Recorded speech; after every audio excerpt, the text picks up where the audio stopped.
afternoon, everybody. It is Steve Lookner. I think my mic was on, so you might have heard me cough. Sorry about that. It is, hold on a second, I got a quick adjustment here. Let me just move the camera for a second. Okay, we are here. Oops, and the other thing that didn't happen is you can't probably hear me because I didn't even have the microphone over next to me. There's a lot going on right now, but I think we're good to go at this point. I think. We are here to bring you live coverage. In 29 minutes, the police will be giving a press conference with updates on the investigation into the disappearance of Savannah Guthrie's mother, Nancy Guthrie. So we will have that press conference coming up in about 29 minutes. Okay, so we will have that for you live. And we are also going to start by talking about this. U.S. shoots down Iranian drone approaching aircraft carrier, official says. So we have some updates from Iran that we want to talk about. There was also reportedly an incident where some Iranian gunboats approached, I believe it was in a U.S. flagged tanker. So yes, lots of stuff happening, as our viewer Chris says. Give me 2 seconds here. So we're going to get you updated. We're going to cover this press conference. We're going to cover Iran. We're going to take your comments on the air. If you give me a moment here, I just need to get a couple of things set up. And let's see here. Okay. So let's get into it. And again, it's possible I'll get some video early from the press conference. So if I do, I'll put it up on the screen for you. Thank you, by the way, very much to our members, Hanvor Work and Jenny Lassiter, and also for your support, CJ Lars. I really appreciate it, CJ. And I want to thank our moderators who are here. We have Beth Mythical, Janet B., Roberts May Queen, over there on YouTube moderating. Ruth is there. Thank you so much to all of our moderators over there. Really appreciate it. We also have, give me one moment here, Linda Belk, Larry, and Misha moderate for us on X. Thank you so much to our Twitch moderators, Matthew Kohai 3 and Surly Dever over there. Thanks also to Flaps15 for subscribing on Twitch. And shout out to our Facebook moderators as well. Give me one moment here. Just one moment. Yes, there is a lot going on. Kay Lowry Body's over there moderating right now. Thank you, Kay. I appreciate it. Margaret Riley moderates for us over there too. Thank you so much. And thank you, Christy Claft, for subscribing, and Susan Priest-Buchner. Okay, so again, we are waiting for the press conference on the investigation into Savannah Guthrie's missing mother, Nancy Guthrie. As you can see on the screen, that press conference is coming up in 26 minutes. We will be carrying that press conference live here and getting you all updated on that. 26 minutes. But some breaking news right at this moment. U.S. shoots down Iranian drone approaching aircraft carrier, official says. Remember, President Trump has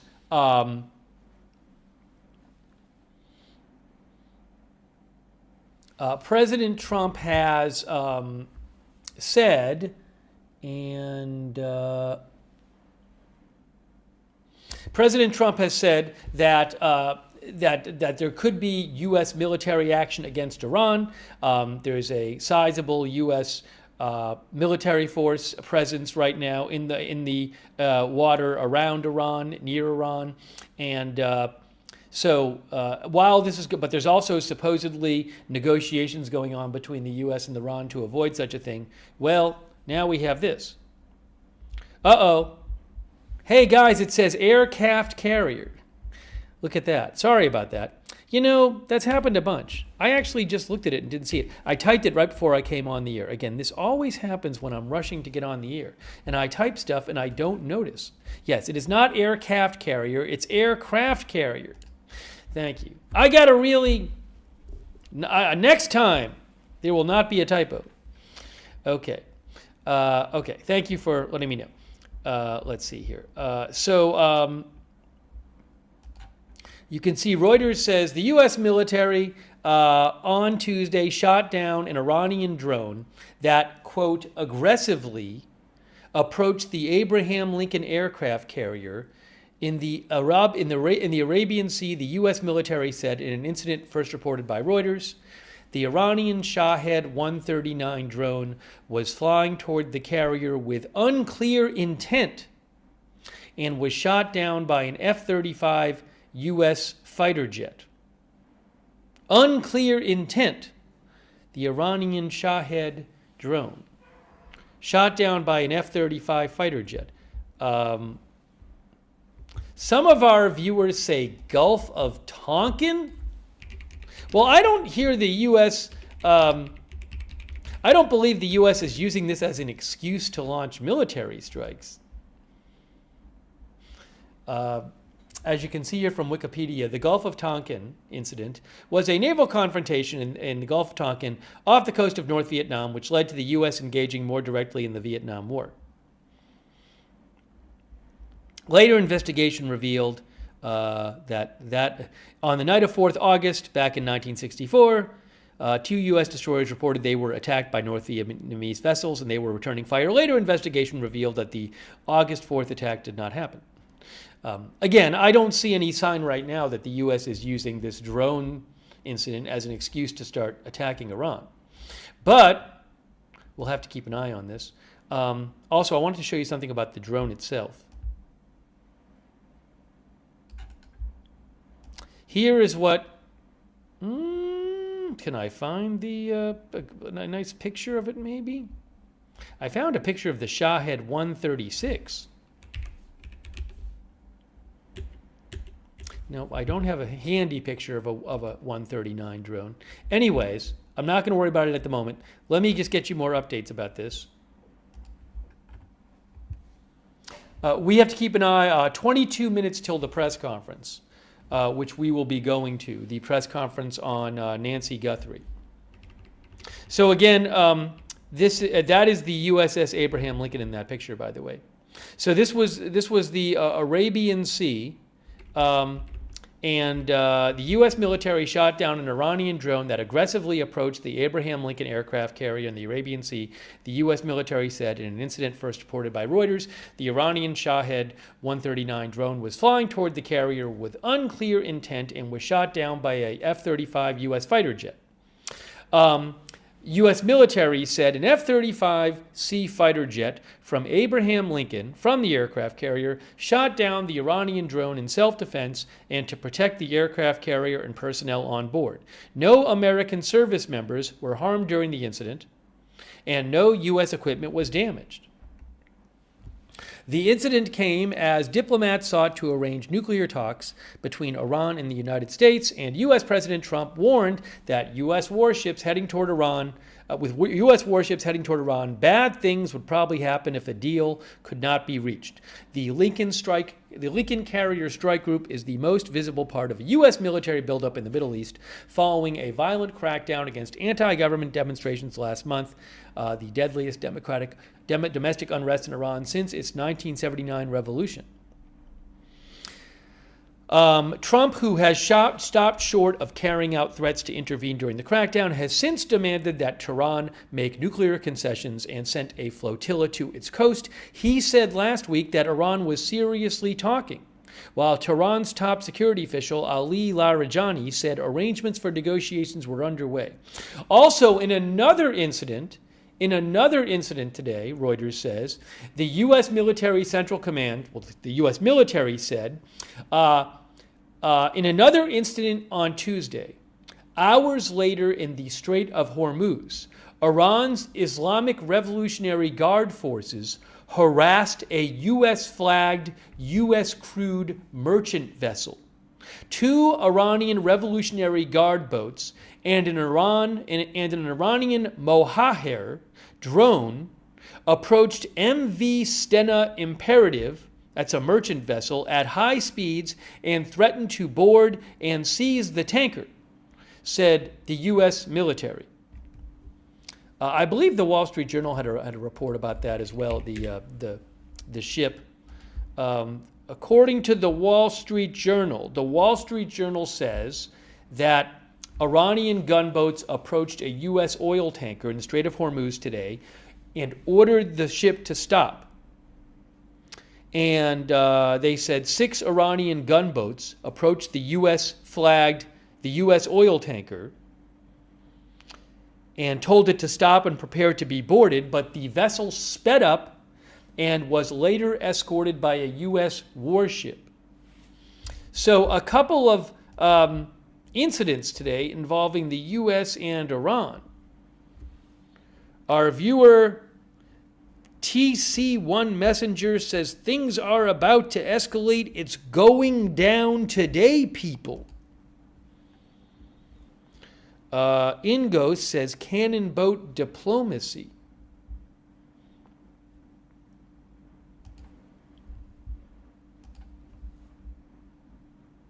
I don't know what the update is on Nancy Guthrie. In a few minutes, we're going to check out. Hasn't started yet. In 18 minutes, the press conference about Nancy Guthrie will start in 18 minutes.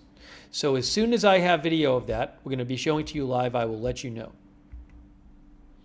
You can see AP says U.S. shoots Iranian drone down as Iran's president, seeks fair and equitable negotiations.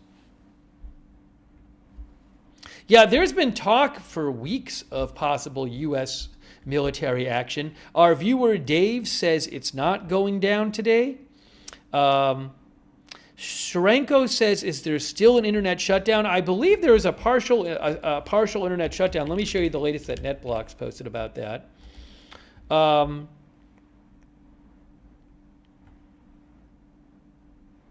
last post from NetBlocks was on January 30th. They said that internet remains heavily filtered there as whitelisting and intermittent connectivity continue to limit Iranians' contact with the outside world.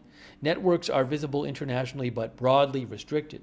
So it looks like a bunch of strong internet restrictions, stronger than the normal internet restrictions, are still in place there, according to NetBlocks. Hasseldehoff says Iran always backs out of talks. Hey, so real quick, because I know people like to speculate about Iran, and a bunch of our viewers will mention things like, hey, what are they saying on Kalshi about Iran? So real quick, just to show you a couple of things people are saying are Kalshi. And Kalshi is a sponsor of this channel, which I really appreciate it. So, for example, one thing that's been in the news is that President Trump, as I was just reading you from Reuters, wants Iran to make nuclear concessions. That's something Iran traditionally has not been willing to do under this regime, is to give up the right to enrich uranium, which could be used in nuclear weapons. You can see on Kalshi right now, 51% chance of a new U.S.-Iran nuclear deal this year.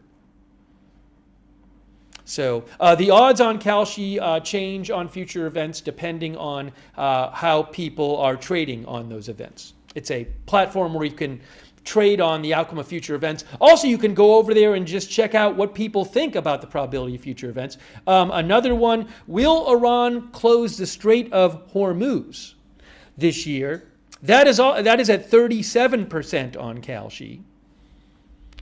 And Ali Khamenei out as supreme leader. There's been some speculation that that the U.S. could try to take out the supreme leader. Right now on Kalshi, the odds are, before March, it's interesting. It's February 3rd. On Kalshi, it's an 11% chance he's out on before March 1st, which is interesting because it's still 4 weeks from now. And some people think that the U.S. might try, I mean, we've talked to you guys about this. Some people think the U.S. might try to remove him as leader or go after him or something. Anyway, so, but as you go, April 1st, by April 1st, 20%, by July, 26%, by September, 36%. Anyways, that's a little update about what people are saying about some things on Kalshi. And I do want to mention, thanks to them for sponsoring, and real quick, I also want to mention you can get a $10 credit to trade on any market of your choosing at by going to kalshi.com/agenda-free. Kalshi.com/agenda-free, and I will post that link in the chat. You can trade on, again, future events there, but you can also just go to the site and just check out what people think about events and how people are predicting them, which I know a lot of you do. All right, let's get back to updates here. Do I have video yet of the press conference? No. 14 minutes until the Savannah Guthrie press conference. Let's talk for maybe 2 or 3 more minutes about Iran. Then I'm going to transition over to the Savannah Guthrie mom story, and then we're going to come back to the Iran after the Savannah Guthrie's mom press conference. We're covering both things today, okay? So I know there's a lot going on. I don't know if CENTCOM actually posted about the Iran thing. Let's see. I don't see it on the CENTCOM. I mean, they've issued a statement, but I don't see it on their site. But to repeat, this happened, well, this news came out just before we were coming on the air. The U.S. has shot down an Iranian drone approaching the USS Abraham Lincoln aircraft carrier in the Arabian Sea. Okay? So we have this incident happened today. Also, reportedly, well, we know what happened is it's not just reportedly, the U.S. military said that vessels from Iran's Islamic Revolutionary Guard Corps harassed a U.S.-flagged, U.S.-crewed merchant vessel. And the Wall Street Journal said about that was an incident, according to the Wall Street Journal, where Iranian gunships told a U.S. oil tanker to slow down and stop and prepare to be boarded in the Strait of Hormuz off the coast of Iran. And according to the Wall Street Journal, instead of stopping, the U.S. oil tanker sped up and was later escorted by a U.S. warship. So that's 2 incidents today involving Iran.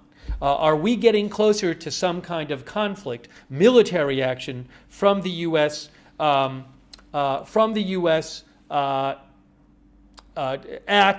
an attack by the U.S., a military attack by the U.S. on Iran? We'll have to see. But 2 incidents so far today. Oh my gosh. Oh my gosh. So much going on. Yo, AMAC says, no way Iran can't be defending their sea? Rogue 2 says, the tanker replied, LOL, MAOL, LMAO even. Okay. Ginger XXL says they tried, referring to Iran. Okay. By the way, thank you to our members, Sabrina Kashi, Erin McCune, thank you for being a member. Dolores Wilson, thanks for being a member. Thanks, Jennifer Taylor, for your support. And Zero Dawn, thanks, Zero Dawn. Also, Mitchell Pilot, thank you. Also, Jenny Lassiter, thanks for being a member. And Paula Faust, thank you for being a member. And I want to just shout out our mods again real quick before we go to the press conference. We're going to transition over now to covering the Savannah Guthrie's mom story.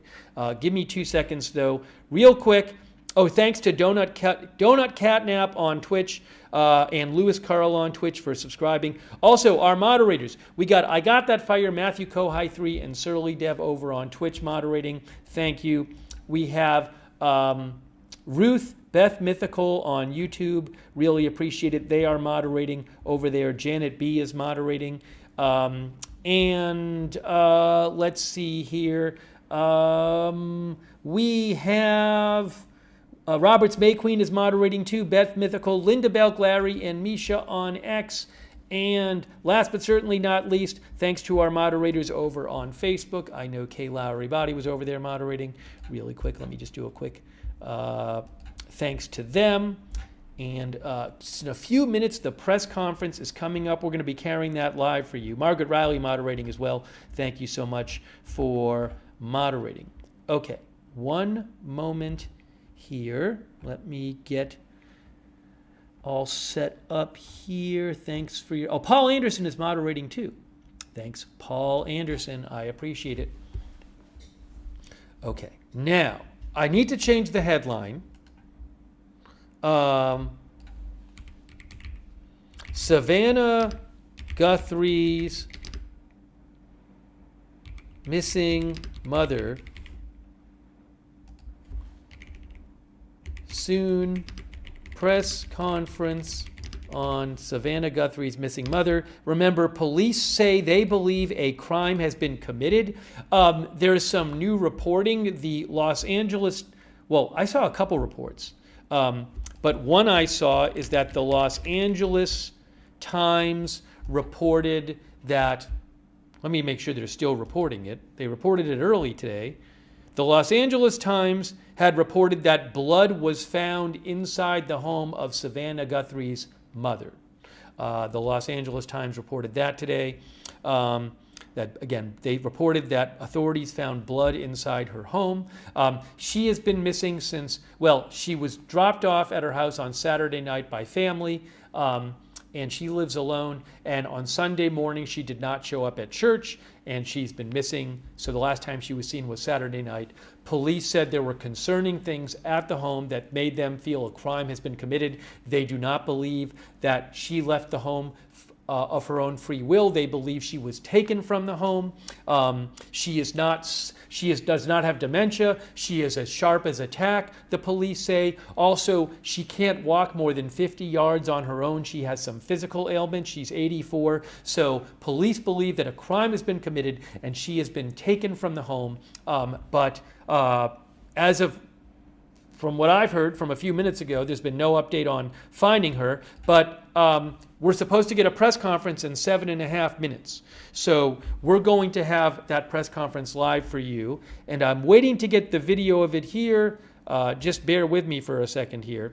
Oh, so I want to get on the screen here. I think I'm going to have two different feeds of it, so let me just get set up to cover this for you. And we'll be taking, after the press conference, we'll be taking your comments and everything on it. Okay, guys? So, oh, there's a reward. There's a new reward for up to $2,500. I didn't see that. Let me show you that real quick. Hang on. I just saw that.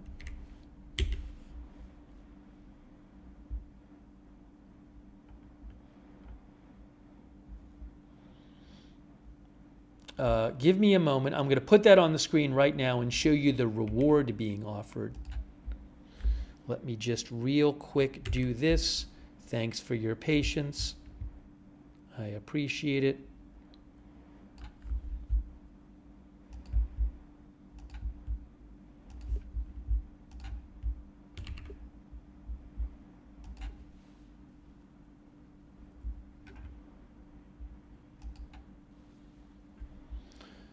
Okay, you can see right here from the Pima County Sheriff website, well, you'll see it in 2 seconds, reward up to $2,500 for information leading to the arrest of the person or persons involved in the disappearance of Nancy Guthrie. The Pima County Sheriff is seeking the public's assistance with any information related to the disappearance of Miss Nancy Guthrie. She disappeared. She was last seen at her home near Skyline and Campbell around 9:30 p.m. This is north of Tucson, Saturday, January 31st, 2026. Any video and photograph information is strongly requested for evaluation and analysis of evidentiary value.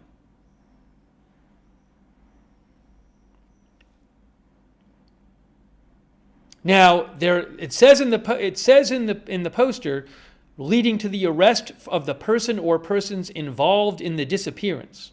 Again, they do not think that she left of her own free will. This is the daughter of Today Show co-anchor Savannah Guthrie.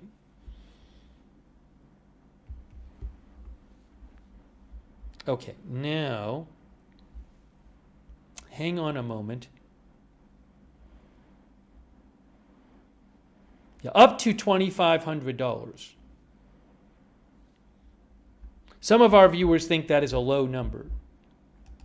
Maybe it'll go up, I'm not sure.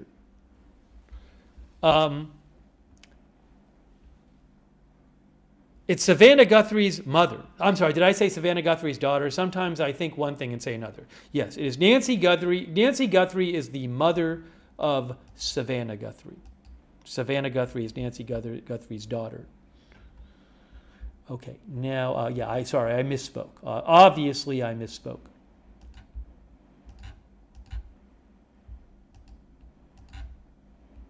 Hang on one moment here.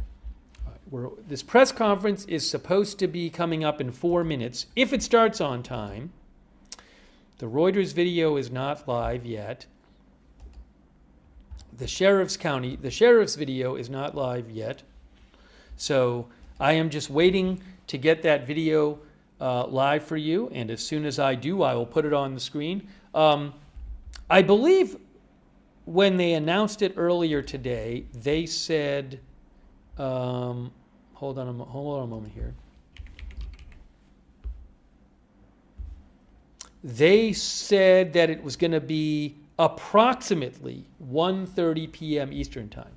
Approximately. A number of our viewers are complaining about the amount of the reward, saying it is too low. So, as I just mentioned, there is now a reward of up to $2,500 for information leading to the arrest of the person or persons involved in the disappearance of Savannah Guthrie's missing mother, Nancy Guthrie.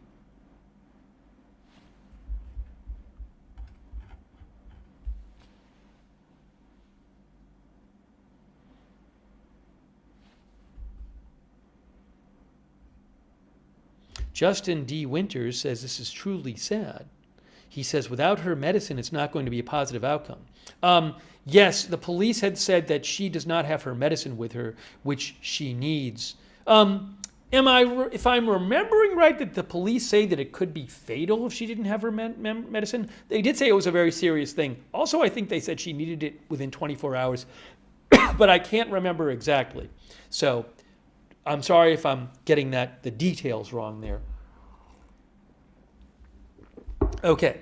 Again, waiting for this press conference to start. Thanks for bearing with me if there's any technical problems. I am still visiting Argentina, Buenos Aires, which is a lovely city, but still doing my news coverage from here. But there could be, technical issue here or there depending on how things go. Hopefully not, but thanks for bearing with me. And we are still waiting. Either of the two feeds I have of this are not live yet. So maybe in a minute and 20 seconds, if it's not on yet, I will just get rid of the clock because it's possible they could get delayed. Usually I would get the Reuters feed early before it starts. But, oh wait, no, Reuters has their own camera there, but the Reuters has not gone live. Evelyn in Maine said requires medication that can become life-threatening if missed for 24 hours.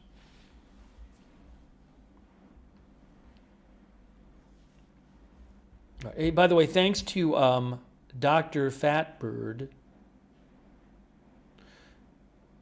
who said Savannah Guthrie broke the news 6 years ago about an Epstein story with Virginia Giuffre. Thanks, Dr. Fatbird, for your support. Also, FlesherNet, I appreciate it, and Tammy Jo, our member. And again, so any moment now. All right, so in about 10 seconds, I'm going to remove the clock because it's going to be 1:30 Eastern Time. But I can't control when they start. So let me just take the clock off in 10 seconds. So at any moment now, we're waiting for this press conference, but it is still not live. And we are waiting for a press conference on, as you can see there, Savannah Guthrie's missing mother, who went missing on Saturday night. There is a reward of up to $2,500 now for information leading to the arrest of the person or persons involved in the disappearance.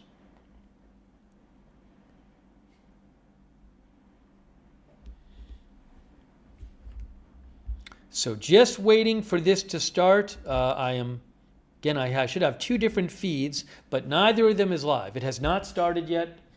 Sorry, let me just real quick plug this in. Thanks for bearing with me.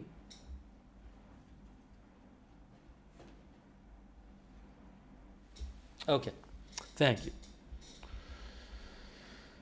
Let me take some comments while we're waiting for the press conference to start, and I need to keep my eyes on things here to get you video as soon as it starts. While we're waiting for that, let me take you guys. Hold on a second here. Let me do one thing real quick. Let me do one other thing real quick.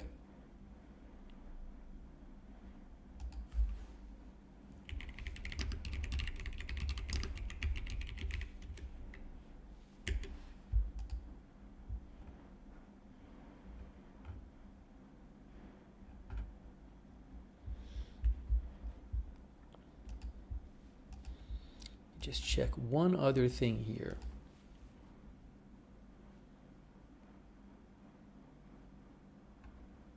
Yeah. So let me take some comments from you guys while we are waiting for this press conference to start. Oh, I thought there was another update aside. Again, the Los Angeles Times. Okay, I have another update here for you while we're waiting for this to start. The LA Times said that blood had been found at the home.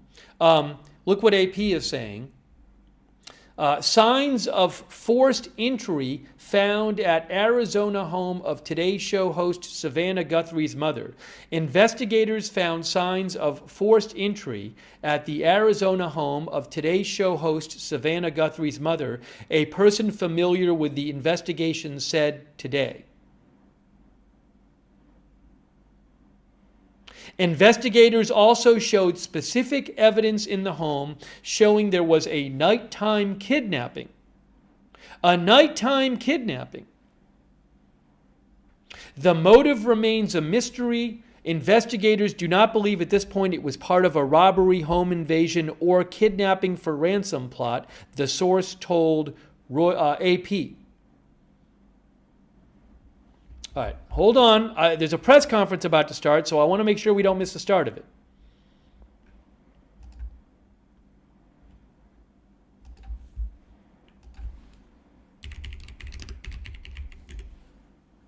All right, hang on a moment.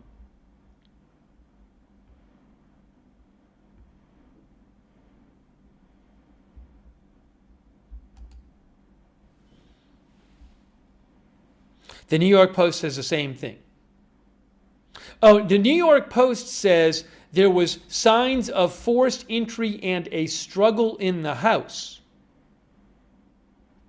That's according to the New York Post. Signs of forced entry, blood, and a struggle in the house.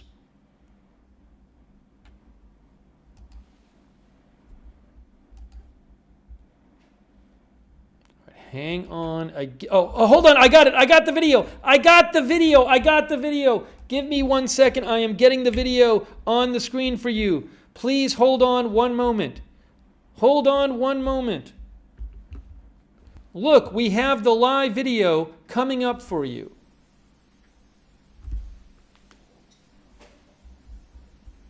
We don't need the clock up there. That clock is wrong. This is live in Tucson, Arizona, according to Reuters. That's where it is.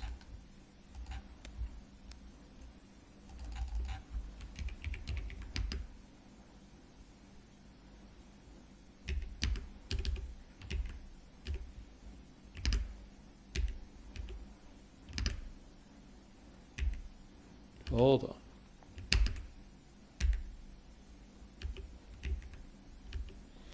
Why is that acting weird?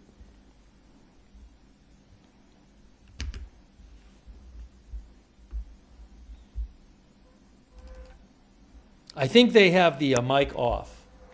I think they have, it's temporarily mic off while they're waiting. I have two sources, by the way.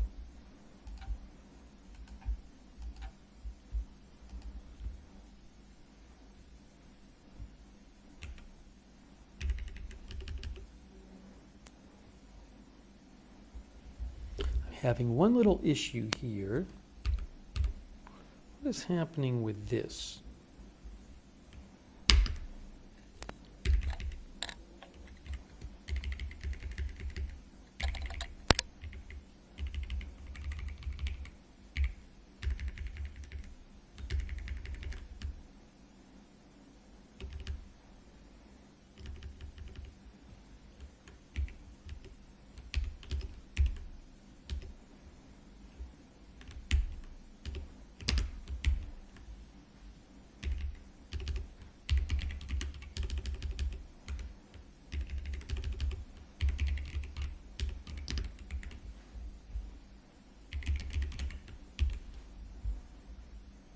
Hang on. There.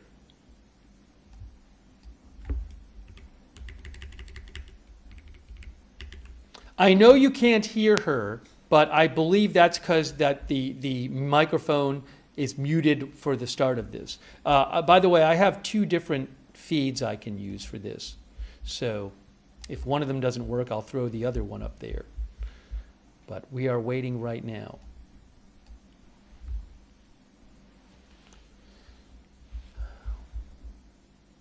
Give me one moment here.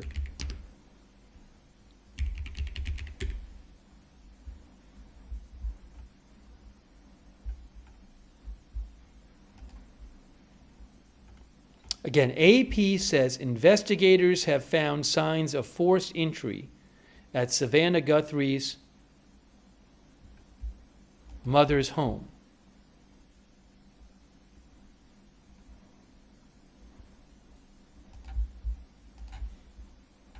AP says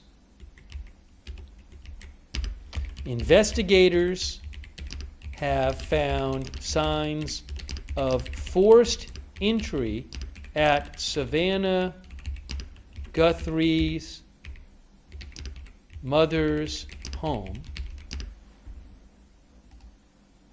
and also found specific evidence in the home showing there was a nighttime kidnapping.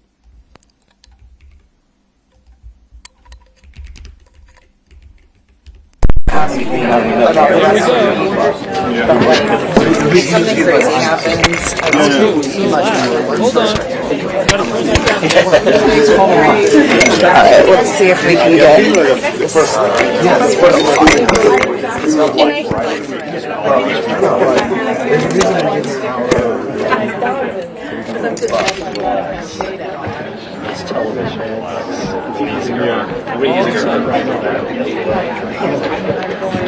I'm sorry, you're okay. Gee whiz, it's so loud. Ah. My gosh, is that loud? That is crazily loud. Man, oh man. I just turned it down. Wow. It is really loud. I turned it way down. Blasting. Blasting. Do you mind if that wire is? No, you're good. That wire is going to be like that this whole time, so I'm just going to clip it on. And this is. If I move, am I going to disrupt whatever? Oh my gosh, is that loud? You should be. I just don't want to mess up your audio. Ridiculous. Okay. No, I apologize if that's how. Whatever you please don't cut. This is just short feedback. They're going live, so if you could not touch it. Okay, I will not touch nothing. Okay, cool. Thank you so much. So 5 minutes. Yes, go ahead.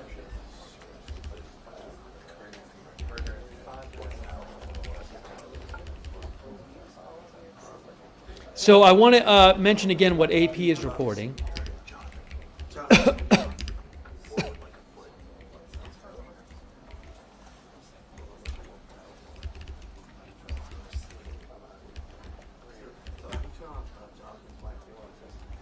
So AP reports that investigators have found signs of forced entry at Savannah Guthrie's mother's home and also found specific evidence in the home showing there was a nighttime kidnapping.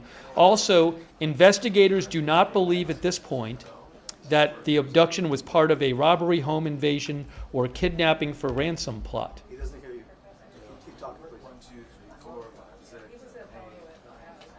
That's according to AP.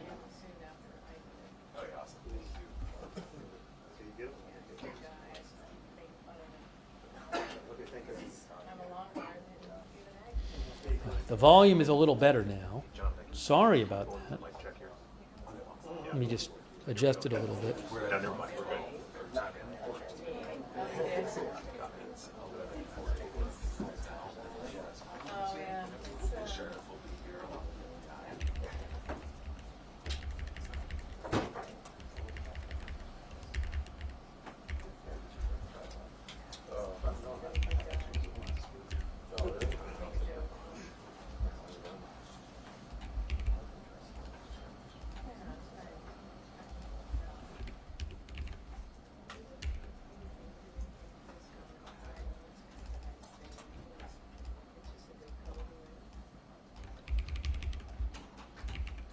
One moment here.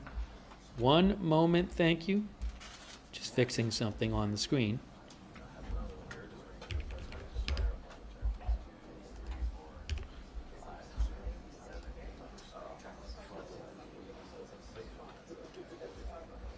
Hold on. Hold on.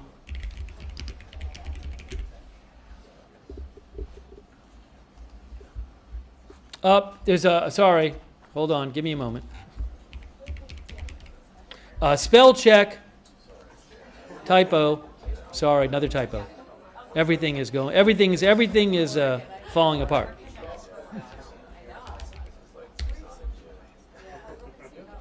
We got it fixed. Thanks for mentioning it in the chat.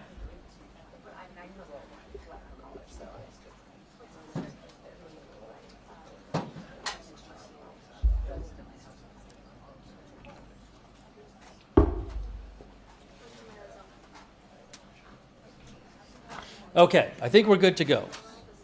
I think we're good to go at this point. Let me just check a couple things.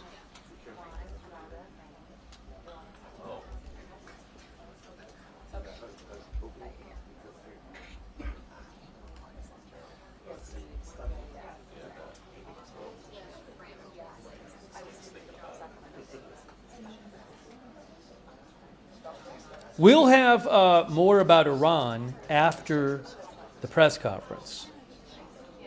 We talked about Iran before the press conference. Our viewer, Meal Jestful, says, I fear they have bad news to deliver. I hope not. Maybe they'll talk about the reward. I honestly don't know what the update is going to be.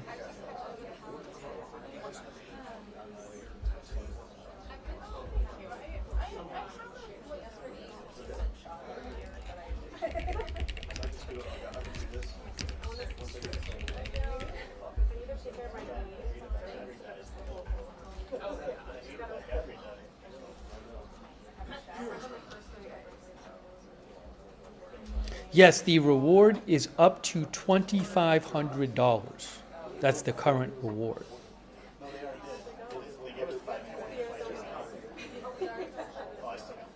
Nigel Fortune thinks it will be sad. Sadly, will be bad news, but Nigel says, I hope I am wrong.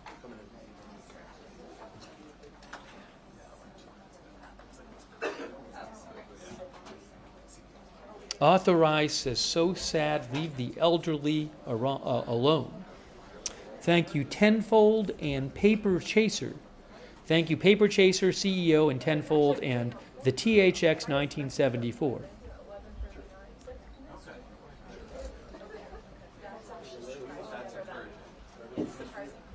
Thanks also to Fred Witherow. I appreciate it, Fred Witherow.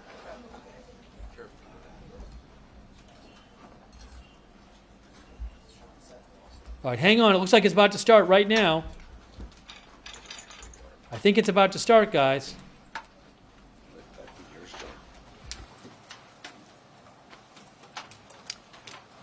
Good morning.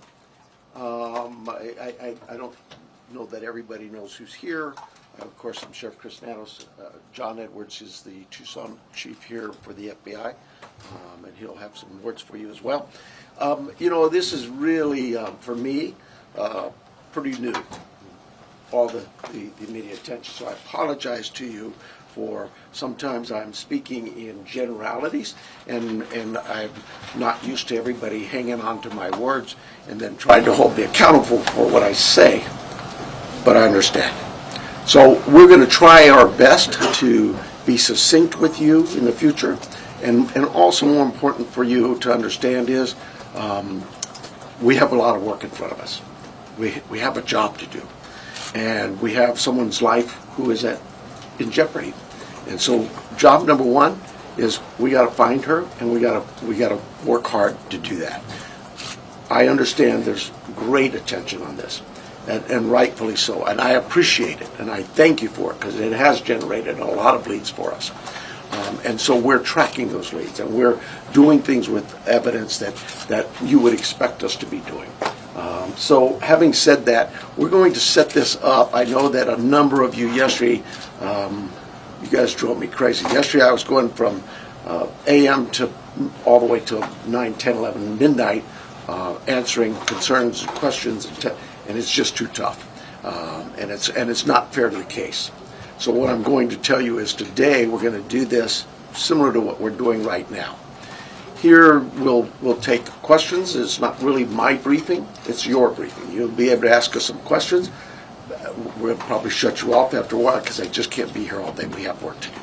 But we'll take some questions, and then in a couple of days, unless something breaks, we'll do this every couple of days. So, and we'll set up with you through our PIO teams to give you anything that comes up that might change, but clearly they'll notify you on these, what I call media briefings. So with that, I'm going to ask John to come up.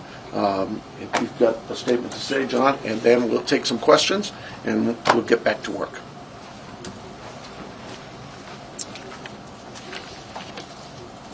Hello, I'm John Edwards. My spelling is Jonedwards.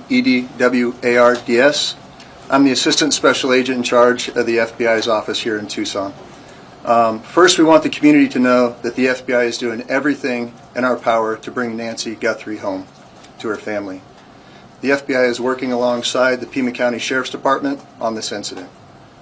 In terms of what the FBI is doing, we are providing the following support. Primarily, it's analytical and technical support in the following ways. We're downloading and analyzing cell phones, obtaining cell tower information, conducting interviews, and providing any and all investigative support that the Sheriff's Department needs. We are looking at this from every angle, but we need your help.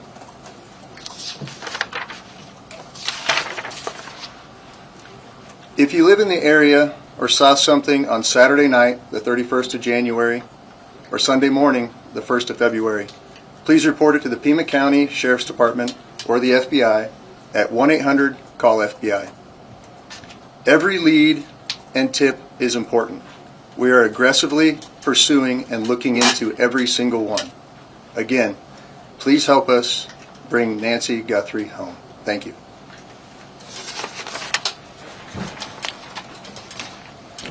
We'll take some questions. Sheriff, is there any indication so far as to whether this was a random abduction or targeted? It's like I said earlier, we're looking at all the leads, and we don't know. We're going to assume both sides of that. We'll look at both sides of that. Do you have any idea what Nancy Guthrie was wearing, or the type of car that she might have left from, or any identifiable information that the public could use to help with those tips? We do not. Sheriff, do you believe that one or more than one person was involved in the kidnapping? I just no clue. It could have been one. It could have been more. Is there any indication that Nancy Guthrie is still alive? We know the medication played a critical role here. It's been 48 hours. She needs it every single day. Are you looking for someone that is still alive? We hope we are. We hope we are. Sheriff Banner said earlier that you don't believe there's a wider threat to the public. If you're not sure if it's targeted, why do you believe there's no wider threat to the public? Well, we have crime in Tucson all the time, right? Like any city. And so when you say a threat to the public, is there somebody out there who's kidnapping elderly people in the middle of the night every night? We've not heard that. We don't believe that's the case. We do believe that Nancy was taken from her home against her will, and that's where we're at. Sheriff, when you reference violence at the site, can you elaborate on that? And also, was there a sign of forced entry, any valuables taken, any bank or ATM cards used after her disappearance? We're not getting into that. What I'd tell you is, like any crime scene, we processed this crime scene. We gathered all the evidence we could, to include looking for what? Fingerprints, DNA, camera images, everything you can imagine, and we gathered that out. Those things have been submitted forward to labs, to technological companies to help us, and we're like you. We're waiting for those returns to come back. Did you find DNA that did not belong in that house? The window of time from when she was last seen to when she was reported missing, and I know you guys are asking for help from the public, is there any way to narrow down what time you might be helpful? I know there was a report about a pacemaker dinging like around 2 o'clock in the morning. Is there any way to indicate to people, hey, look around 1 a.m. or 2 a.m. to help them identify what they might have? You know, I really don't want to get into narrowing down the time, because narrowing it down means we could miss some tips and leads. We're working on with the data we've submitted for investigative analysis. We're working to see if that time can be tightened up. But for now, we're going with what we told you earlier. She was dropped off at 9:30, and she was found to be missing at about 11 o'clock Sunday morning. Was DNA of anyone else found in the house? We've submitted all kinds of samples for DNA, and we've gotten some back, but nothing to indicate any suspects. Anybody strange in the neighborhood? I know you're looking at video, different surveillance camera, anything that we should be looking out, different cars? I have nothing in that regard. Have any demands been made by kidnappers? We have all kinds of investigative leads we're working on. Sheriff, we noticed that the camera on the front of the house is missing. Do you believe the perpetrator purposely took the camera? Don't know that. We're looking into that as well. Has that scene been fully processed now? We saw deputies leave around 6 o'clock last night. We didn't see tape go up. You know, an Amazon driver was able to walk right up to the door. Is that pretty standard for how you handle this? The scene is done. We're done with the residents. If we need to go back to get, maybe we want to do something with some other piece of evidence there, we contact the family and let them know. But we have turned that over to the family. I don't have the time, but it was sometime yesterday, I believe. Have you uncovered any tire tracks or any footprints around the house? No. Was there would you please take us through the timeline that you've established of the events so far, and with as much detail as you can? 9:45, 9:30, 9:45, we were told she was left at her home by the family. At 11 o'clock in the morning, the family got notice from somebody at church that she was not at church. They went to the home, found her to be missing. That's the timeline. From Saturday night, 9:45, we'll say, to Sunday morning, 11 o'clock. Have you been able to get somebody back here, please? Have you interviewed the people that reported her missing, the people from the church? That's the family. Oh, from the church as well. We're doing all kinds of interviews, yes, I'm sure we have. Have you been able to access the footage from the cameras at the house? Well, that's all been submitted, and we're doing our best with those companies who own those cameras or built those cameras. Are there any plans to release those videos from the cameras, from the surveillance? Are there any plans to release the video from the cameras, surveillance footage? We don't even have them yet, so no, not at this time. This is an active investigation. There's a report of a suspicious man a few doors down last week. Is that anything that you guys are aware of? I'm not aware of it. My detectives may be. There's a lot of detective work being done, and I just can't get into those weeds or even discuss with you what they may not have learned. For Agent Edwards, support from the board yesterday, are there specific resources that maybe the board has not granted that would have made a difference responding to this case? Well, that's getting into my own local politics. I apologize. Yes, the board a few weeks ago denied a request for more cameras, more drones, more AI capabilities with our own body-worn cameras. All those things, you'd have to talk to the board. I'm not. Probably not the right time to go into this. Sheriff, let me get somebody else here. Sheriff, yes. do you believe she's still in this area? Do we believe? Do you believe she's still in this area, or is there somewhere else? We don't know where she is. So we're like any investigation. We start from the point of where we last saw her, and we work out. We're working as far out as we can go. Sheriff, can you walk through the evidence on forced entry at the house, like any broken windows or whatever? Does it seem like people just went in and out the There front are concerns at the house that concerned us from the early on part of this investigation, and that's all I will tell you. Yes, ma'am. Sheriff, is there any history with Nancy needing police at her place, or concerns where she was worried about somebody following or You know, our investigative team has looked into all of those things, and that has not been brought to my attention. So she may have had something like that, but I'm not aware of it. What is the extent of collaboration with the federal government? Obviously, FBI is here, CBP. Are there other agencies also involved in this? CBP's role in this was in our search and rescue mission, where we constantly use them. They have great dogs. Our dogs aren't tracking dogs for this. Theirs are, and so they came out and did that. Anybody else, though, that we've asked for help from, whether it's the FBI, I know if we needed help from CBP or DEA or ATF, they would gladly give it. I've heard from leadership from all sorts of agencies, not just at the federal level, but across the state. Every one of them saying, Sheriff, you need anything, we're here. Sure.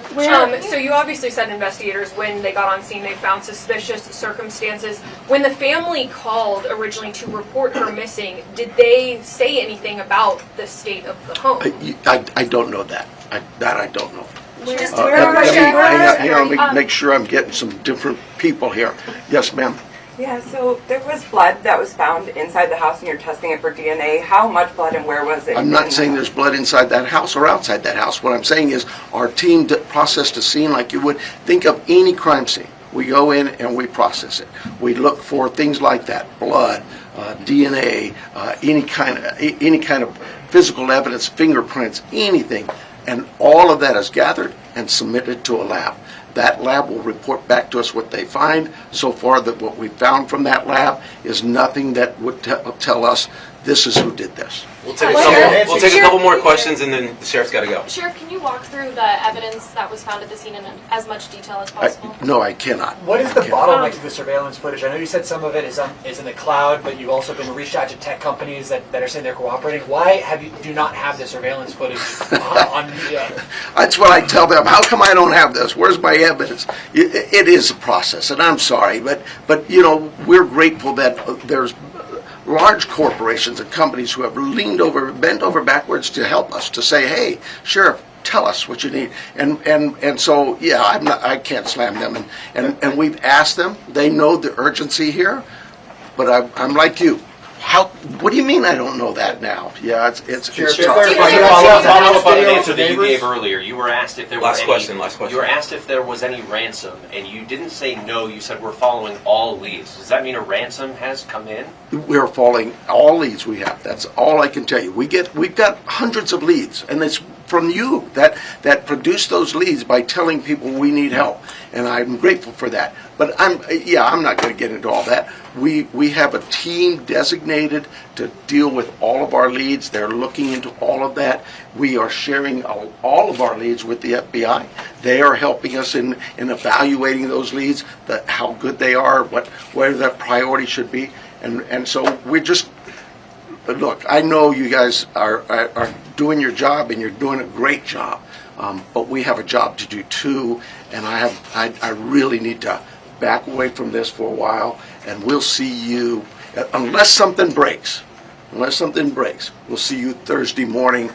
PIO will give you a time frame. I'm guessing somewhere around 11:30. All right, thank you so much for being here today. I need your emails. If you are not on the email list, get with me in the corner. I'll be right by the sheriff's sign, okay?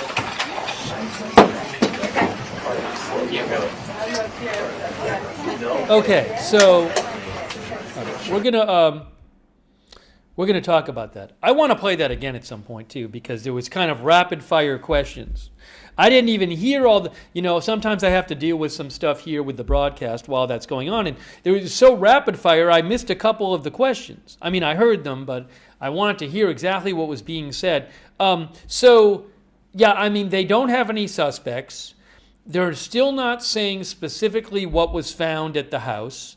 They believe she was taken against her will, and they're asking for help. I guess they're still working on getting some of the video from the house. They did say that didn't the sheriff say the camera on the front of the house is missing? Let me take some comments from you guys. I might just play you the questions again. Let me take some comments from you. All right, so Diesel Junkie thinks the sheriff is overwhelmed. No, I thought there was a question about the camera missing, but then when the answer seemed to acknowledge the camera was missing. I'll have to play this again, but I thought that the answer acknowledged the camera was missing. Let's see here. I'll have to replay what exactly he said. Maybe he didn't mean to sound like he was acknowledging it. This Mojo thought there was no info given. Shayla Gala says this is all hella weird. Ex-fire medic says something is very, very wrong here.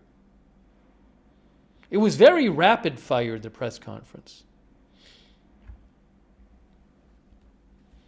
They said they're not going to have another, well, if something breaks, they'll have an event as soon as something breaks. But if nothing big happens, then the next update would be Thursday. One of our viewers thought it was a mess. Yeah, a number of outlets are claiming that blood was found. The New York Post and LA Times are both claiming blood was found in the house, but that was not confirmed today by the authorities. Also, AP reported that investigators found specific evidence showing there was a nighttime kidnapping. AP reported that a source told them that investigators don't believe at this point it was part of a robbery, home invasion, or kidnapping for ransom plot. Multiple outlets, including AP, said there are signs of forced entry.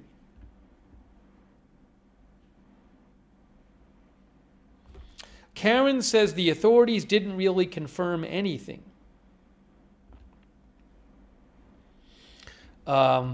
I think we're going to play that again in a minute because I just want to see some of these questions again. MSSTV says it's hard for him to keep answering questions. He is frustrated. Mamat says, I think they know much more but can't find Mrs. Guthrie.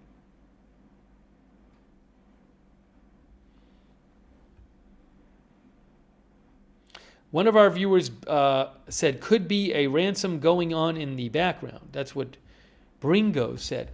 You know, the police have not said there's a ransom note, but I don't think he even really specifically answered that question today. So I don't know what, I mean, clearly the police know more, but I don't know what they know. By the way, a quick thank you to PH Survivor 92, Fleshernet, PA Jeeper, Crime Trial Addict, thank you very much. Also Vanessa CC, Weasel Acres, Jason Bewley, Old Boy Pona, Sooner WX, also the THX 1974 and Blazing Game. Fleshernet says it's good to remember they don't want to tip off the person who committed the kidnapping. Maybe they know a lot more. Do I know about the drone in Iran? Yes, we talked about that a bunch at the start of the broadcast. We'll get back to Iran a little later in the broadcast. PA Jeeper thinks that it's a ransom and that the police were told to stop talking to the public while they negotiate with the family. That's what PA Jeeper says. PH Survivor says, who dropped her off at home? I believe the family dropped her off at her home. PH Survivor says, cartel kidnap? Tucson is close to the U.S.-Mexico border and has a federal prison in the city. I believe her house is roughly 75 miles from the U.S.-Mexico border. Crime trial addict thinks the sheriff is being vague for a reason. It's a high-profile case, so he has to give an update. They won't release info only the suspect would know. Vanessa says, how can they ask for the public's help and give absolutely nothing? How sad, doesn't sound like this ends well.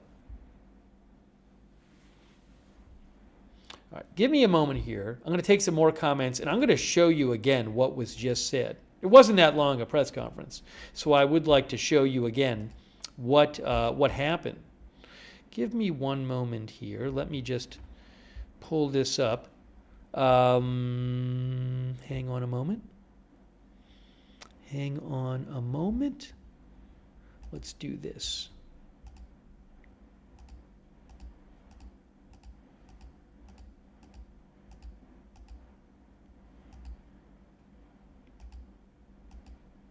Okay.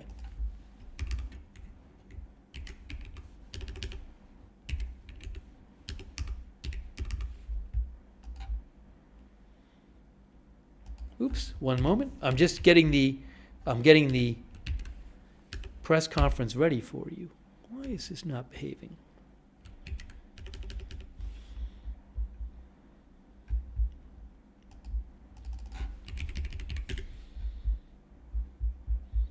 Having a little bit of a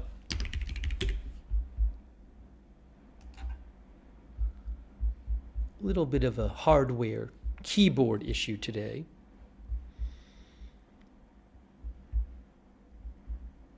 Here we go.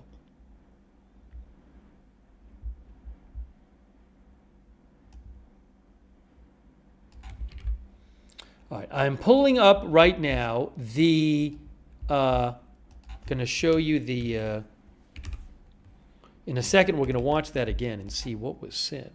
So that's presser 1. Download that.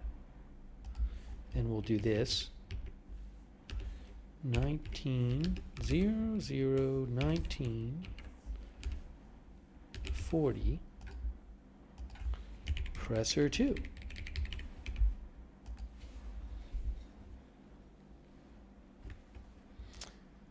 Play Game Station says TMZ has more information than what the chief will admit to. TMZ had reported today that a couple things that some other outlets had been reporting.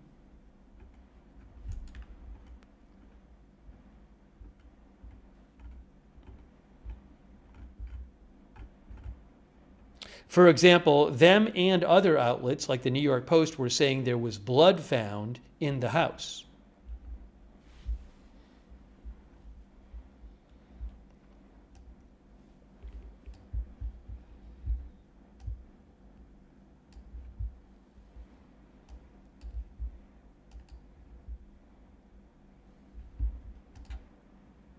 Let's take some more comments from you guys, and shortly I'm going to show you again what the police had to say today. This is a very concerning situation. Again, Savannah Guthrie's mother is missing.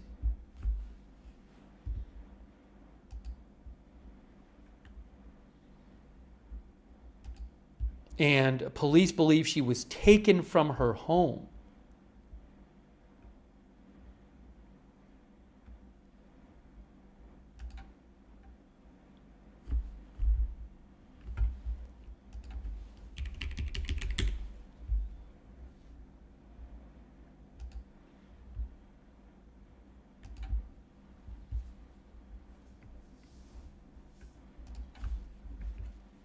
You can see there's signs of forced entry found at Arizona home of Today Show host Savannah Guthrie's mother, according to AP. What were the signs of forced entry? Also, specific evidence in the home was found showing there was a nighttime kidnapping. What was that evidence? Her cell phone, wallet, and her car were all still there after she disappeared.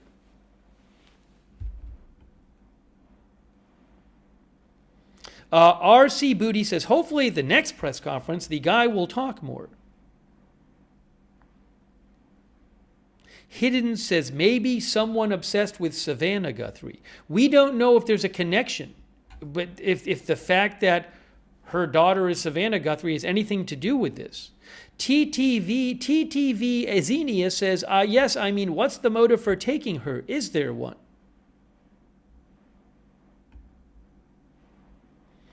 Melraz says, this is terrifying. I hope she is found well.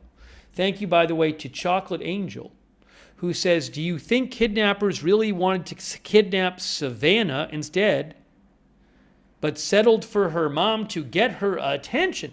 Well, Savannah, I don't believe she didn't live at that home, and I don't believe she was there until after the kidnapping. But again, we have no idea if there is a connection between her mom going missing and the fact that the daughter is Savannah Guthrie. One of the children is Savannah Guthrie. Thanks, Sparky Jean. I reposted that, Sparky Jean, on my X account. We'll talk about it in a little bit. Thank you, Sparky Jean. Also, Sister Robin Ridge, thank you, Sister Robin Ridge thinks the FBI agent had a very concerned look on his face. Thanks you also, Tracy Fichter. Why don't we take a look?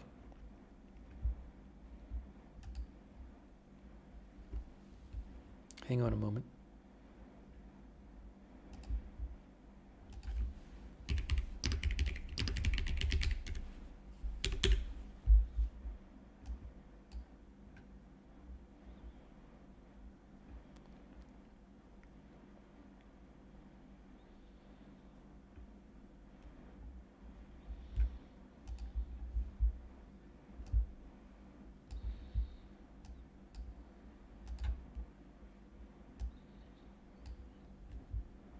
Let's look at, I think we should look at the presser again. It didn't go on for that long, so I can let you guys answer the questions. What happened to, I was trying to get this here.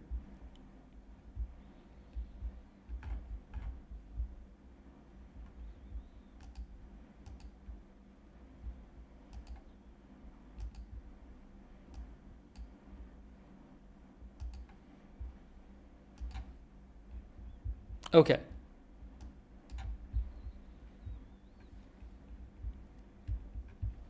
I am pulling it up right now for you.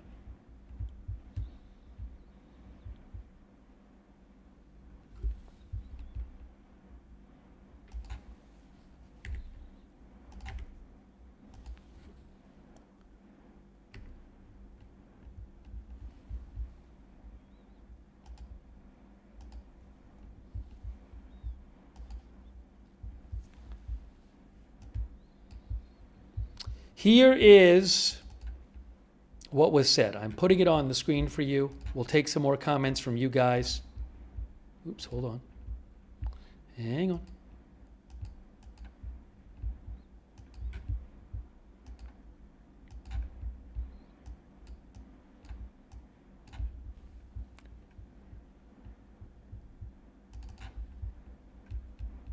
And I have it right here. I am putting it on right now.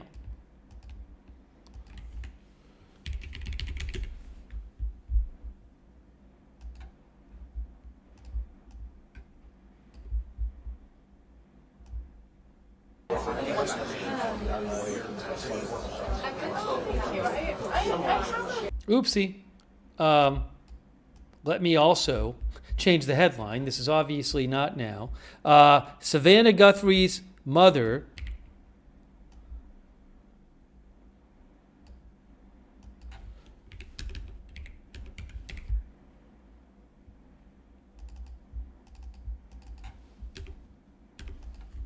still missing.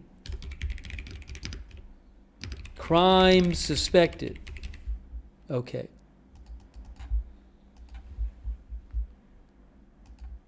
Let's see what the sheriff had to say.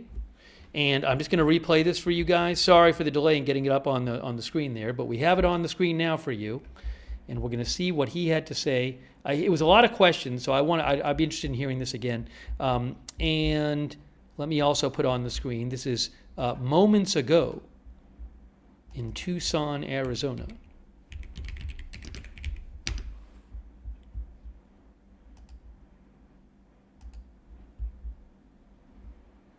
And we have a little typo on the screen. I'm going to fix that. Okay. Thanks for bearing with me. All right, let's listen to what the sheriff had to say again about, and the sheriff and the FBI had to say about Savannah Guthrie. Savannah Guthrie's mom, Nancy Guthrie.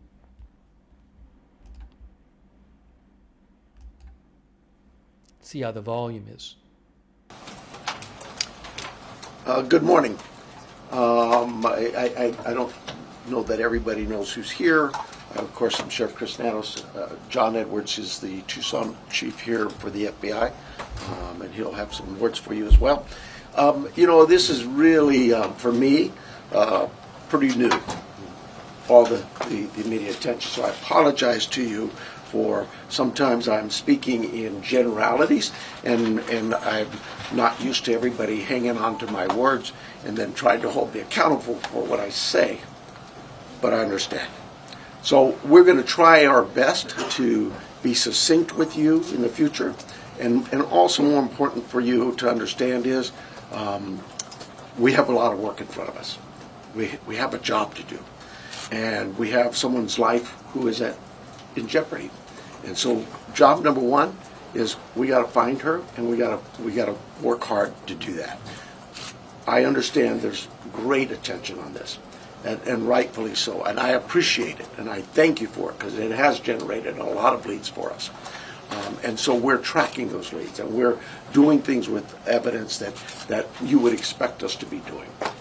So having said that, we're going to set this up. I know that a number of you yesterday, you guys drove me crazy. Yesterday I was going from a.m. to all the way to 9, 10, 11, midnight, answering concerns and questions, and it's just too tough. And it's not fair to the case. So what I'm going to tell you is today we're going to do this similar to what we're doing right now. Here we'll take questions. It's not really my briefing, it's your briefing. You'll be able to ask us some questions. We'll probably shut you off after a while because I just can't be here all day. We have work to do. But we'll take some questions, and then in a couple of days, unless something breaks, we'll do this every couple of days. So, and we'll set up with you through our PIO teams to give you anything that comes up that might change, but clearly they'll notify you on these, what I call media briefings. So with that, I'm going to ask John to come up. If you've got a statement to say, John, and then we'll take some questions and we'll get back to work.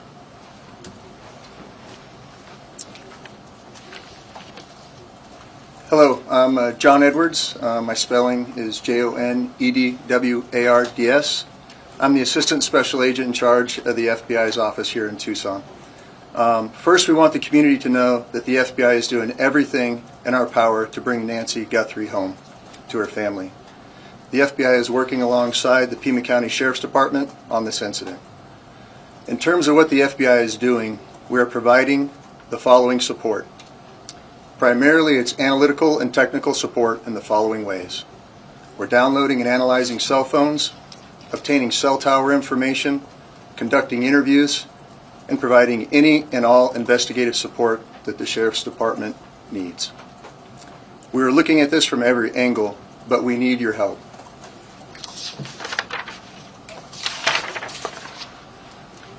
If you live in the area or saw something on Saturday night, the 31st of January, or Sunday morning, the 1st of February, please report it to the Pima County Sheriff's Department or the FBI at 1-800-CALL-FBI. Every lead and tip is important. We are aggressively pursuing and looking into every single one. Again, please help us bring Nancy Guthrie home. Thank you.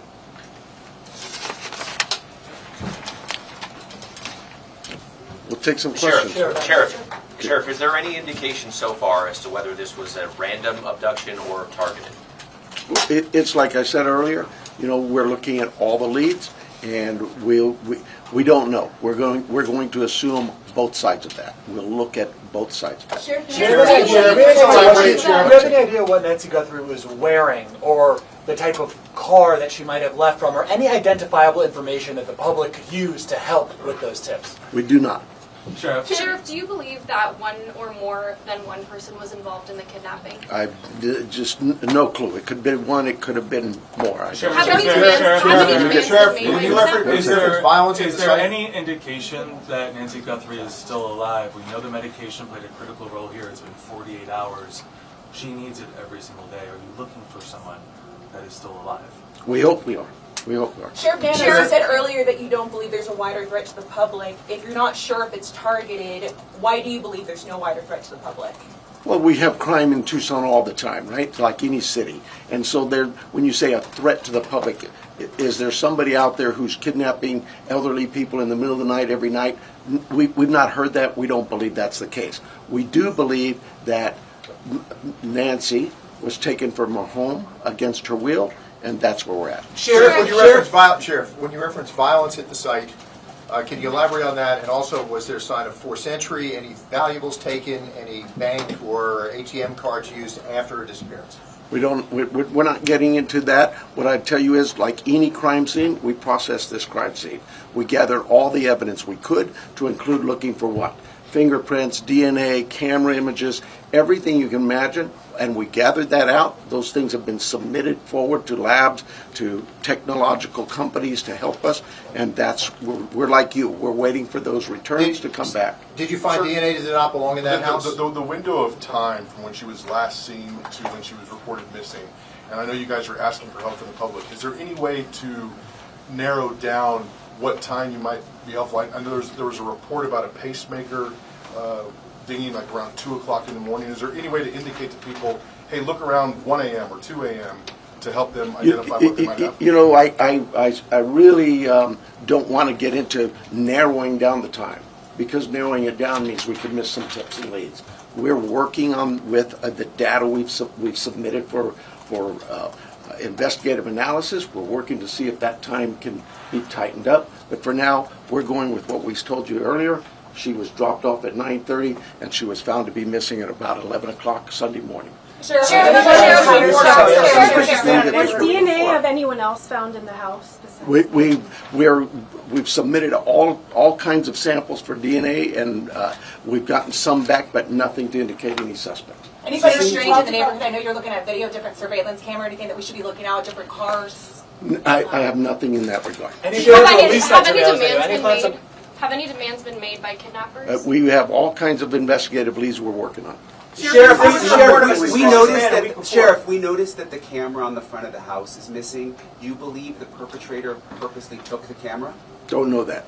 We're looking into that as well. Has that scene been fully processed now? We saw deputies leave around 6 o'clock last night. We didn't see tape go up. You know, an Amazon driver was able to walk right up to the door.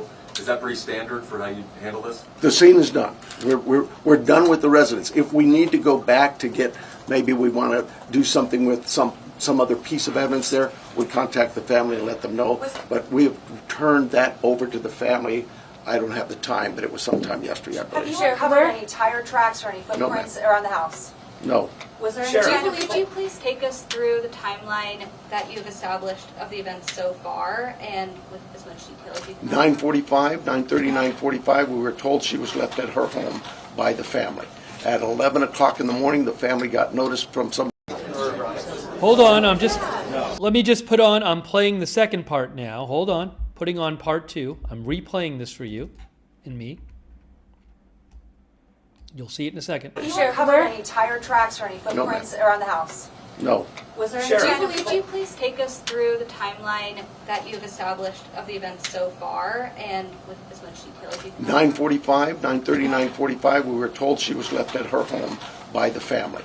At 11 o'clock in the morning, the family got notice from somebody at church that she was not at church. They went to the home, found her to be missing. That's the timeline.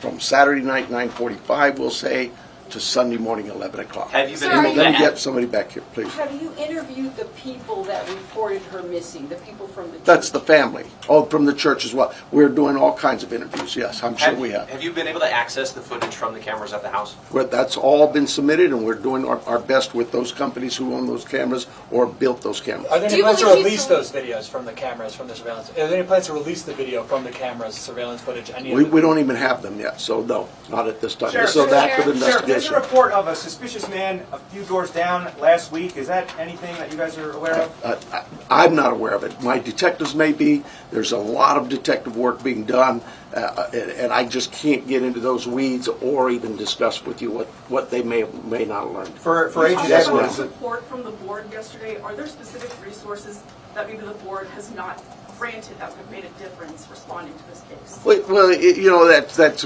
getting into my own local politics. I apologize.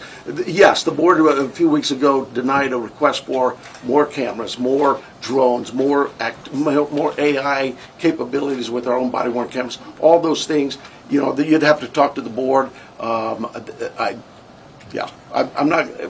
Probably not the right time to go into this. Sheriff, let me get somebody else here. Sheriff, do you Yes. believe she's still in this area? Do we Do you believe? believe she's still in this area, or is there somewhere else? We don't know where she is. So we're like any investigation. We start from the point of where we last saw her, and we work out. We're working as far out as we can go. Sheriff, can you walk through the evidence on forced entry at the house, like any broken windows or whatever? Does it seem like people just went in and out the There are front door? concerns at the house that concerned us from the early on part of this investigation, and that's all I will tell you. Yes, ma'am. Sheriff, is there any history with Nancy needing police at her place or concerns where she was worried about somebody following or at her house?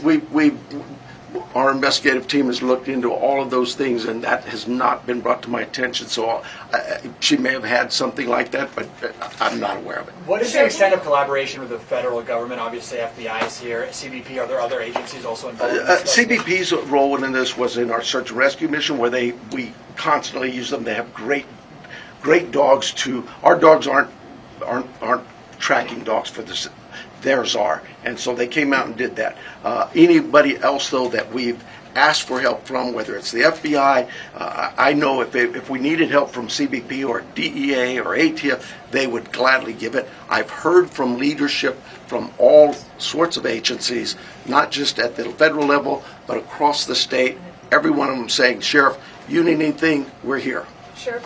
So you obviously said investigators, when they got on scene, they found suspicious circumstances. When the family called originally to report her missing, did they say anything about the state of the home?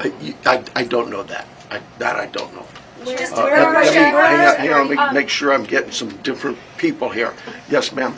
Yeah, so there was blood that was found inside the house and you're testing it for DNA. How much blood and where was it? I'm not saying there's blood inside that house or outside that house. What I'm saying is our team processed a scene like you would think of any crime scene. We go in and we process it.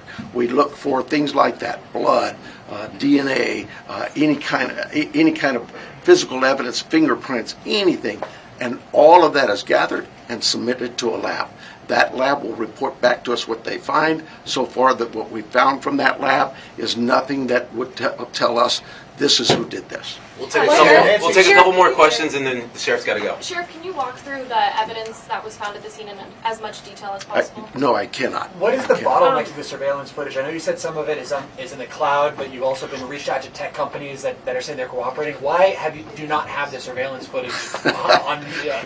That's what I tell them. How come I don't have this? Where's my evidence? It is a process, and I'm sorry, but we're grateful that there's large corporations and companies who have bent over backwards to help us, to say, hey, Sheriff, tell us what you need. And so, yeah, I can't slam them. And we've asked them. They know the urgency here. But I'm like you. What do you mean I don't know that now? Yeah, it's tough. Follow up on an answer that you gave earlier. You were asked if there was Last question. You were asked if there was any ransom, and you didn't say no. You said we're following all leads. Does that mean a ransom has come in? We're following all leads we have. That's all I can tell you. We've got hundreds of leads, and it's from you that produced those leads by telling people we need help, and I'm grateful for that. But I'm not going to get into all that. We have a team designated to deal with all of our leads. They're looking into all of that. We are sharing all of our leads with the FBI. They are helping us in evaluating those leads, how good they are, where their priority should be, and so we're just. Look, I know you guys are doing your job, and you're doing a great job, but we have a job to do too, and I really need to back away from this for a while, and we'll see you, unless something breaks, we'll see you Thursday morning. PIO will give you a time frame, I'm guessing somewhere around 11:30. All right, guys, thank you so much for being here today. I need your emails. If you are not on the email list, get with me in the corner. I'll be right by the sheriff's sign, okay?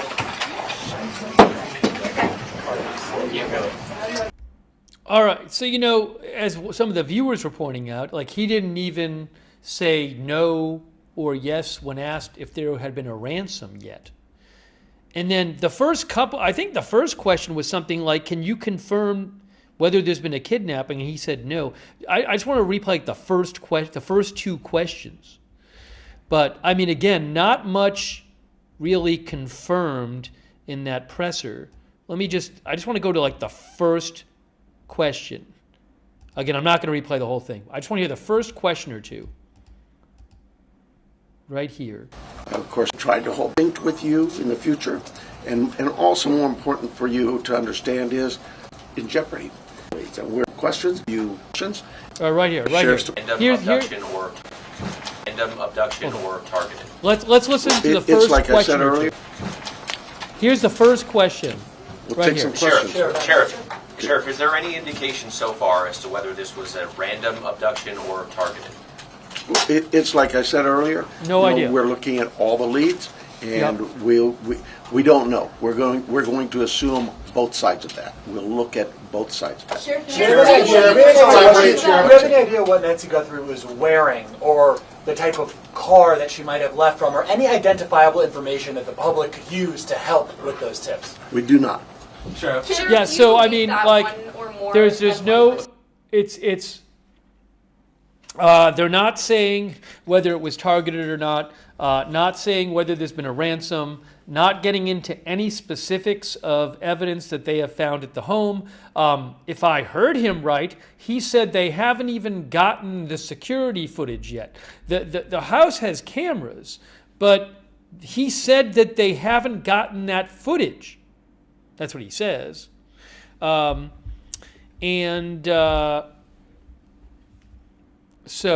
again, a lot of questions.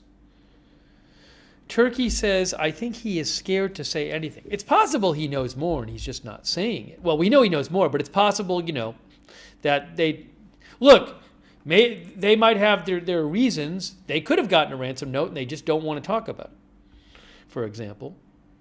But they won't even say if it's, he said they're examining whether it was targeted or not. One of our viewers, Poochie and Bongo, thinks he seems overwhelmed. He's been on TV a lot the last couple days, on TV doing these interviews. I'm sure he's very upset by this personally. So I'm sure you can imagine this is a super stressful time.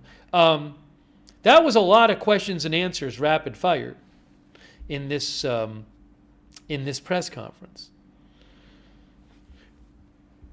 Rick Olson thought it was a useless presser.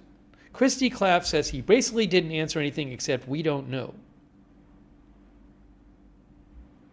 Now, the other thing is that, she's now been missing. Today's Tuesday.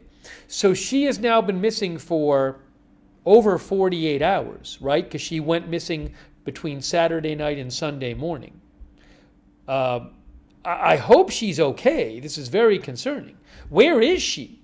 But it's been over 48 hours.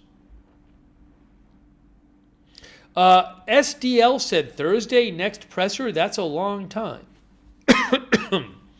Yeah, that's the next presser if nothing big happens.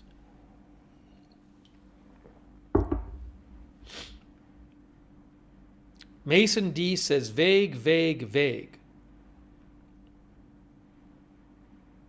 Sarcasm BTC says, past the most important time frame.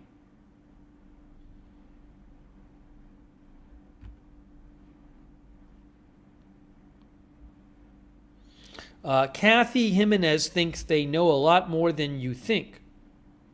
Tina says, hope she's okay.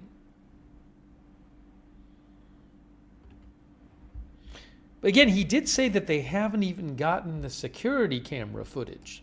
I don't know if the cameras were working. I have no idea. I mean, there were cameras there, but again, according to the police, they don't have the footage yet.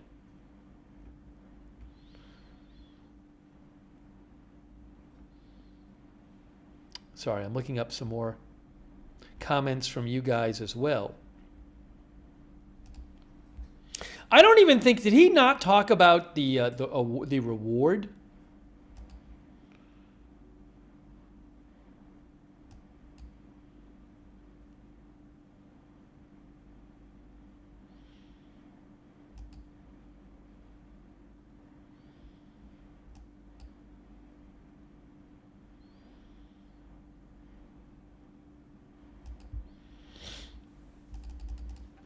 For those who didn't see, there is a reward now.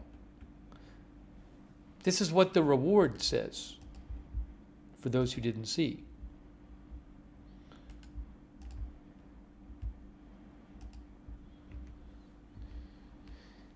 It's up to, obviously this is not moments ago, and it's not, reward up to $2,500. Nancy Guthrie's daughter is, one of her children is Savannah Guthrie, who is a very well-known, prominent U.S. broadcaster. Savannah Guthrie has been co-hosting the Today Show for over a decade. Savannah Guthrie was supposed to co-anchor the Winter Olympics, although there's reporting suggesting that's not going to happen at this point. A bunch of our viewers think this is way too low.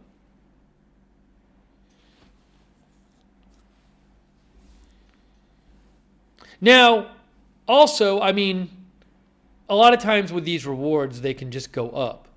But this was posted by the Sheriff's Department today.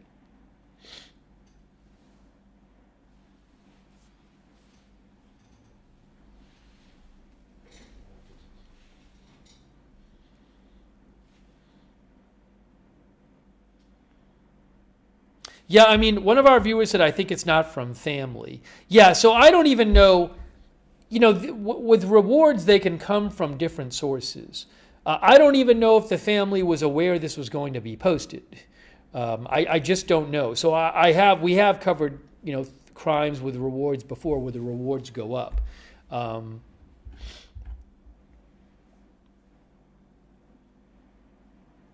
I also don't know how they do it there. If there's a usual reward they start out at and maybe they change it.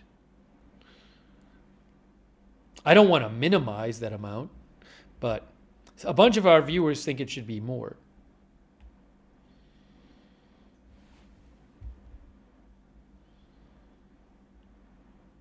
One of our viewers, Tubb, says it might be like their local reward system and that's the default maximum. Yeah, I don't know how it's done there locally, so there could be some reason it is that amount.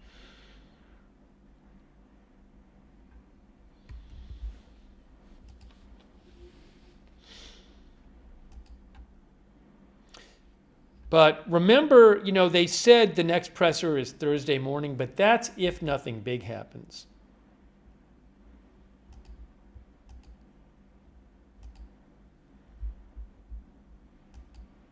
Darkness says, I saw a post Nancy was taken from her bed.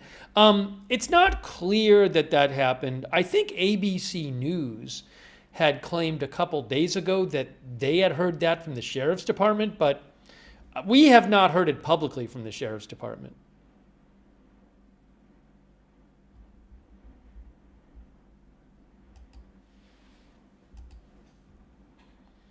Vegas Gem says that is a crazy amount. Hold on a moment here. Give me 1 second.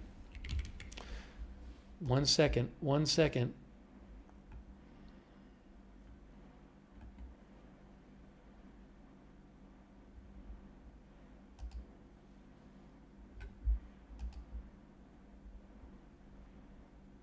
One of the viewers said TMZ ransom note. I just looked at TMZ's social media, and I looked at TMZ's webpage. I see nothing about a ransom note.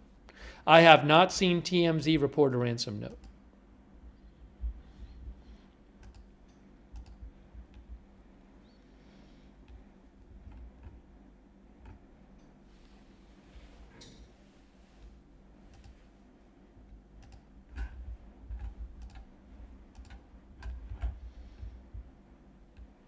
Nicolera says the reward is coming from 88 Crime, a local nonprofit crime stopper organization.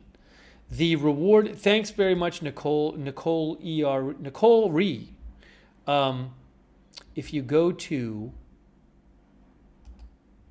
the reward, it says 88 Crime and also Pima County Sheriff's Department at the top there.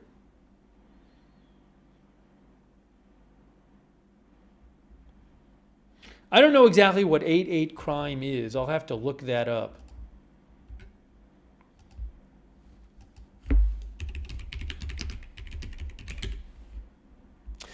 Pima County, 88 Crime looks to be something like a Pima County thing. The purpose of 88 Crime is to prevent and reduce crime by forming a partnership with community law enforcement and the media. It's some sort of organization, it looks like. I don't know about them, but it's a non-profit corporation, it says on their website. But it certainly looks like they work with the county. Because the county sheriff's office posted the poster, and it has both their logos on it.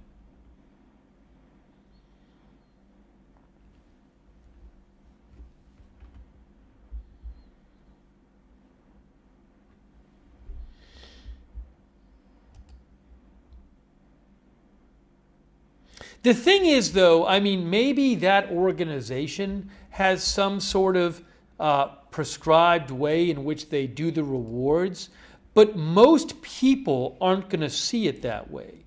Most people are not going to look at this and say, oh, now I don't know if this is the case, but maybe that's the way 88 Crime does it, and it's just that's the starting amount that they always start rewards at. I don't know. But my point is, the average person, I don't think, will look at that and say that. They'll just say, this is the reward.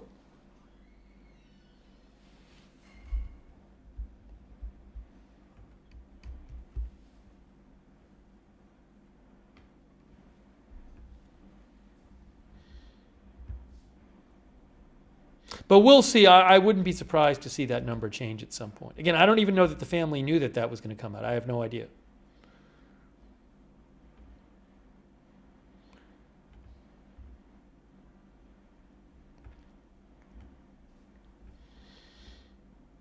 All right, give me, you know what I need to do? I just need to fill up my water. We're going to talk more about this and more about Iran. I want to talk about the Iran situation again.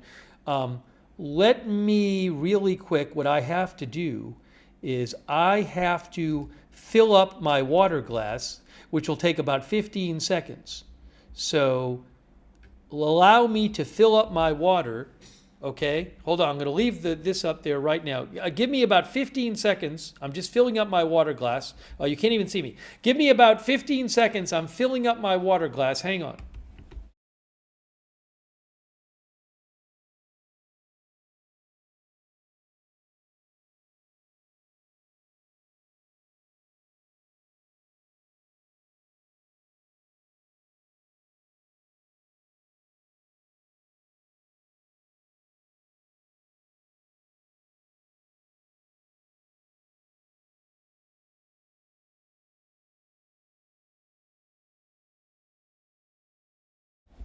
Okay.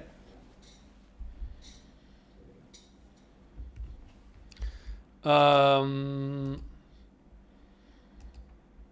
I did want to mention another story real quick, which we hadn't had time to mention yet. Let me mention this.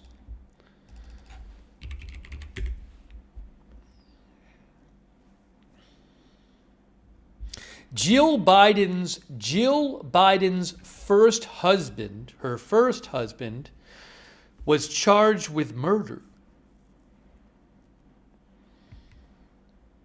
I want to mention this. Jill Biden's first husband charged with killing wife in domestic dispute at their Delaware home.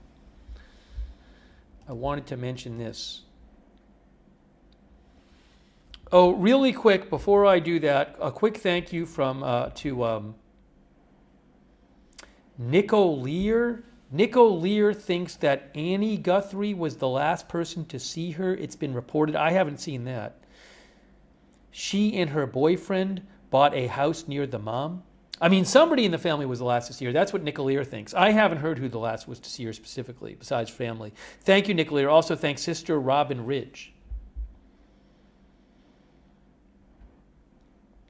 Yeah, she mentioned that it was asked about the front door camera being missing. The sheriff said, we're looking into that. Yeah, when I first heard the sheriff answer that question, I thought he was acknowledging it, but replaying it again, he wasn't saying it's definitely missing, but he didn't say it wasn't missing. Anyways, there was a question about a camera missing at the house. So I don't know if that's true. That's certainly an interesting detail. I can't confirm that's true. Thanks also to Livestream Open and Just Cars are for the membership, and Gary Baines for the membership, and for the memberships, and No Not November, who says, could she have wandered off on her own? No, police do not believe she wandered off on her own. She did not have dementia. She was sharp as a tack. Also, she has difficulty walking. She can't walk 50 yards by herself. So police have repeatedly said that she did not wander off on her own. Thanks also Sparky Jean. And Scrantix Gaming. Thank you, Scrantix. I think the answer is no, Scrantix, but I'm not sure. That's a YouTube question, Scrantix. But I think the answer is no. Thank you for asking, Scrantix Gaming. Hey, before we get to the other news, let me just thank our moderators again. I really appreciate them being here. We have moderating right now Evelyn in Maine. Not Evelyn Maine. Evelyn Maine's one of our members. Hold on. Beth Mythical, Ruth, Janet B., Roberts May Queen, thank you for moderating over on X. Linda Belk, Larry, and Misha they're on X. The first batch I mentioned is on YouTube. Also our Facebook moderators and our Twitch moderators. Hang on a moment. I just want to thank our mods real quick before continuing here. That's important to do. We also have moderating right now on Twitch. Good Luck Duck, I Got That Fire, Matthew Kohai 3, Sarah, and Surly Dev. And thank you also to our Facebook moderators like Kay Lowry Body and Margaret Riley. And hang on a moment here. 1 second. Thank you to all of them over there. Thanks, Martha Crawford, who thinks the reward amount is low. Thank you, Martha, for being a subscriber. Christy Claft as well. Thank you to all of our moderators. Okay, now hold on a moment here. Give me 1 second.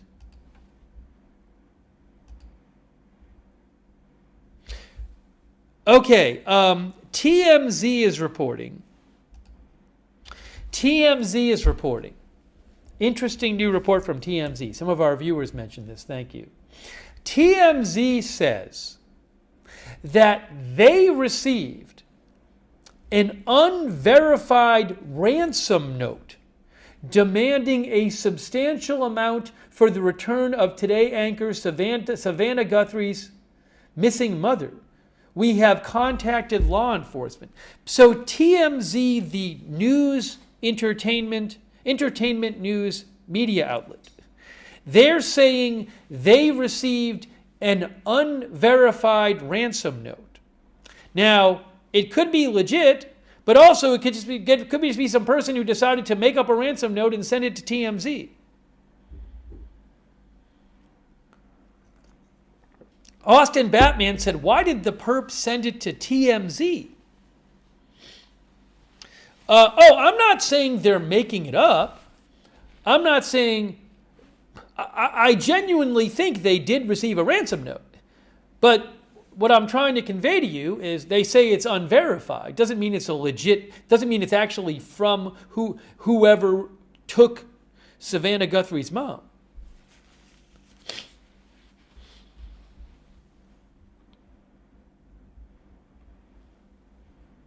Now let me just check something here.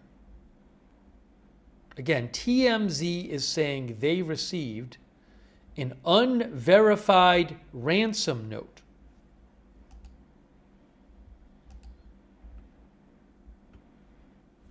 Let me see what they said. They just posted about this. Hold on a moment. Let me just pull it up on my phone here and listen to what they said. They just posted a video about it. Oh, thanks, by the way, to Kay Lowry Body for the Facebook stars. Thank you, Kay. All right, hold on. I am listening right now. I will post a link to the TMZ post in the chat so you can listen as well. Again, TMZ says they got an unverified ransom note. Let me listen to this. Hang on, I need to mute myself for a second. That look. Guthrie's mother. Hang on. One moment.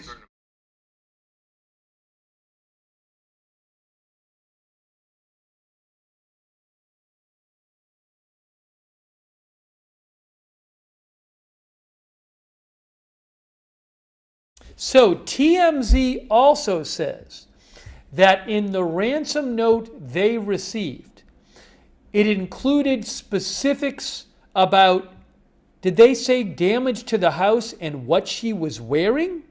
Let me listen to this again. A ransom note.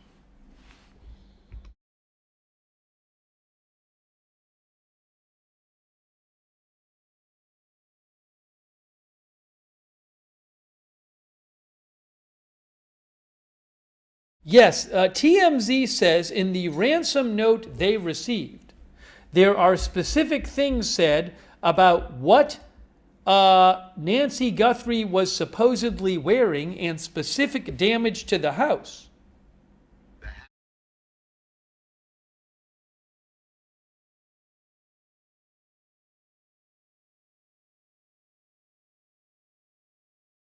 One moment here, one moment.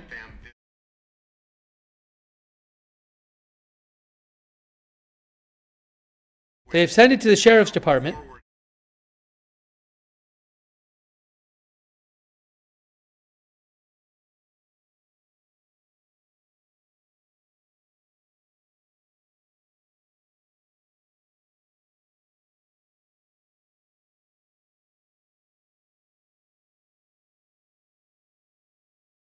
Again, they say it contained details about the mother's, what she was wearing, and damage to the house.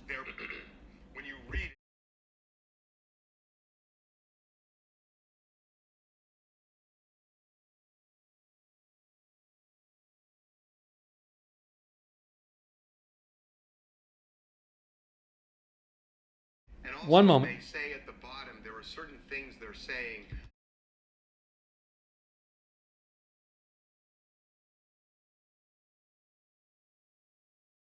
Give me one more moment. Hold on.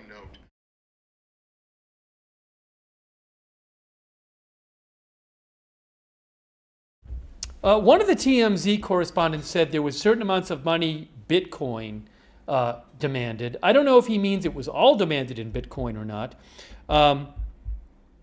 Let me also post. TMZ says this unverified ransom note included specifics about what Nancy Guthrie was wearing and details of damage to the house.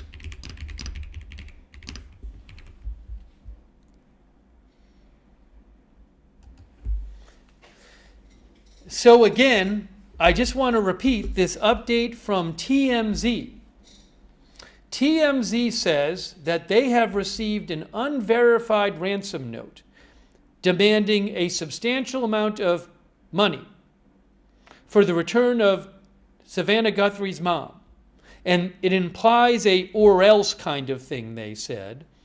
And they also said that in the note, it contains specific details about things like what Nancy Guthrie was wearing and specific details about damage done to the house. The idea being that only the real people would know these things. So, well, I assume that it will not, I assume it'll be pretty easy for, well, I don't know about easy.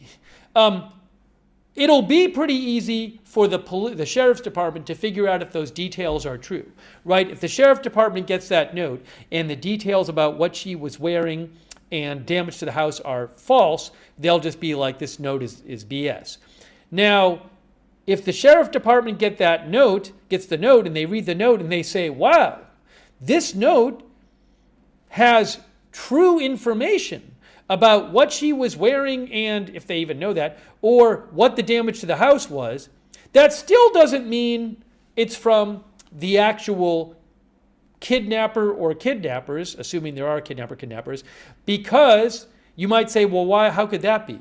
Well, maybe somebody got access to information the police had about damage to the house or what she was wearing, and maybe somebody somehow got access to this information, unauthorized access, and they used this access to create a real seeming ransom note, right? So you can't just assume that even if the details are true, I would think, that you're not going to be 100% sure it's a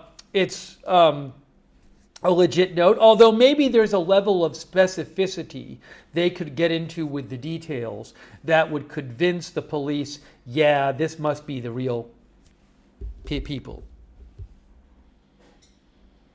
So I do not know if this is a legit note, but that's a very interesting report from TMZ that just came out. I want to take some of your comments here.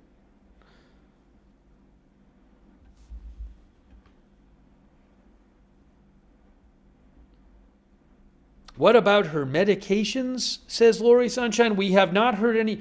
She needs medication for her health. And hold on a moment here. Let me just do this real quick.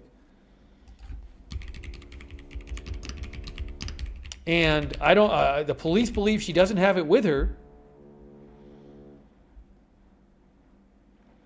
Yeah, the police had said if she doesn't get her medication within 24 hours, it could be fatal. It has now been over 48 hours.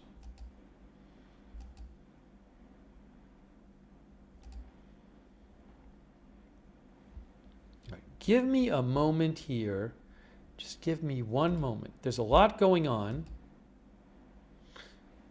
By the way, Bitcoin went down to about just above 73,000. It is back up to just around 75,000. I just checked it. So remember, again, I just want to mention this. TMZ says they got an unverified ransom note demanding a substantial ransom for Savannah Guthrie's mother, and TMZ says the note contains specific information about what Nancy Guthrie was wearing and when she went missing, and also specifics about damage to the house.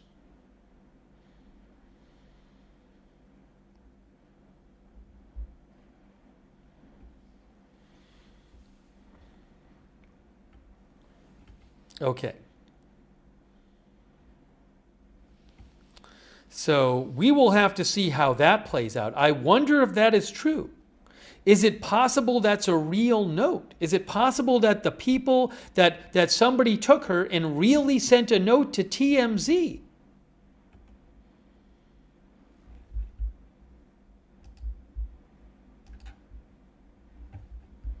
What do you guys think?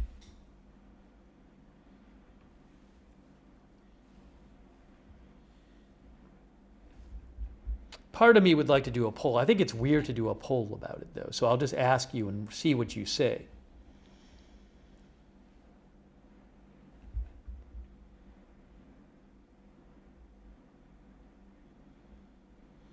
One of our viewers said suspicious.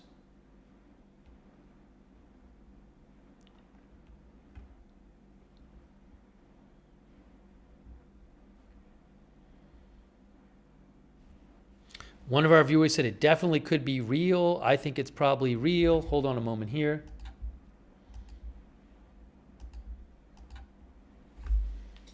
Nicole says, I'm not buying it. Mal says, this whole thing is weird. Thank you, by the way, to Ruth. I really appreciate it, Ruth. Thank you. Some of our viewers think it is real. By the way, I'll say this too. I'll say this. If I would assume, I may be wrong, I'm not a legal expert. I would assume it's a crime to send a ransom note like that. Now, maybe I'm wrong, but I would think that if you sent out a fake ransom note, I would think you're running the risk of being prosecuted. Again, I'm not sure. So, if somebody did send it to them, they could be putting themselves in legal jeopardy if it's not a legit note. I mean, obviously, if it is a legit note, it's a crime in itself. But I'm just talking about the idea of somebody pranking them.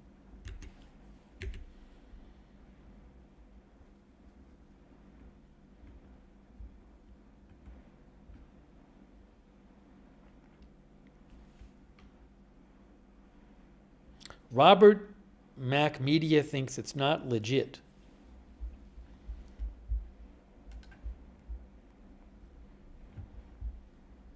So to repeat, again, I'm just repeating because people come in and out of the chat. TMZ says they have received a ransom note, an unverified ransom note, demanding a substantial amount of money to return Savannah Guthrie's mom, and TMZ said the note has specific information about what the mom was wearing when she went missing and specific damage to the house.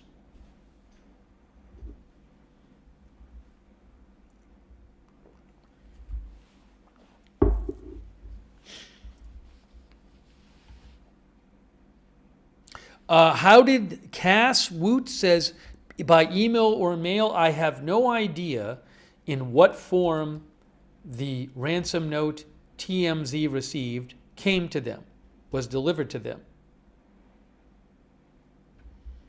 Cack says if that was indeed a prank, it is a callous and cruel thing to do.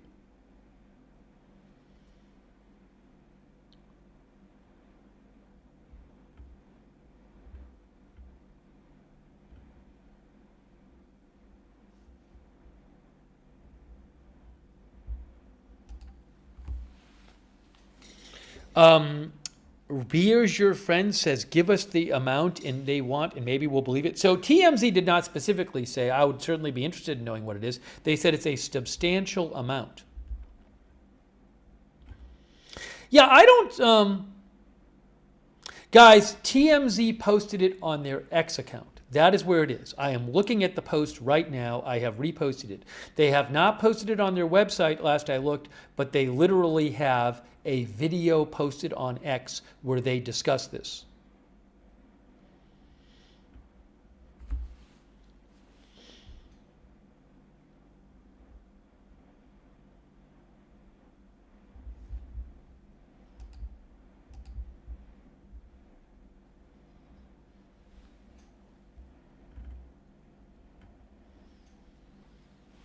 Why would they go public with it? It's an interesting question. I mean, they're a news outlet, so they report on the news. That's one reason. I also don't know if they feel that if they didn't talk about it and then people found out about it later, they might feel that they had been keeping stuff from the public. I don't know. I don't know what kind of discussion was there about that there.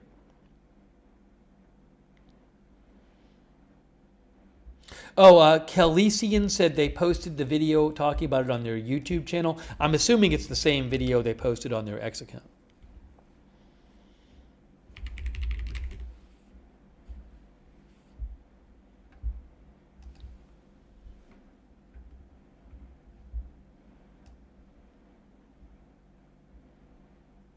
I'm looking at their account on YouTube.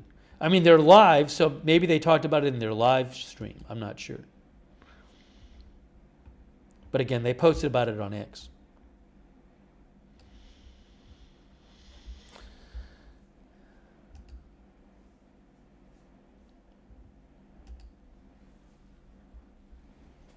TMZ frequently gets details right early with news stuff that they report on. I certainly have seen numerous cases before where they did get stuff right. So I wouldn't assume because it's TMZ it's wrong.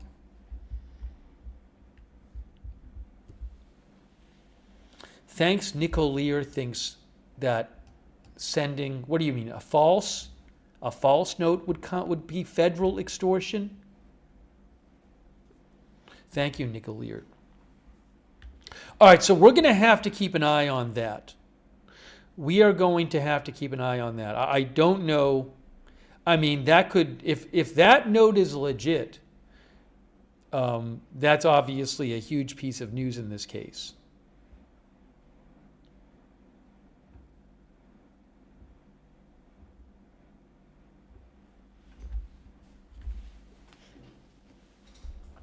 All right, so I'll keep an eye on that. I want to talk about a couple other things.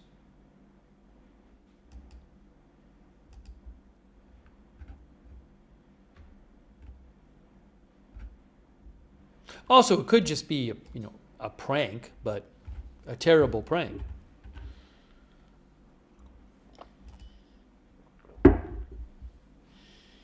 Accidental fire thinks it was sent through some encrypted app like Signal. All right, I did want to mention this. We haven't even talked about this real quick.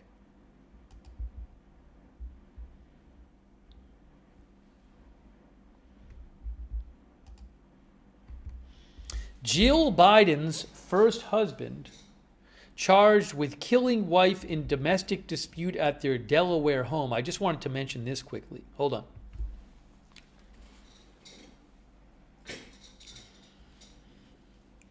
This is an AP story. The first husband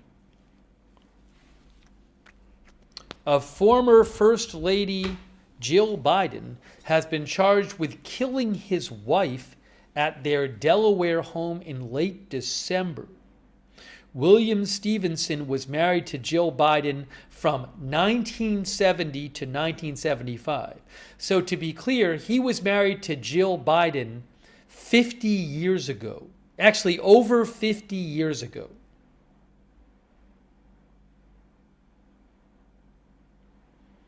He remains in jail after failing to post $500,000 in bail after his arrest Monday on first-degree murder charges. He is charged with killing his wife on December 28th. Police were called to the home for a reported domestic dispute after 11 p.m. and found a woman unresponsive in the living room.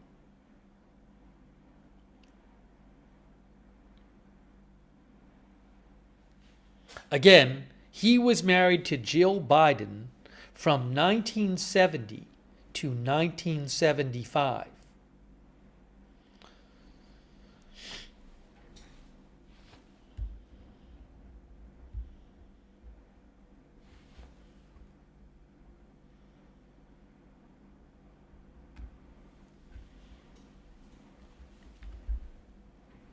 Mr. T-Man says, unbelievable. Jonathan Morris says, what in the world?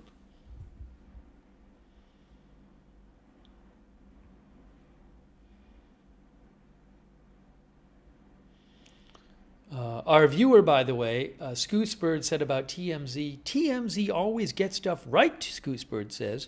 They were the very first to break the news about Michael Jackson's death, and they got every detail correct. They might be tabloid, but they're accurate. Oh, Mr. T-Man mentioned Savannah Guthrie talking publicly. So I did want to mention she did, we're going to talk about Iran in a second, but Savannah Guthrie did post on her Instagram last night. And I reposted what she posted, but I did want to mention it in case people hadn't seen it. But I'll certainly be seeing if she posts anything else.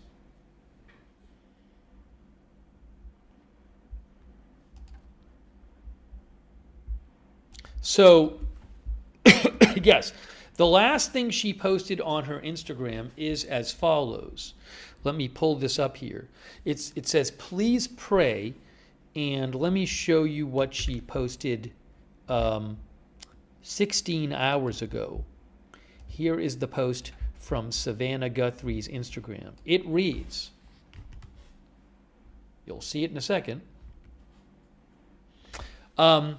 We believe in prayer. We believe in voices raised in unison, in love and hope. We believe in goodness. We believe in humanity. Above all, we believe in Him. Thank you for lifting your prayers with ours. For our beloved mom, our dearest Nancy, a woman of deep conviction, a good and faithful servant, raise your prayers with us and believe with us that she will be lifted by them in this very moment. We need you. He will keep in perfect peace those whose hearts are steadfast, trusting in the Lord, a verse of Isaiah, for all time and for all time, for all of us. Bring her home.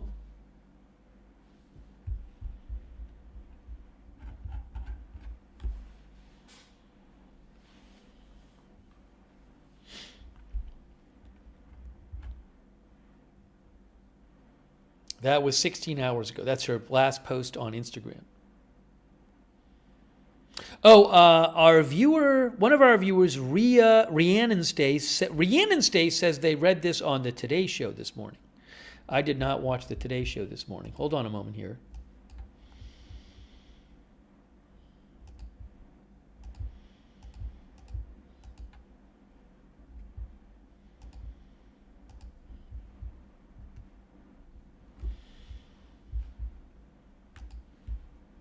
Thank you so much, AZ Intel's dad. I really appreciate that, AZ Intel's dad. Thank you. Again, we will keep you updated on the story that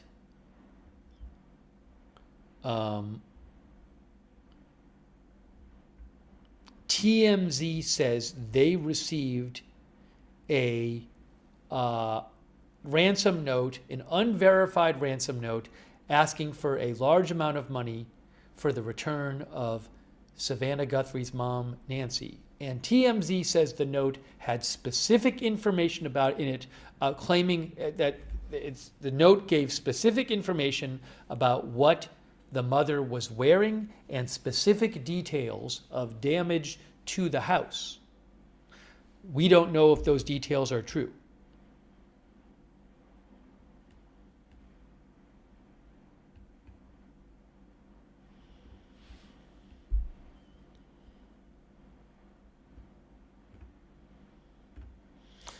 All right, let's go back and talk about some more about Iran.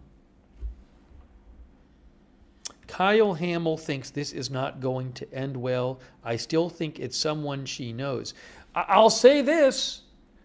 If it is a legit ransom note, the one positive thing is that could mean she's still alive, right? I mean, we want her to be alive.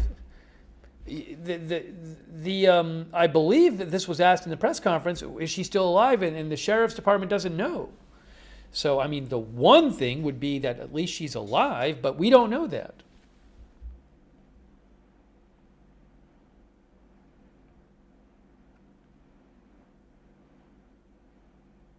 And also, I do wonder if that ransom note is legitimate. I think the police will be able to figure out pretty quickly if it's a legit note or not. If it is legitimate, I have no idea that it is. If it is, would they do another press conference? Would they make an announcement, or would they not discuss it?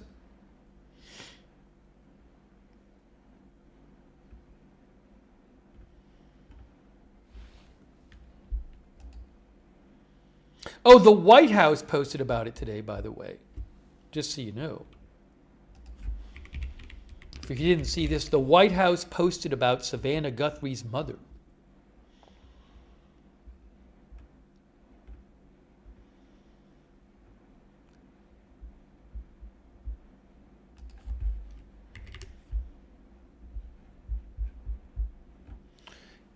Was it just that they reposted it? But you can see right here.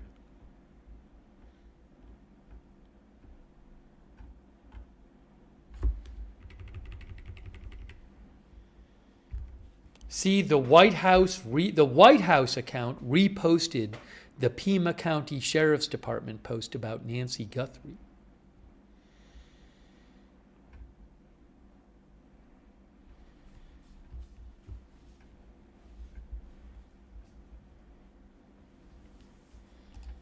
Okay, give me a moment here.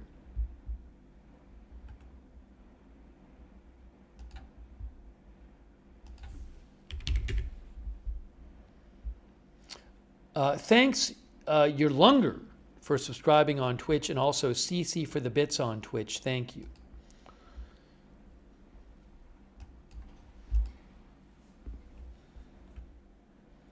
I personally would be surprised if there's like no news coming. Now, I could be wrong about this. I would be surprised if there is no developments in 2 days, because they said that the next presser will be in 2 days on Thursday if there's no big developments. I mean, I'd be surprised if there weren't significant developments one way or the other, or new information or something, but I could be wrong. Tricia says, what does this have to do with the White House? Oh, TMZ said they demanded millions, one of our viewers said. Hold on a second here.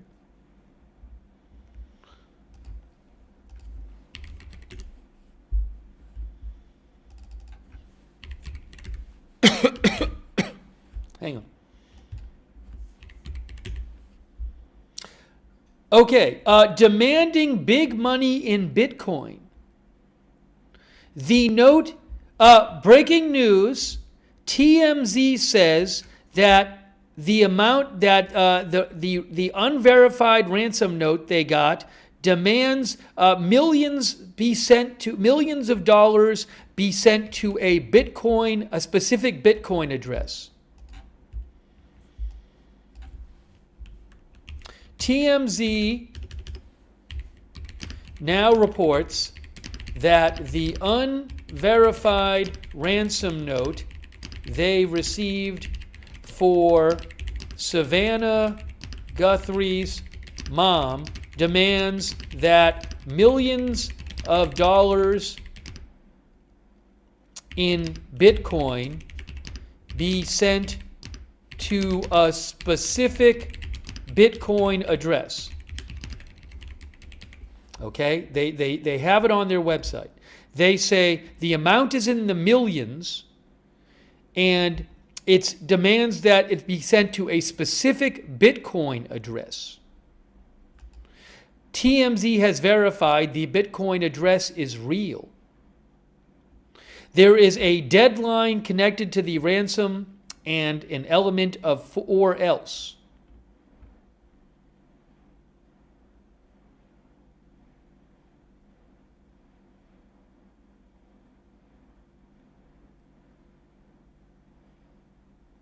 And the item says that a specific item, the note says a specific item was damaged at the house. It says something about what she was wearing. Well, again, I cannot confirm that the note is legit.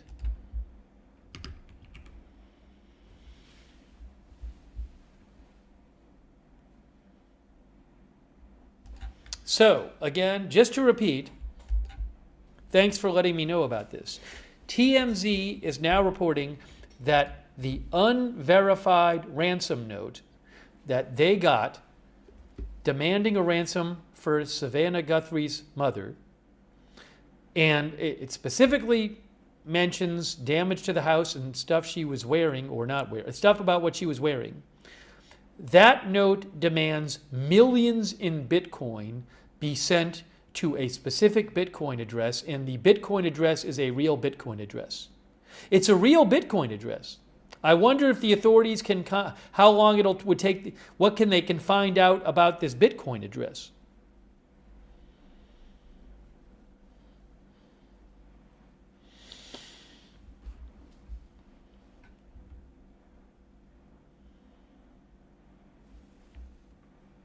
Sea Chase says, hope this doesn't become a new fad, kidnapping grandmas. Again, we do not know if this is a legitimate note from person or people really involved in this kidnapping.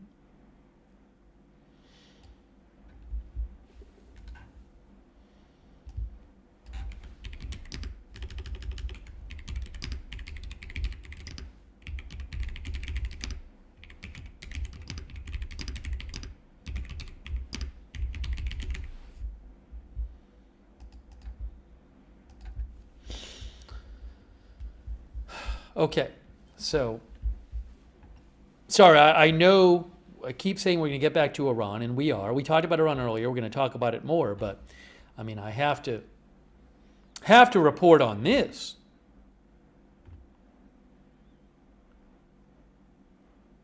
Michael Avery says maybe they hacked the camera cloud.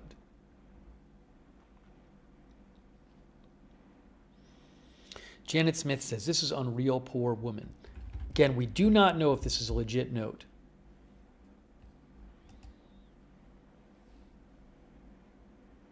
Thank you, Sean Morris. I appreciate it. Also, thank you, Schaff, for the memberships. Thank you, Schaff.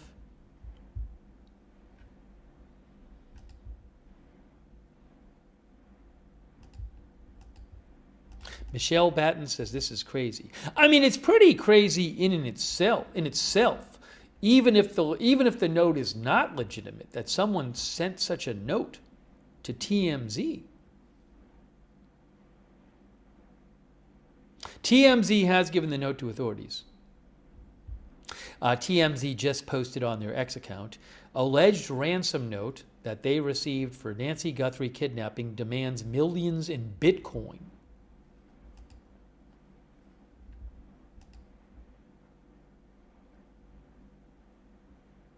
Bitcoin is at about 75,000 right now. It was about close to 73,000 earlier today.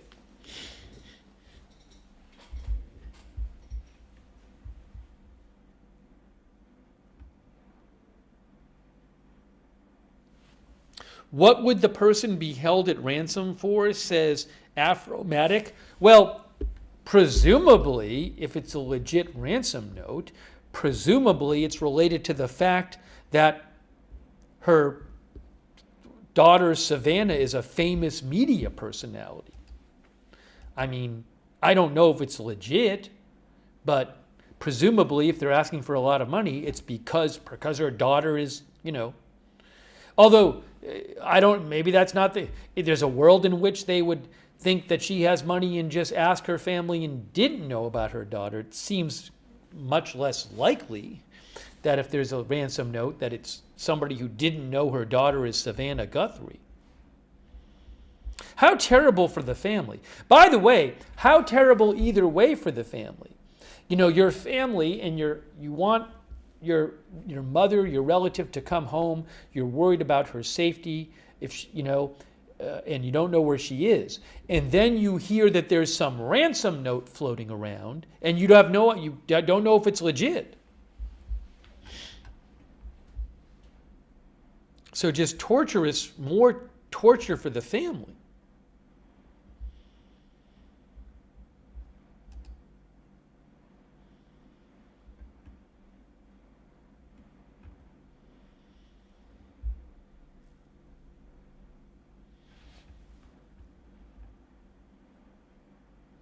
TMZ does media reporting. Usually they focus on entertainment, but they do. It's not always entertainment stuff. I know they have big social media presence. They might still have a TV show. I'm not sure. They have a website. They're on different social media platforms. Is proof of life the next step, says LLMNU, N9U.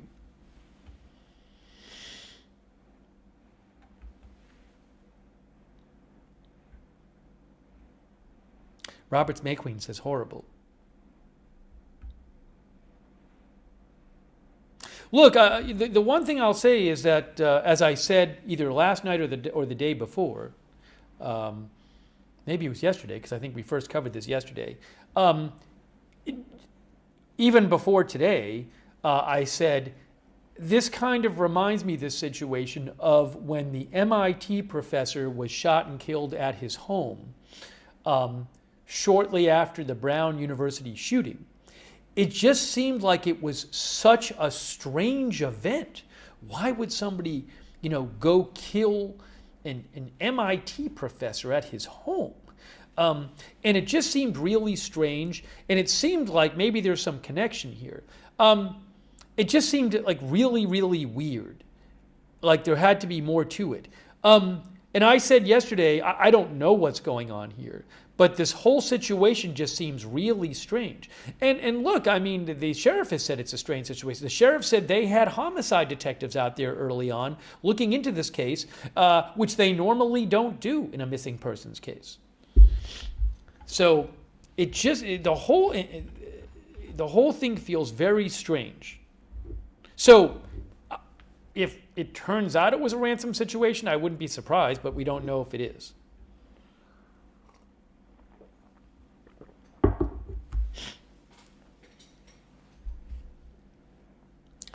Our viewer, Alea, says, feel for the family and friends, of course, what sick people in this world.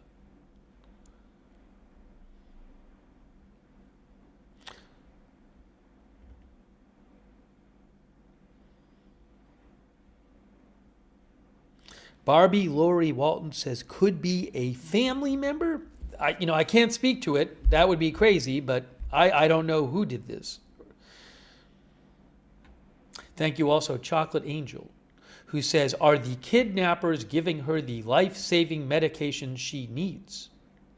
Would they be charged with murder if she dies from running out of it? That I cannot answer either of those questions. I wouldn't be surprised if they could face a murder charge if that happened, but I just don't know. Let's hope she's still alive. Let's hope that she can be found alive and well, but it's now been over 48 hours.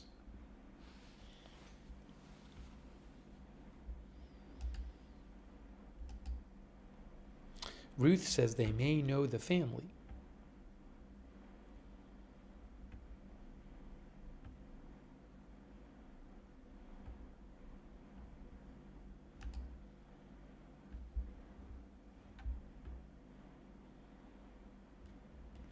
Autism Mommy sent me something. Oops, sorry. Hold on a second here. Hold on. Usually have my ringer off. Autism Mommy sent me a report from the New York Post saying that Savannah Guthrie's missing mom's pacemaker stopped syncing with her Apple Watch. So the New York Post had reported today that Nancy Guthrie's pacemaker stopped syncing with her Apple devices pre-dawn on Sunday, and it lost contact with the Apple products around 2 a.m., a law enforcement source told Fox News. So the New York Post says this is a Fox News report, that Nancy Guthrie's pacemaker stopped syncing with her Apple devices around 2 a.m. and her phone and her Apple Watch were still inside the house.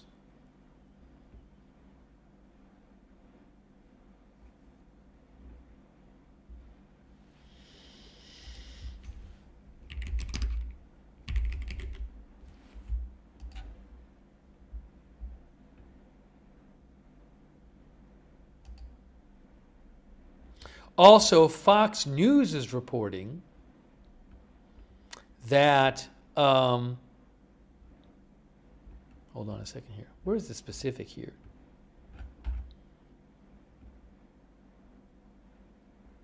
I'm not seeing much in their article. Oh, a law enforcement source told Fox News Digital there were blood drops leading from the entryway outside down the house's pathway towards the driveway.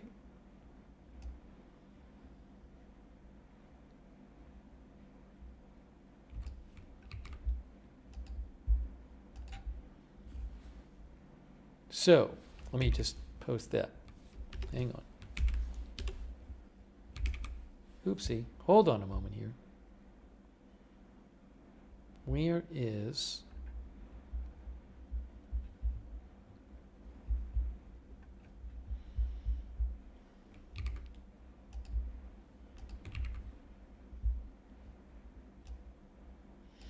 So again, a law enforcement source told Fox News Digital that there were blood drops leading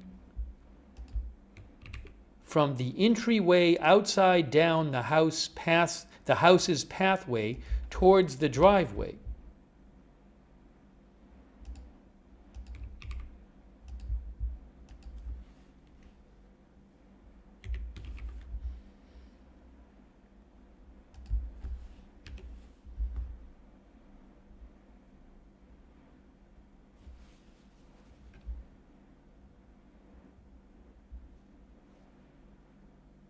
That's not good. Hold on.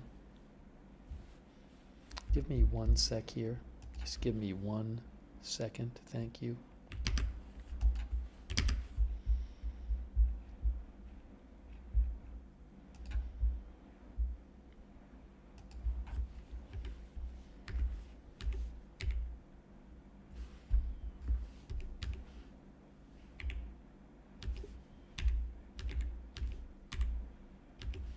Where is the...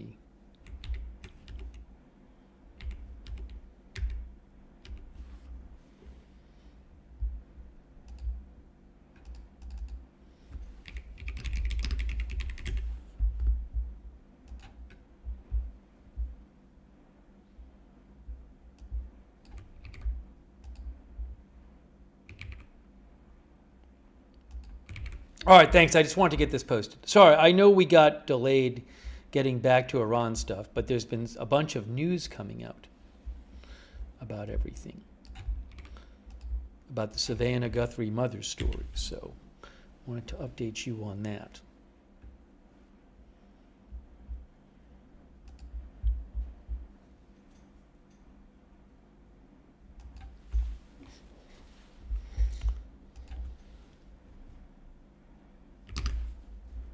Oopsie.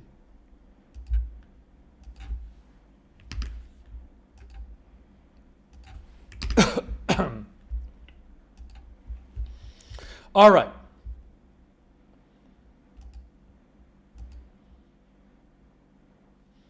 Obviously, if that's true, that if it's true what Fox News is reporting, that there were blood drops leading from the entryway outside down the house's pathway towards the driveway, that is not good.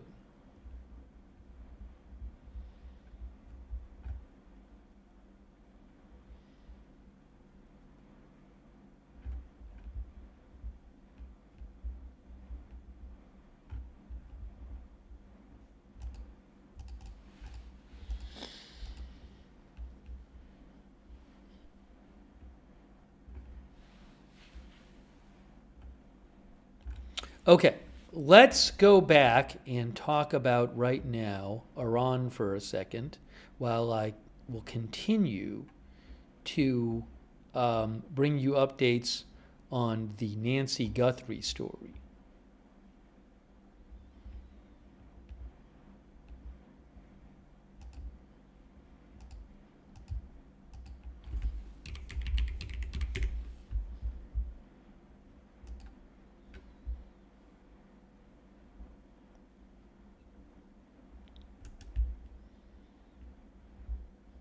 So just to get us all on the same page here,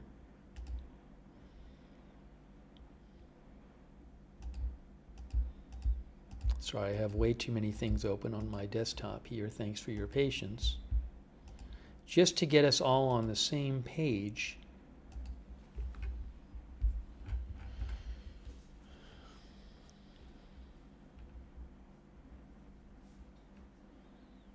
Yes, Elvis Knight, TMZ said the ransom note they received asked for millions of dollars in Bitcoin, but we don't know if it's a legitimate note.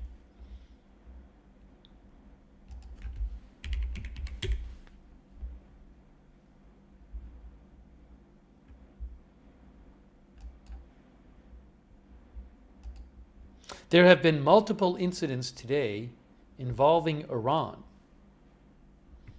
and the U.S. military. The U.S. shot down an Iranian drone. Also, the U.S. military escorted a U.S. oil tanker after reportedly it was threatened by Iranian gunboats.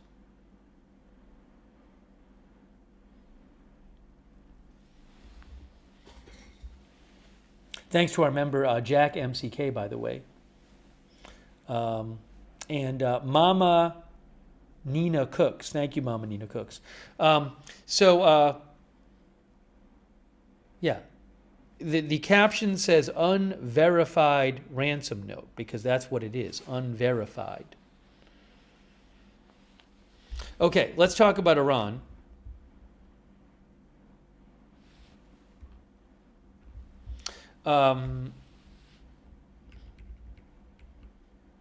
U.S. shoots down drone, says AP. U.S. Central Command said an Iranian drone aggressively approached the aircraft. Well, let me just move it up here. U.S. Central Command said a U.S. Navy fighter shot down an Iranian drone that was approaching an American aircraft carrier early Tuesday morning. The Iranian mission to the UN did not immediately comment on the incident. U.S. Central Command said the drone aggressively approached the aircraft carrier on Tuesday, just before sunrise, with unclear intent, and it continued to fly toward the ship despite de-escalatory measures taken by U.S. forces operating in international waters. The Shahed 139 drone was shot down by an F-35 fighter jet from the USS Abraham Lincoln, which was sailing about 500 miles from Iran's southern coast. In a separate incident later today, Iran's Islamic Revolutionary Guard Corps forces harassed a merchant vessel flying the American flag and carrying an American crew.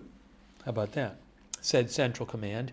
2 boats in an Iranian Mohajer drone approached the ship Stena Imperative at high speeds and threatened to board and seize the tanker.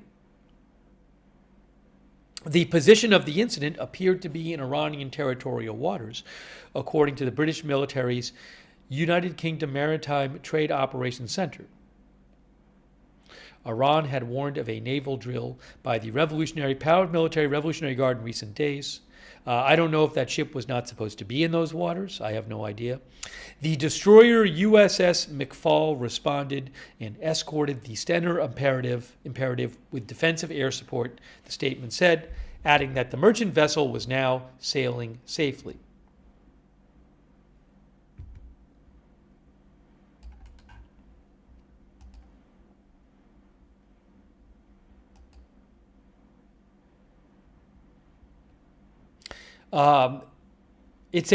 By the way, that ship, the Stena Imperative, it's a tanker ship. It's a oil/chemical tanker, according to the ship tracking and marine analytics site marinetraffic.com. And Marine Traffic also says that the Stena Imperative is about 183 meters long. That's a big ship. Big tanker ship, the Stena Imperative.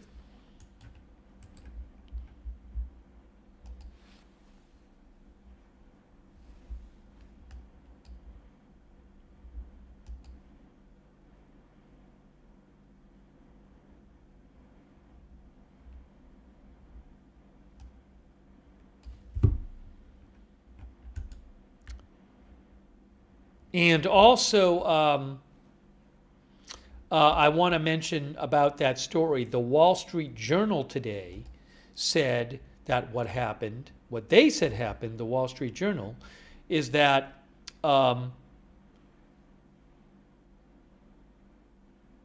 did they change their update? They originally talked about gunboats, but I'm looking at the updated Wall Street Journal story. Do they not mention the gunboats anymore? They had earlier, I think, said Iranian gunboats. Let's see.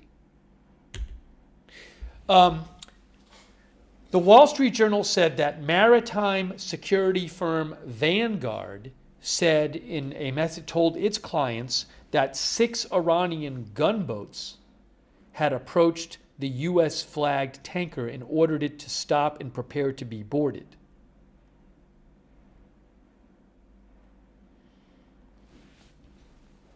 So we have both of those incidents happening today. And hang on a moment. There's other reporting here about Iran.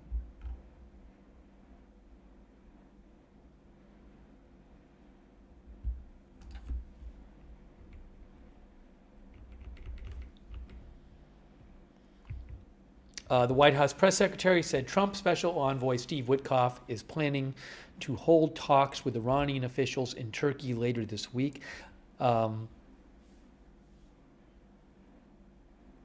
She said these talks as of right now are still scheduled in response to whether the drone incident could impact the talks.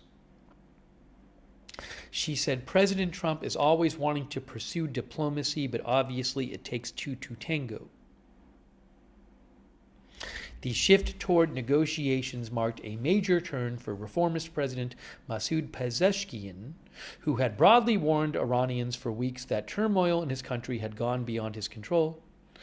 It also signals the president received support from Iran's Supreme Leader Ali Khamenei for talks that the Supreme Leader had previously dismissed.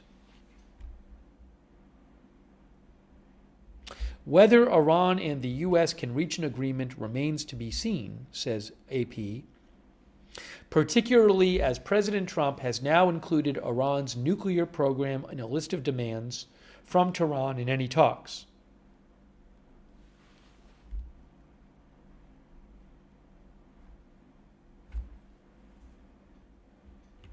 Also, Israel demands that any agreement with Iran include removing enriched uranium from the country, stopping the enrichment of uranium, limiting the creation of ballistic missiles, and ending support for Tehran's proxies.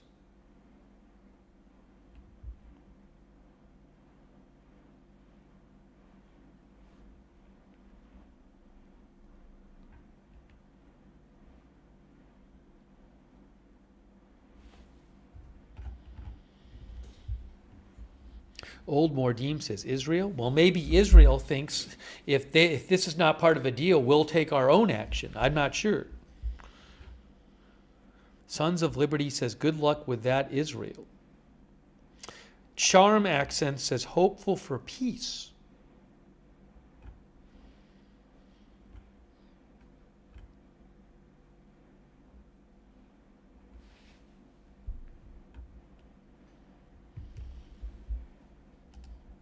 Let me see if we have any other breaking updates on what's going on with Iran. If you give me 2 seconds here. I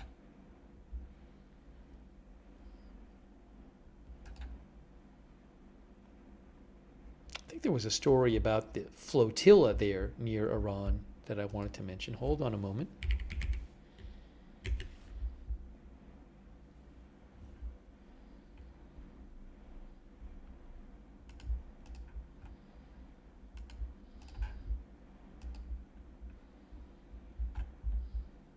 Graphic.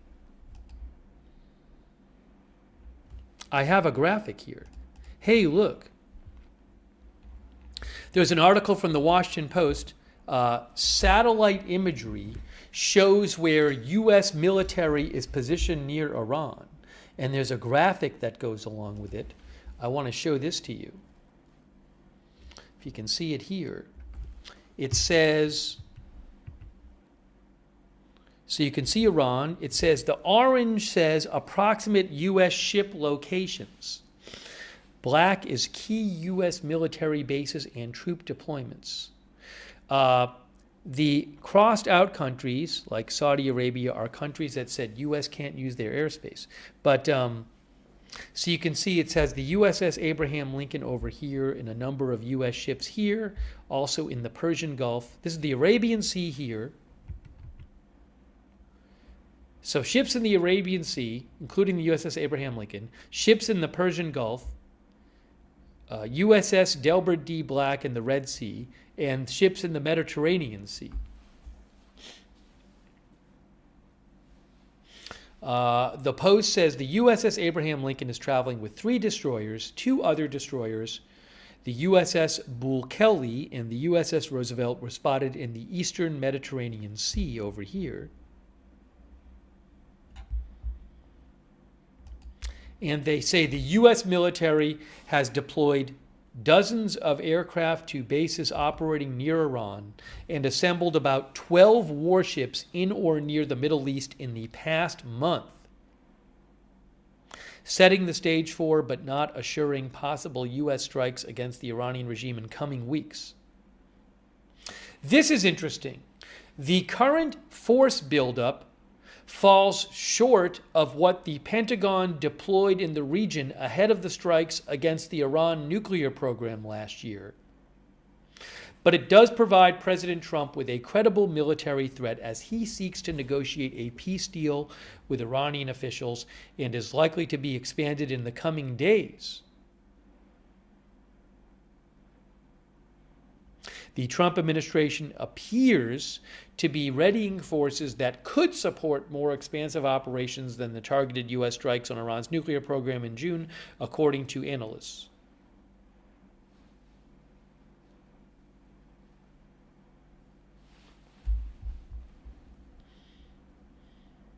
Mr. T-Man says, big ship, big shot. Let me take some comments from you on this. Shrenko says, please help the Iranian people. One of the other viewers said, help is on the way. Remember, I think it was weeks ago, during the protest, President Trump said if Iran kills protesters, that the U.S. would take action. Well, there's many reports out there that Iran killed many thousands of protesters, possibly tens of thousands of protesters.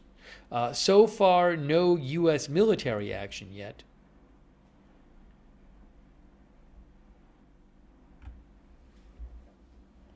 Peggy McGuire says Iran's tactics have always been to stall for more time.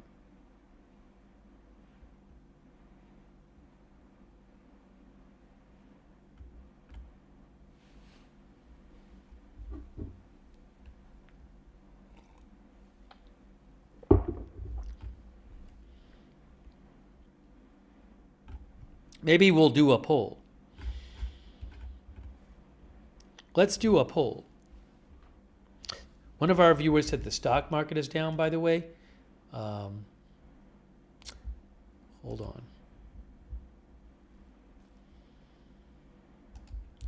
The stock market, just to mention it, well, the Dow is down about 0.5 point, S&P down about 1 point, NASDAQ down about 1.5 points. Let's do a poll about Iran. The poll is going to be, will the U.S. strike Iran in the next 2 weeks? Oops. Will the U.S., let's try this again, strike Iran in the next 2 weeks?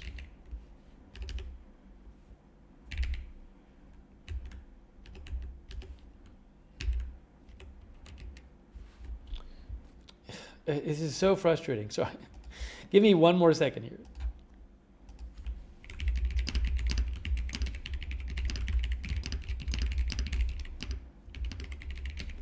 I am now posting it.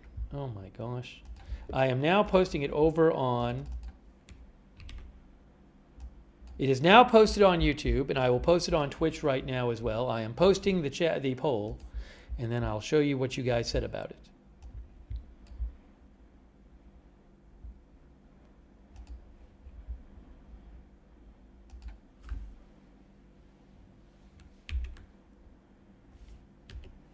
Everything is messed up here.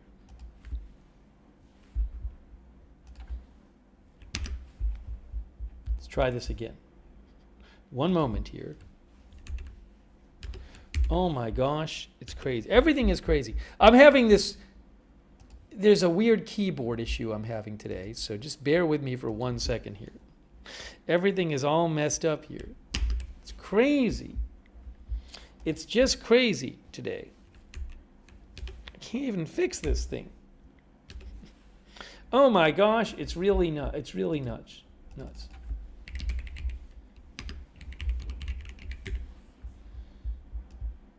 The things I'm having to do today because of this keyboard issue, I'll get it fixed after.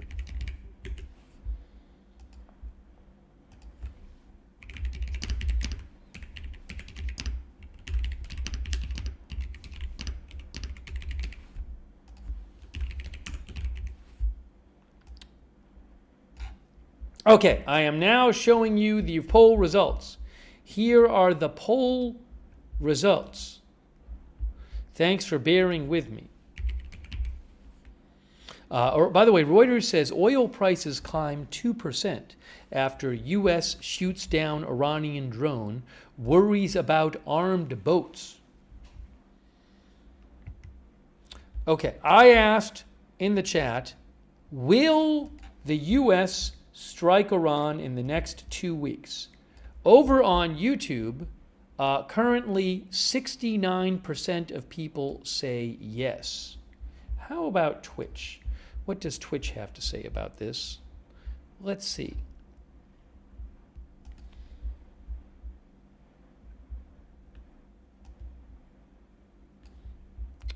66% on Twitch. You guys are optimistic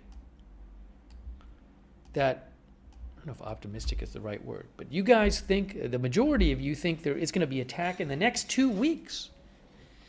Sarah says, I think it'll depend on the news.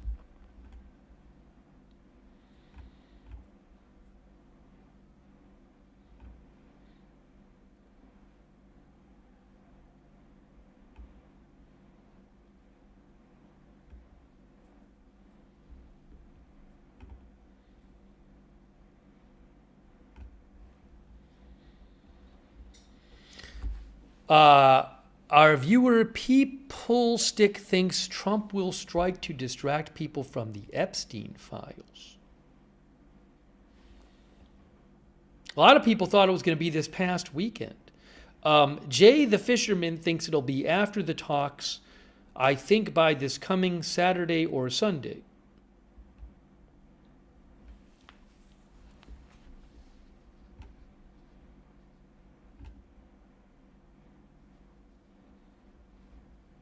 Fred Withrow says, maybe some fake strike.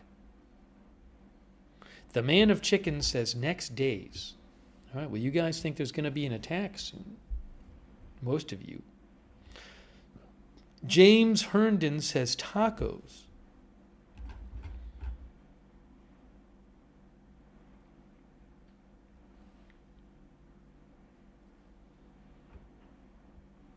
I am Charlie says, don't comma Iran. Thank you, I am Charlie. Faith Bell says, let them have it Trumpy. Thanks for voting in our poll.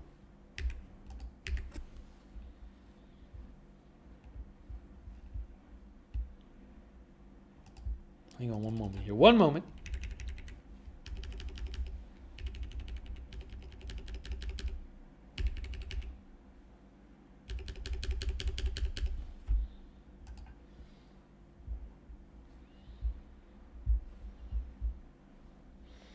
By the way, quick thanks also to Rob PZ. Rob says crypto toast by the bottom, wherever that may be. Thanks, Rob. Some people have been talking about crypto in the chat, just so you know. Bitcoin had gone down to about a little over 73,000. It is now back up to around 76,400 right now. Oh, let me show you that about the oil prices. I was going to mention that as well.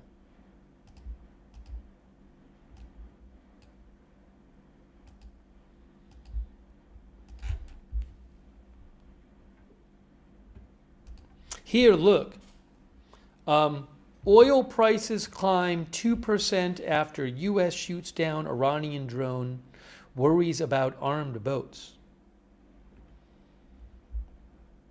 Oil prices climbed about 2% on Tuesday after the U.S. shot down an Iranian drone approaching a U.S. aircraft carrier, and armed Iranian boats approached a U.S.-flagged vessel in the Strait of Hormuz, stoking concerns that talks aimed at de-escalating U.S.-Iran tensions could be disrupted.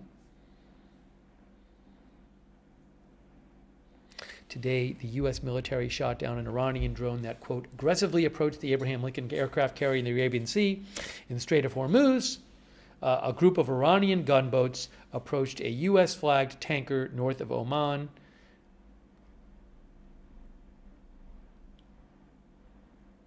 One energy analyst, Bob Yager, said the diplomatic effort to avoid a U.S. military strike in Iran is unraveling, he thinks.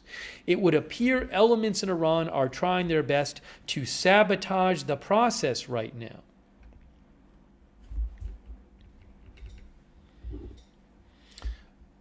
Iran was the third biggest OPEC crude producer in 2025.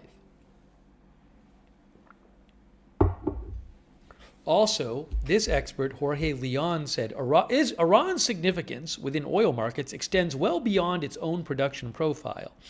The country's geopolitical weight is rooted in its strategic location, its influence over regional security dynamics, and its capacity to disrupt critical energy infrastructure and transit routes. So he's saying, I think he's talking about, look, if there's a U.S.-Iran conflict, that could, for example, disrupt transit of energy resources in the region.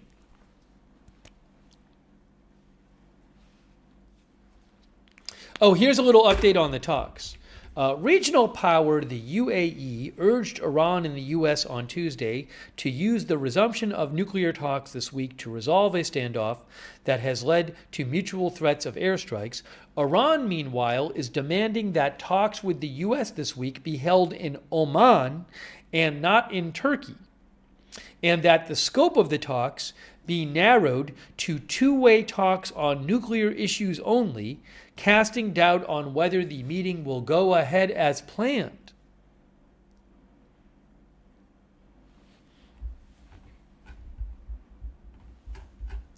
Are the talks even going to happen?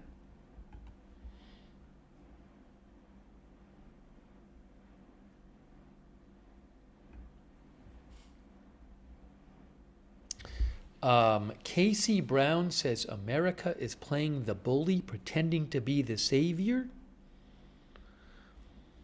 Brandy says, what did Iran think was going to happen when they flew that drone?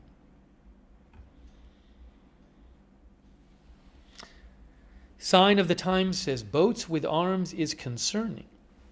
Daisy Clementine Lowe says, let Israel handle Iran.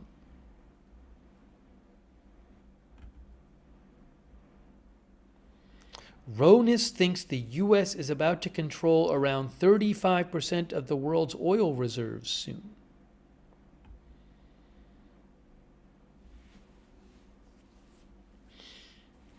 Chuck Mosca says, why is Trump having to negotiate to get Iran to end nuclear program? Didn't he claim he obliterated it? Now, I believe he said he obliterated the important nuclear sites that they had attacked. Thank you, Chuck Mosca, for watching and commenting. Eric Zimmerman says, Trump promised the Iranian people.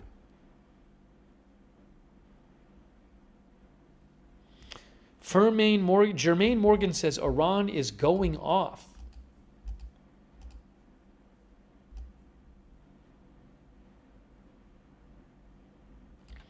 By the way, Reuters' Humaira Pamuk also says that Iran not only wants to change the talks venue from Turkey to Oman, and also not only do they want to narrow down the scope to only focus on the nuclear file, they also only want to negotiate with Americans without the involvement of other Arab and Muslim countries.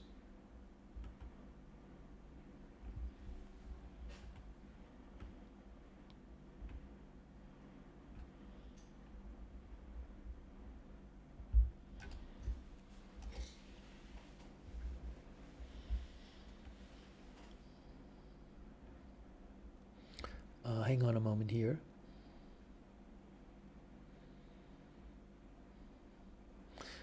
Our viewer N.E. says, I find it interesting that supposed kidnappers sent the ransom note to TMZ instead of the family or authorities. So a couple things. First of all, TMZ did say they received a ransom note for Nancy Guthrie today. They don't know if it's legit. They said it asked for millions of dollars in Bitcoin, be sent to a particular Bitcoin address. And they said that the note had specifics in it about damage to the house and specifics about what Nancy Guthrie was wearing. Now, even if this note, we don't know. We do not know that they did not send this to police. Maybe whoever sent this note to TMZ already sent it to the family and the police, and the family and police just weren't talking about it. It's an interesting question. I have no idea.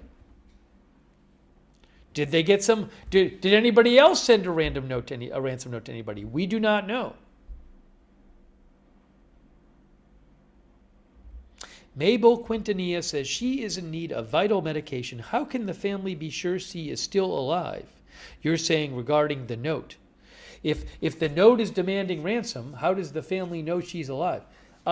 We also don't know if other information about Nancy Guthrie has been conveyed to the family or to police.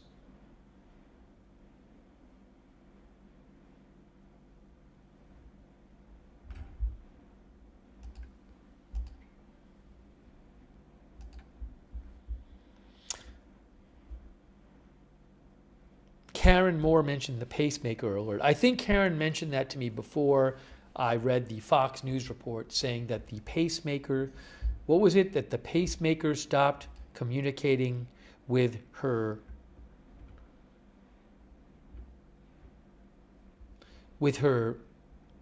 iPhone, with her Apple Watch around 2 in the morning. Was it Fox News or somebody else? Oh no, yes. According to New York Post, Fox News reported that Nancy Guthrie's pacemaker lost contact with her Apple products around 2 a.m. Lost contact around 2 a.m.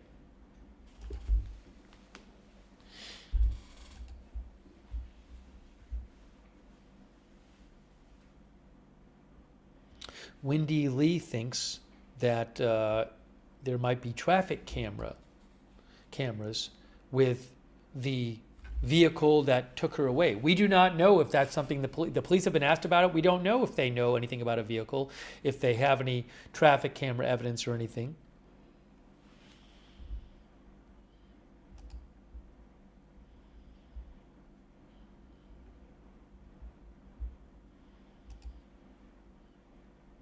Why would they send it to TMZ, says Shrenko. You mean if it's legit, why would they send it to TMZ? It's a perfectly reasonable question. I can't tell you. I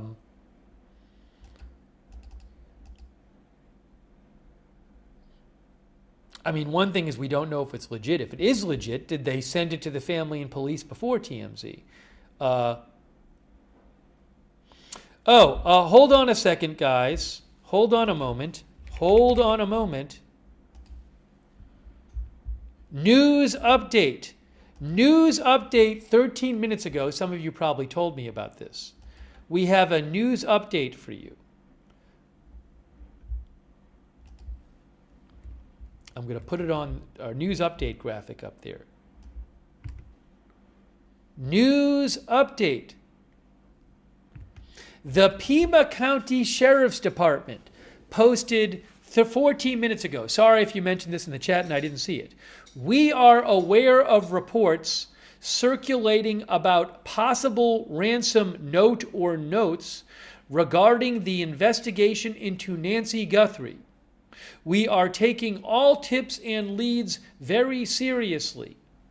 Anything that comes in goes directly to our detectives who are coordinating with the FBI.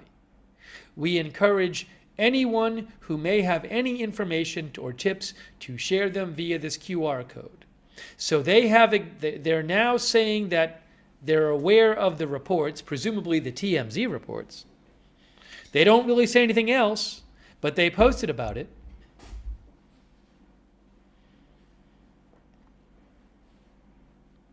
One of the viewers said they're following TMZ on X.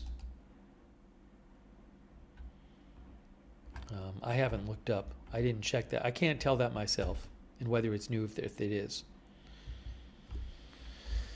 But again, they have just posted a few minutes ago about reports circulating about possible ransom notes.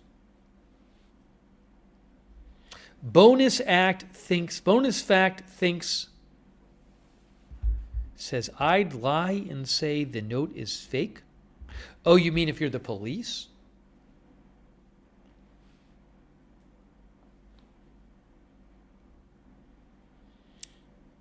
Yes, Gaxley, they are not confirming or denying the reports.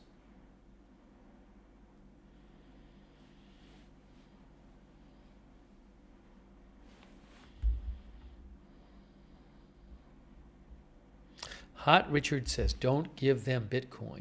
Tracy Ann says, the police are keeping so quiet.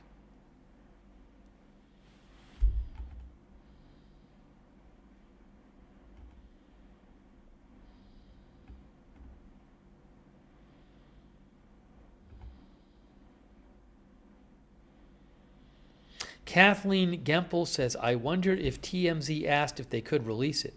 It is a fair point that TMZ has not actually released the note itself. I mean, they could, but they have not released the note itself that they got.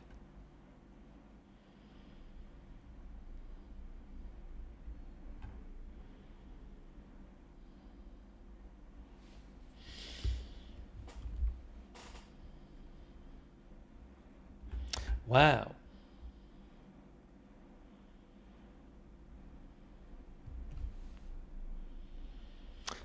Thank you. Thanks, by the way, to Sean Morris. Sean, I don't have any word on that. Maybe I'll look into it later. Thank you, Sean Morris.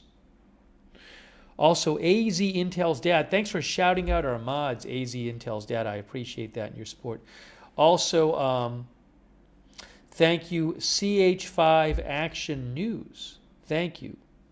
Also, Roberts Mayqueen, our moderator. Thanks so much, Roberts Mayqueen. Also, HD2000.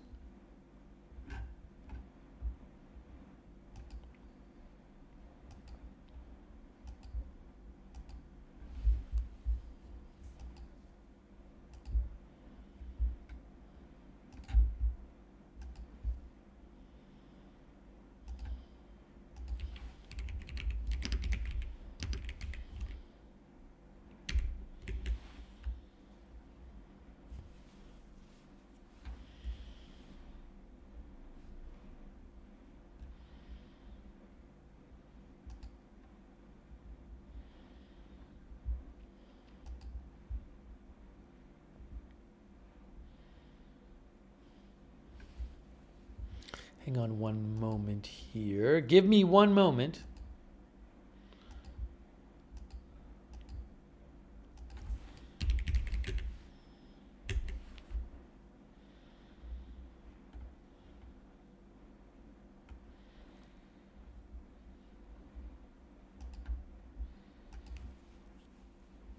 Ruth says not confirmed. Yeah, we do not know if that ransom note was legit.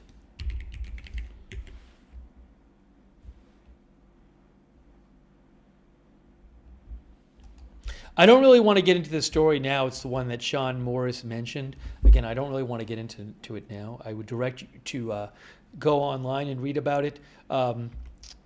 A suspected biolab found in a Las Vegas home and now under investigation by authorities is linked to the owner of an unauthorized California biolab who was arrested in 2023. This is from AP yesterday. Investigators located evidence of possible biological material, including refrigerators containing vials with unknown liquids. Authorities said there is no threat to the public.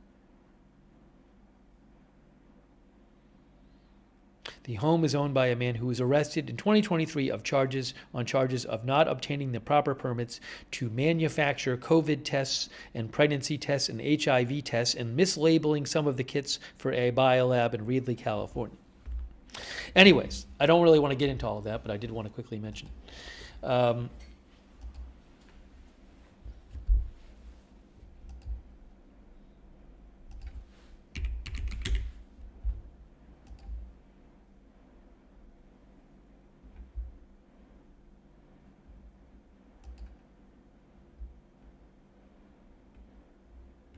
Checking some of the local news updates about Nancy Guthrie. If you missed it, we played the press conference twice they gave today. There was not a lot of significant updates in there.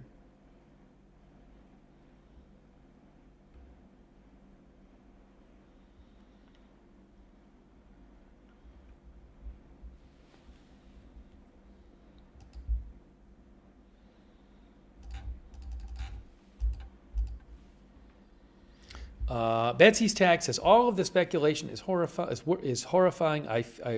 worrying. I fear the worst.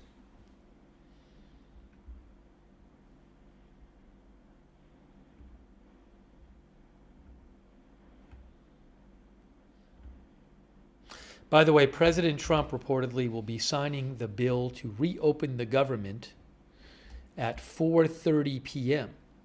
which is 19. Yeah, oh yeah. The press secretary just posted. Maybe we'll stay on and show that. President Trump will sign the bill to reopen the government live in about 18 minutes. That's happening.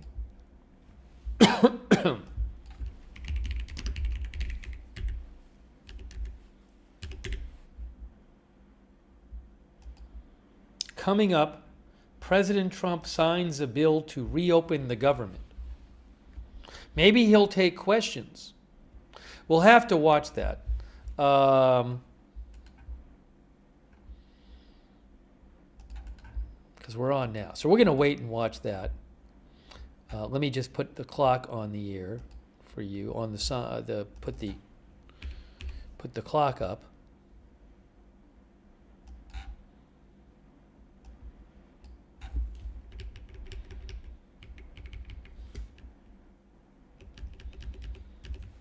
Trump reopens government.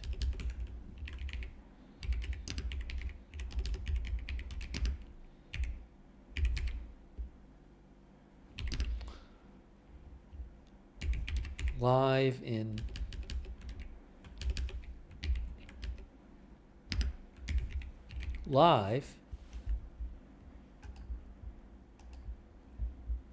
this work. Trump reopens government live in 1655. So maybe he'll take questions. Maybe he'll comment on the Nancy Guthrie story. I don't know. But maybe he'll comment on Iran. Maybe he'll take questions on Iran, guys. So we will be watching that.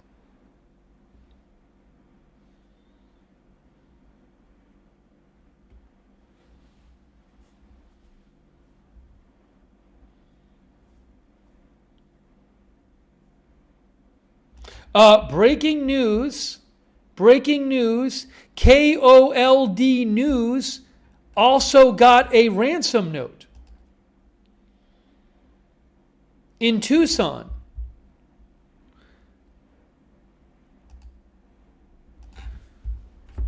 Breaking, KOLD News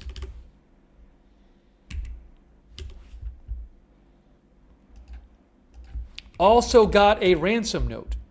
Wow.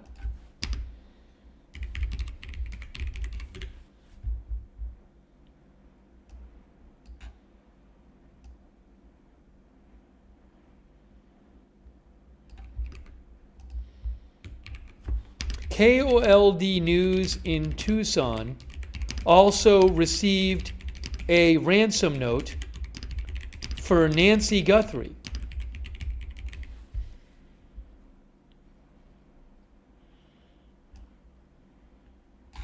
So, Mary Coleman with KOLD News says, our newsroom also received what appears to be a ransom note, and we have sent it to law enforcement.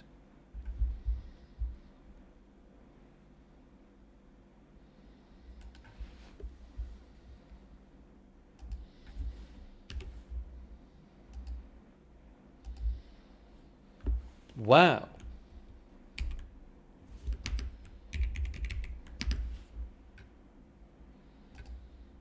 Breaking news.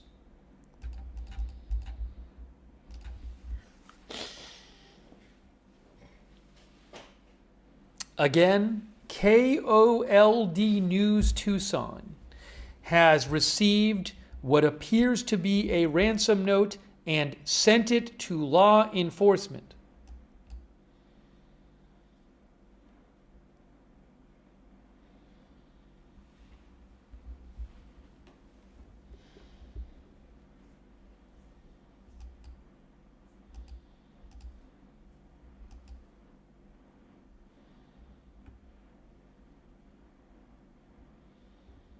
What is going on? What is going on with the ransom notes? Are they the same ransom note? Are either of them legit?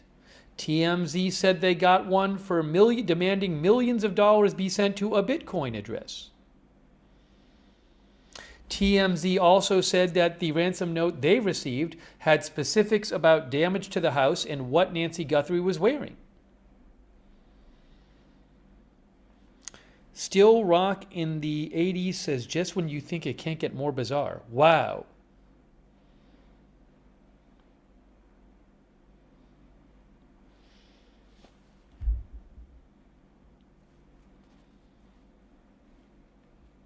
Shranko says, crazy like a movie. Are these ransom notes legit? I have no idea.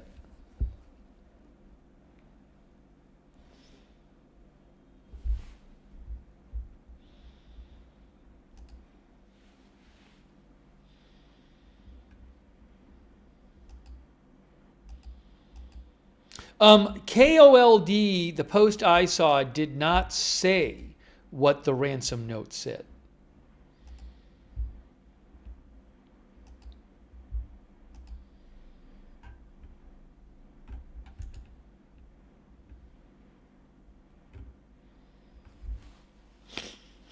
But KOLD News says that they have received a ransom note, what appears to be a ransom note, and they have sent it to law enforcement. I wonder if any other news outlets have received a ransom note today and just haven't said anything about it.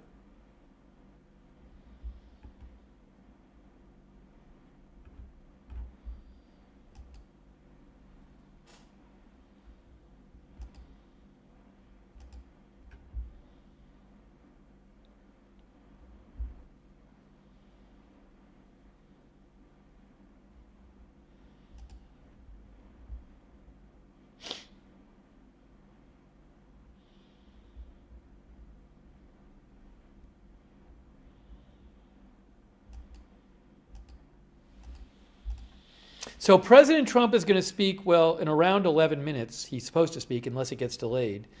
He's supposed to sign the funding bill and reopen the government. So he's going to speak. Maybe he'll take questions. We're going to show him speaking live.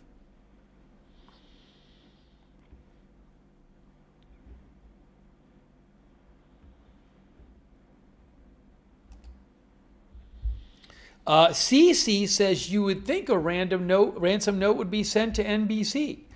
Maybe they've gotten one.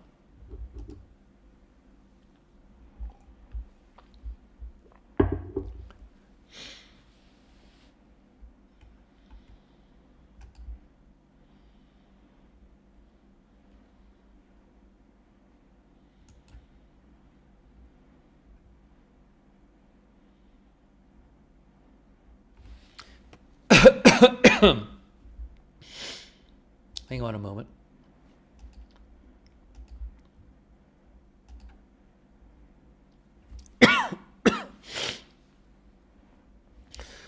President Trump, a half an hour ago, posted a rendering of the White House ballroom.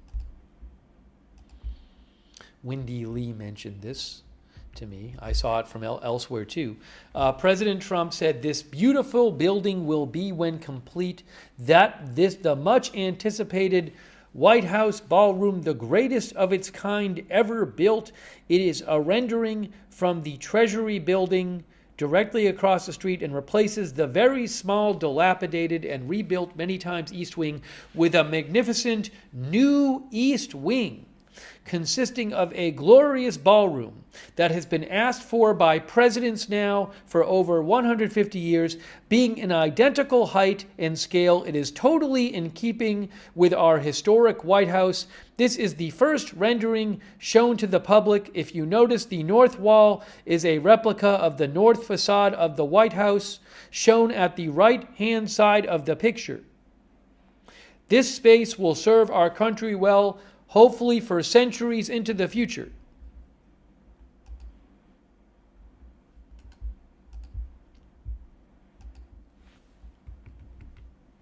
There is the rendering he posted.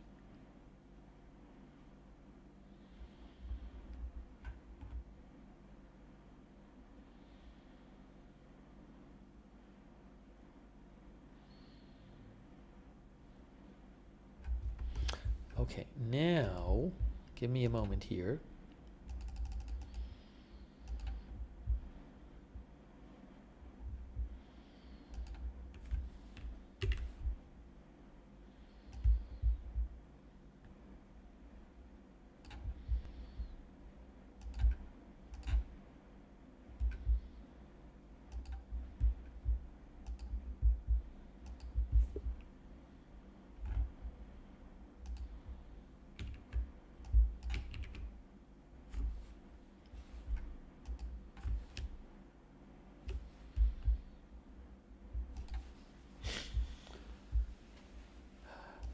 All right, we're waiting. We're going to hear from Trump in about 8 minutes, supposedly.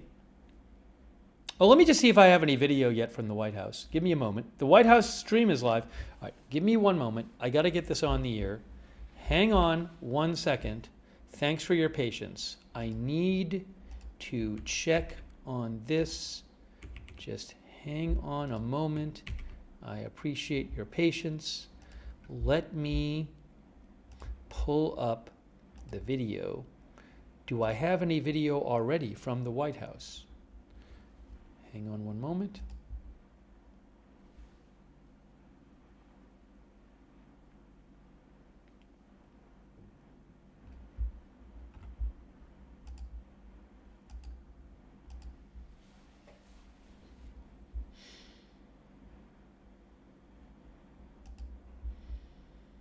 I am working on getting the video from the White House so you can see President Trump speak.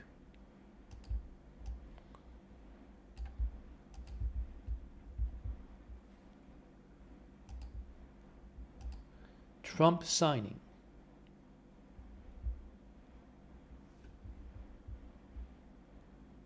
Oh, is it live right now? He's already live. They went live early. He's live right now. Hold on, I'll put it on the screen. It's early. Came on early.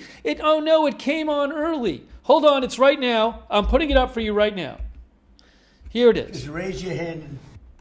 But I have to start with Speaker Mike Johnson, who's done an incredible job. Done really an incredible job, and we appreciate it. Tom Cole, Ronnie Jackson, Buddy Carter, Stephanie Bice, Ken Calvert, John Carter, David Joyce, Steve Womack, and on Steve Womack, I just, where's Steve? Right here. Where's Steve? Right behind you, Mr. President. Come here, Steve. I want to just say he had a rough, that's a rough week or so, right?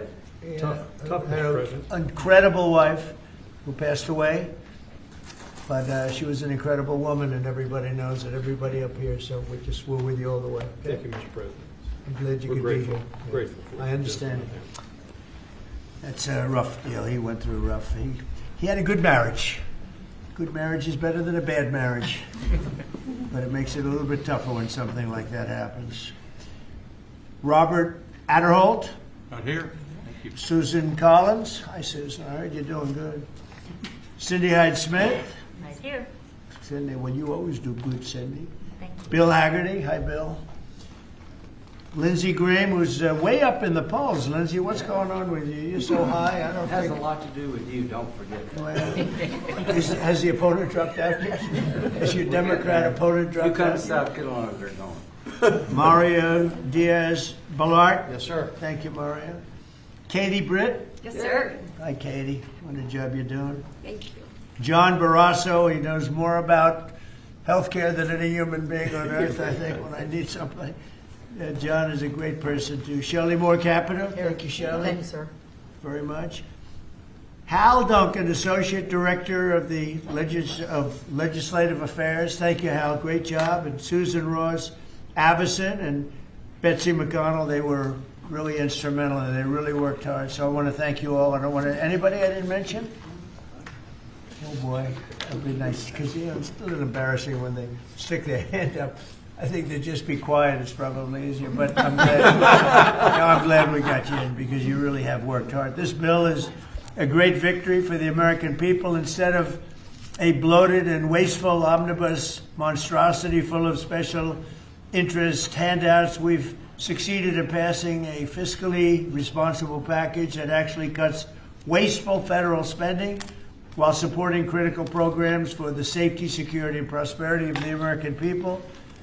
And this group of people behind me and others, a lot of votes, they really have done a fantastic job, because closing the country, you know, we had a it looks like 5.6, and it could have been 7. We lost 1.5 points because of a 42-day shutdown. And that's the least of it. But we would have been at 7. Can you believe it? 7 GDP. Nobody ever heard of a 7 GDP. So I'm glad we got this done, because this would be another 1.5 points or something, or maybe worse. The bill officially ends all taxpayer subsidies for radical far-left woke programming on NPR and PBS, or just a waste of money. It slashes nearly $10 billion in wasteful foreign aid spending, giving money to countries that don't need it. They have plenty of money. And we ended that. That was so important, $10 billion. Think of it. It continues the closure of USAID and creates a brand new America First Opportunity Fund for responsibly providing foreign assistance to nations where it actually serves American interests. So we have nations that do help us, and it serves our interests, so we have something to help them out with. This bill also cuts funding to abusive and weaponized IRS programs. I was a victim of that too. You probably read that. Did you read that recently, right? Yes, sir. I was, I guess, the ultimate victim. That were used to harass American taxpayers. It builds on the Republican rescissions package passed last summer, which saved Americans billions and billions of dollars. It fully funds our military, includes a well-deserved pay raise for all American service members, and makes historic investments in the American shipbuilding industry, which is great. We're really starting to do something incredible with shipbuilding. And I don't know if you saw that the United States of America, for the first time in over 30 years, beat Japan. We love Japan, great country, but their power in steel making, that we produce more steel this year than Japan. Think of that. More steel than Japan, and Japan is a powerhouse of that. And we were pretty much dead when it came to steel. So what do you think of that? To me, when I heard that, we did more than Japan. It continues to fund deportation flights that are removing dangerous illegal aliens from our country. It continues historically successful efforts to reduce crime in our nation's capital. We have a very safe city right now. We have a city that is like a different world from what it was a year and a half ago, when you couldn't walk down a street without being hurt very badly. I want to say that in a nice way. Washington, D.C. is a safe city. Memphis, by the way, is down. Crime is down 77%. Amen. And in New Orleans, I don't know if you heard these numbers, but in New Orleans, we started 4 weeks ago, max. And crime is down 68%. It's going to be down to practically nothing within the next month. Pretty amazing. But it all helped cut the number of murders in D.C. by 80%. And we have numbers coming up, newer numbers. We're down 97% in murders. It's a horrible thing to even be talking about, murders in D.C. But a lot of people were being killed in Washington, D.C., if you can believe it. And now we have a very safe, I don't know if there's any such thing as crime-free, but pretty close in January compared to 12 months ago. So we have close to 95% down crime in Washington, D.C. It allows all of you people to walk to the White House instead of getting into an Uber and getting mugged even as the Uber progresses, okay? And it continues funding for the Department of Homeland Security until later in the year. And finally, I am extremely pleased to announce that this bill includes a newly designated, movie star, Melania Trump Foster Youth to Independence Initiative. So she really loves the children, and she's had a tremendous success. So it's the #1 documentary in 19 years. Can you believe this? What do I get out of it? I get nothing out of it. Now I had a top model, now I have a top movie star. But we have a great First Lady. She loves children, and she had a tremendous vote on this. And I want to just say, Melania Trump Foster Youth to Independence Initiative within the Department of Housing and Urban Development, which will support America's foster youth and provide them critical resources as they age out of the foster care system. And the First Lady loves children, and she's been very much involved with children and helping them out and making them better. That's what she wants to do, wants to help them, and she wants to make them better. And she does a great job of it. She's respected, and her movie got really incredible reviews. She's done it. We're all proud of her, actually. It's amazing. Not easy to do that. Not easy to do it.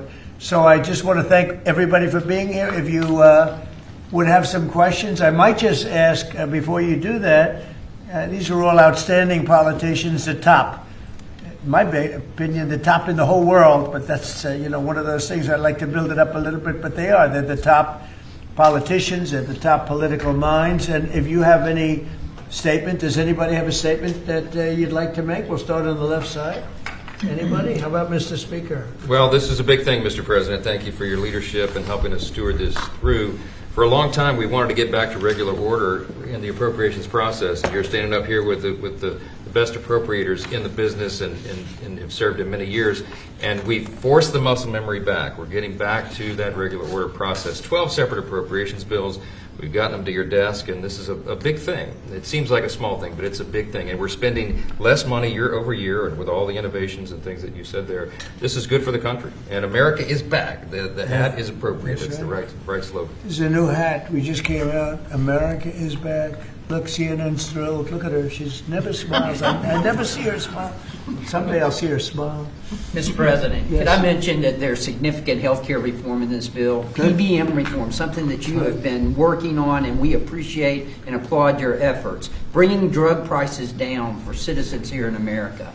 Not only that, but we extended telehealth, and also we are addressing maternal mortality in this bill. Rural health care has been a big part of your focus, and we appreciate that. Thank you very much. Thank you, buddy. A very big thing, I think, for all of us is most favored nations on drug pricing. So for 30 years they've been talking about it, more than that, and it's basically we now will take prescription drugs will come down to the lowest price anywhere in the world. So if a country is selling a pill for $10 and we're selling it for $130, which is not much of an exaggeration at all.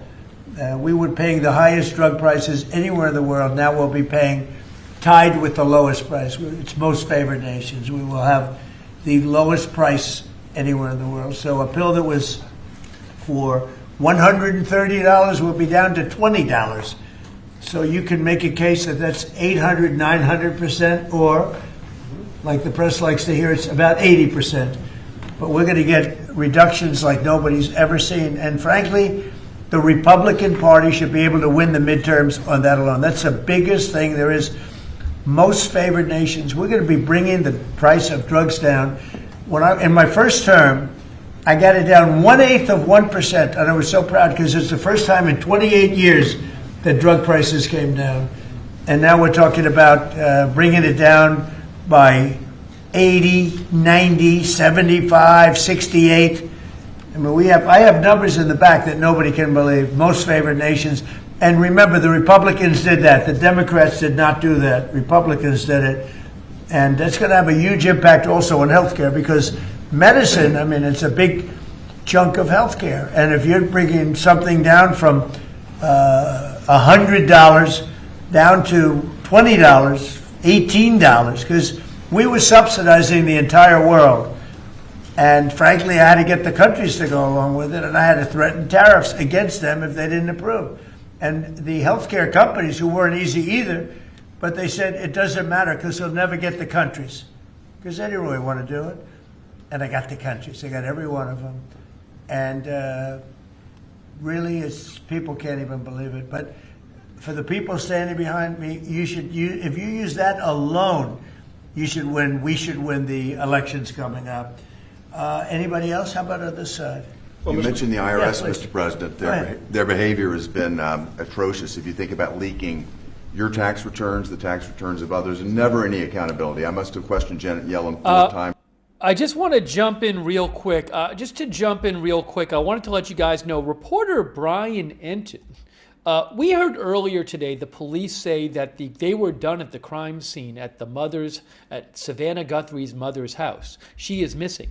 Brian Enton, the reporter, went up to the front of the house and recorded a video for News Nation showing blood visible outside the front door of Nancy Guthrie's house. It's unbelievable. He posted a clip of it, and I posted it on my X account. I'll post a link in the chat. But he literally was able to just walk up and post a clip of it.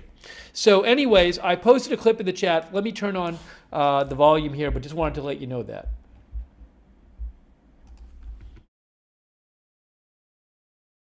Right. Verizon leaked my telephone records. You think about what's happened across the country. This is going to come to an end. And we should have voter ID, by the way. We should have a lot of the things that I think everybody wants to see. Who would not want voter ID? Only somebody that wants to cheat. Think of it. We don't have voter ID. And the Democrats don't want it. And the reason they don't want it is because they want to cheat. Because there's no reason in the world. And I love that debate, Lindsay. I love saying, well, why don't you want voter ID?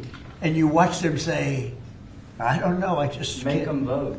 No, it's a terrible thing. So anyway, anybody else? Well, Mr. President, you said you wanted to make America safer and more prosperous, right. and we have done it. More prosperity means more money in people's pockets, and they notice that every time they go to fill up with gas, and they're going to know it when they get their tax returns that this year are going to be at least $1,000, if not more, greater than it's been in the past, and that's a result of the work that you've done with this whole group. And in terms of America being safer, a number of us were at the border 2 weeks ago. The border is secure. No one is coming across, not the 10,000 we saw every day with Joe Biden. And the American people still, in overwhelming numbers, Republicans, Democrats, and independents all say illegal immigrant criminals need to be deported. And Mr. President, you're doing that. And no tax on tips. No tax on Social Security. No tax on More money in people's pockets. Think of it. And that was all the great big beautiful bill, as I call it, the great big beautiful bill. To me, that's what it is. And people are starting to realize it now. They're starting to see it. They're going to see it in their a tax deduction on if you buy a car, if it's made in America, only if it's made in America. The rest we don't care about so much. But you buy a car, you get an interest deduction. You borrow money, you get an interest tax deduction. And that is, you take interest, you deduct it against your tax. So, to me, that's unbelievable for the people, unbelievable for our car companies, which is jobs. Anybody else on there? Mr. President, the biggest part of this bill is our national security. Right. And thank you. The men and women who serve this country are grateful to you. Absolutely. We give them a pay raise. We're building more ships, as you said, planes, missiles, We need to defend this country, and you're doing a great job in leading us in the right direction. Thank you very much. Katie, go ahead. You were going to say something. Yeah, no, Mr. President, this is just unprecedented leadership. The fact that you got everyone to come together and actually get these bills across the finish line, you heard it from the Speaker, but that hasn't happened in a long time. So 96% of the government being funded, your priorities put in place, Mr. President, so that we can make the country safer, we can make it more prosperous. And not only can we make America great again, but we can tell people now America is back. Yeah, it's a great, we'll never forget MAGA, and we're all with MAGA, but I thought this was very appropriate, right? Love it. Right? Love it. It says everything. Cindy Hyde, come on, say something. Well, there's a little hospital in here, a rural hospital in Meadville, Mississippi, Right. called Franklin County Hospital. It would have closed the end of this month without this bill. Thank you from everybody in Mississippi, especially Franklin County. And we've covered the rural very well. Nobody ever thought it was possible because we had a lot of opposition from the Democrats, as you know, but nobody thought it was possible. That's great. How about it? Anybody back there? Tom? Best budget for Native Americans ever, Mr. President. Thank you. Appreciate that help. So we'll sign it, then if you would have some questions of anybody up here. Let me just piggyback. This rural America is taken care of in this bill. And I mean, as Cindy says, so thank you for all America, but especially rural America. Thank you. Thank you, everybody.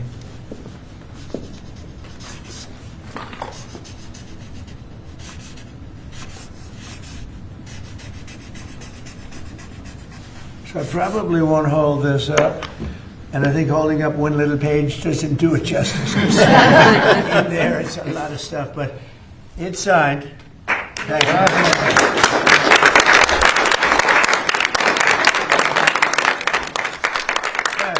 Thank you. On Iran, are the negotiations still happening this week? Yeah. Where will they be? And what do you need to hear from Iran? They're all over, but they are negotiating. They'd like to do something, and we'll see if something is going to be done. They had a chance to do something a while ago, and it didn't work out, and we did Midnight Hammer.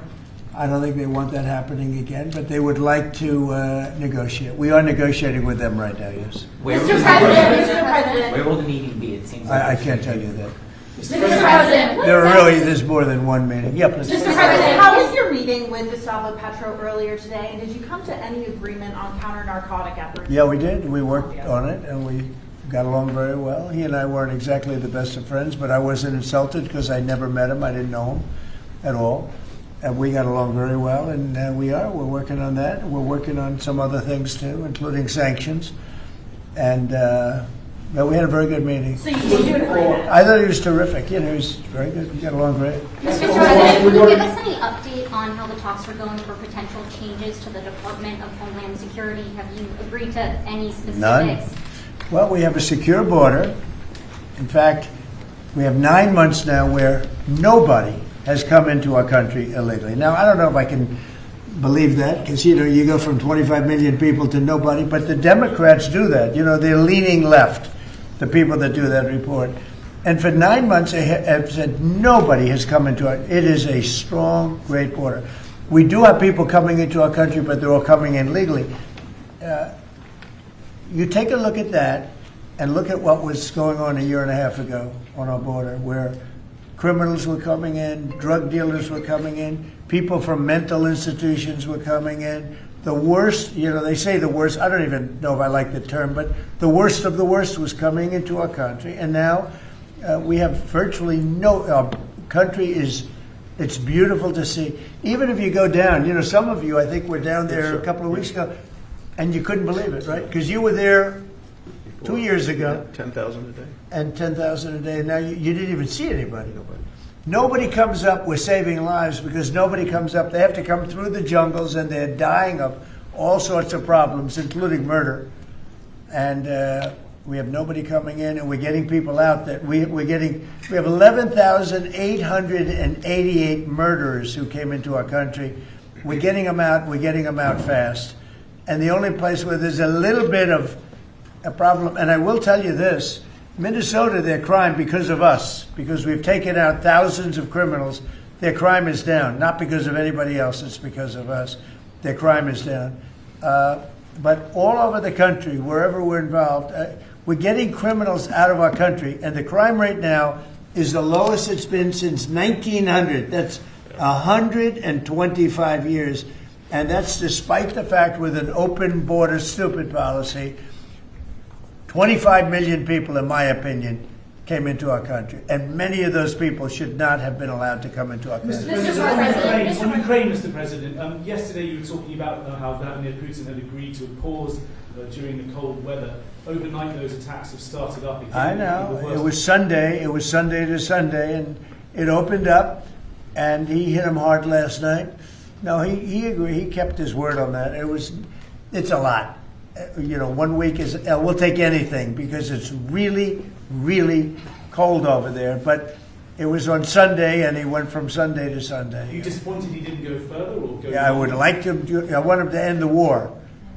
I spoke to him. I want him to end the war. Mr. President, what exactly did you mean when you said that you should nationalize elections? And which 15 states are you talking about? I want to see elections be honest. And if a state can't run an election, I think the people behind me should do something about it.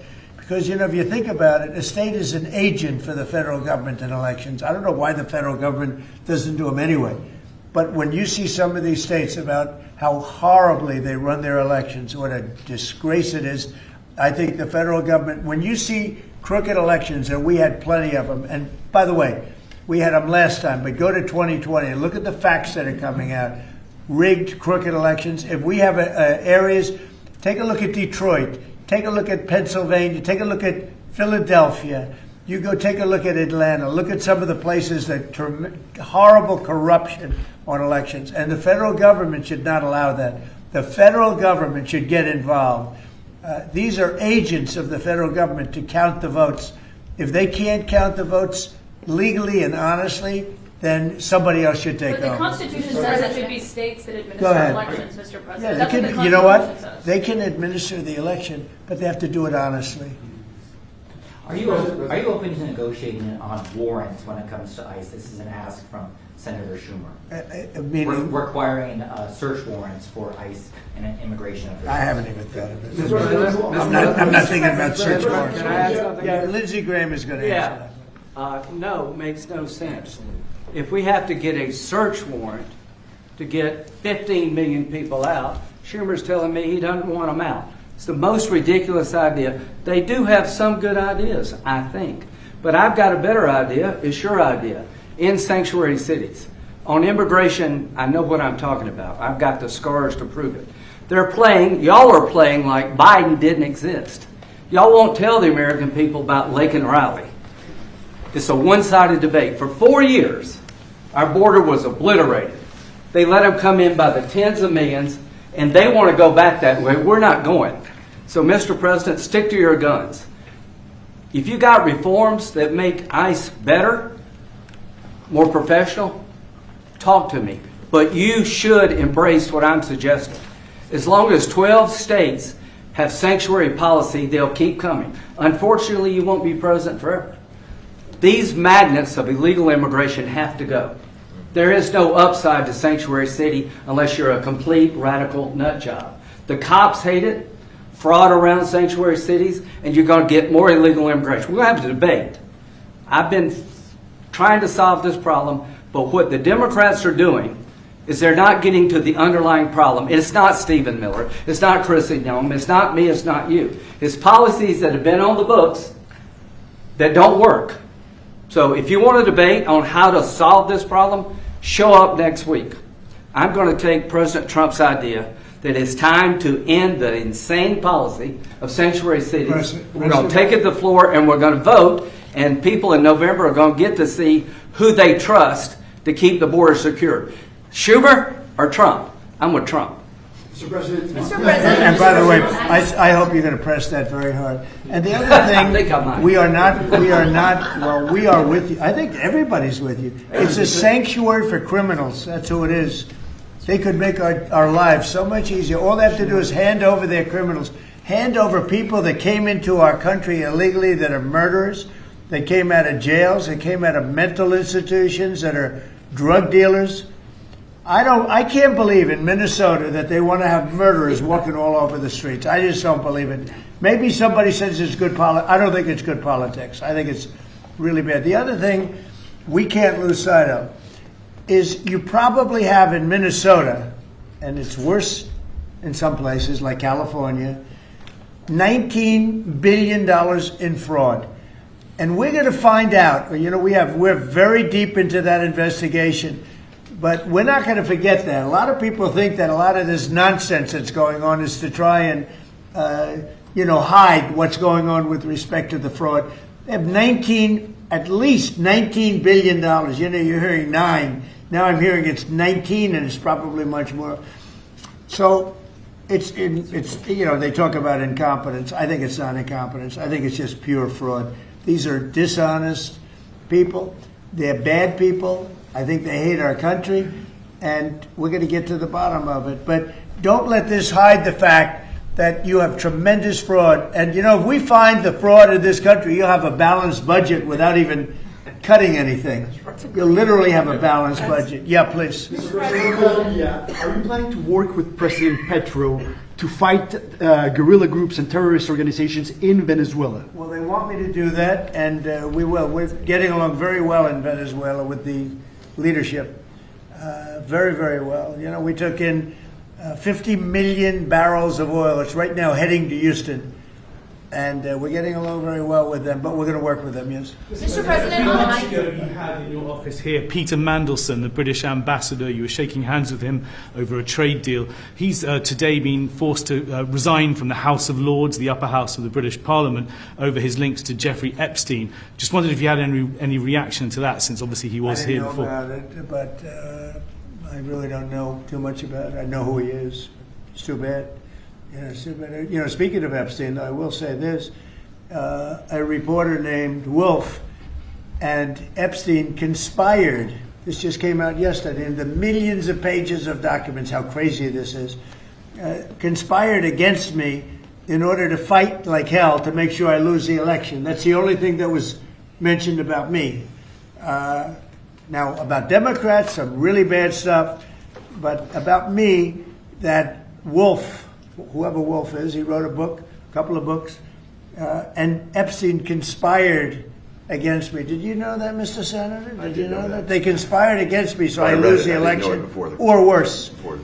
So that takes care of Epstein as far as Trump is concerned, but you got a lot of Democrats out there that are very much involved with Epstein. But I'll be honest with you, you got to get back to running the country, too. Millions and millions every week. When Epstein was alive, nobody cared about him. When he's dead, they care about him. But it's really a Democrat problem. It's not a Republican, it's a Democrat problem. The only problem Republicans have is that we have to get back to, number one, running our country, and then number two, very importantly, letting the public know what a great job we're doing. We have the greatest economy in the history of the world. We have $18 trillion being spent. The record was $3 trillion many years ago, not by us, by another country. I won't say the country. Yeah, please. Did you read those new files, Mr. President? Have you been briefed on Savannah Guthrie's mom missing in Arizona? I think it's terrible.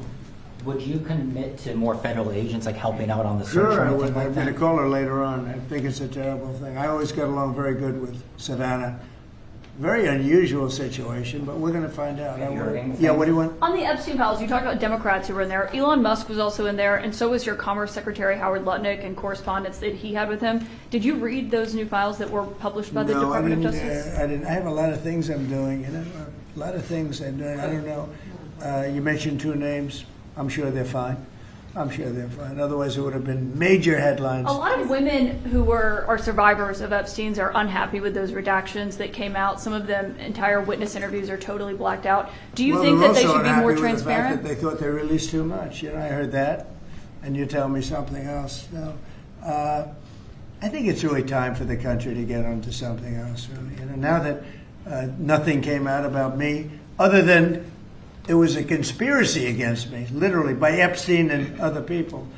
But I think it's time now for the country to maybe get onto something else. But what would you say to people like who feel like they haven't gotten healthcare, justice, Mr. President? Something that people care about. Yeah, what did you say? Go ahead. What would you say to the survivors who feel like they haven't gotten justice? You are the worst reporter. No wonder CNN has no ratings because of people like you. She's a young woman.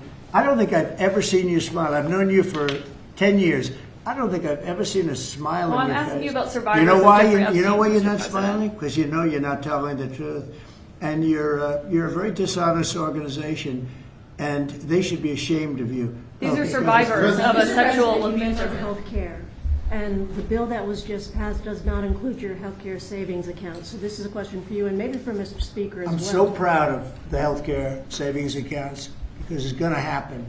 And hopefully, instead of insurance, and I hope this happens, and I hope you guys can do it, let the insurance companies not do quite as well. You know, they're going up 15, 16, 17, 100%. Think of it. The money should be paid directly to the people. You know, trillions of dollars goes out. The money should go to the people. They should buy their own health care. It can be in a health care, you know, account, savings account, any account you want to make. The money should go to the people. The people should buy their own health care, and they're going to save a lot of money, and they're going to have much better health care. And it's very simple. The problem is the Democrats are owned by those insurance companies. They're owned lock, stock, and barrel. And the Democrats will never vote on it because the Republicans should get that through.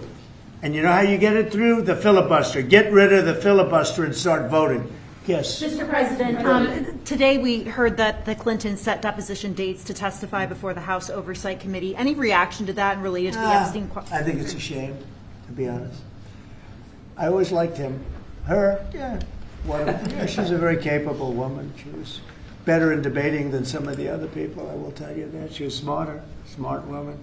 I hate to see it in many ways. I hate to see it. But, you know, then I look at me. They went after me like, you know, they wanted me to go to jail for the rest of my life. Then it turned out I was innocent, very innocent. You know, I had a friend that said, a very smart friend, he's a very wealthy man, knows the life, streetwise guy. He said, you have to be the most honest person anywhere in the world because there's never been anybody who's been examined up and down. You know, I have hundreds of thousands of pages of documents, millions of pages. With all of that, they found absolutely nothing wrong. Remember? His tax returns, they fought for years and years.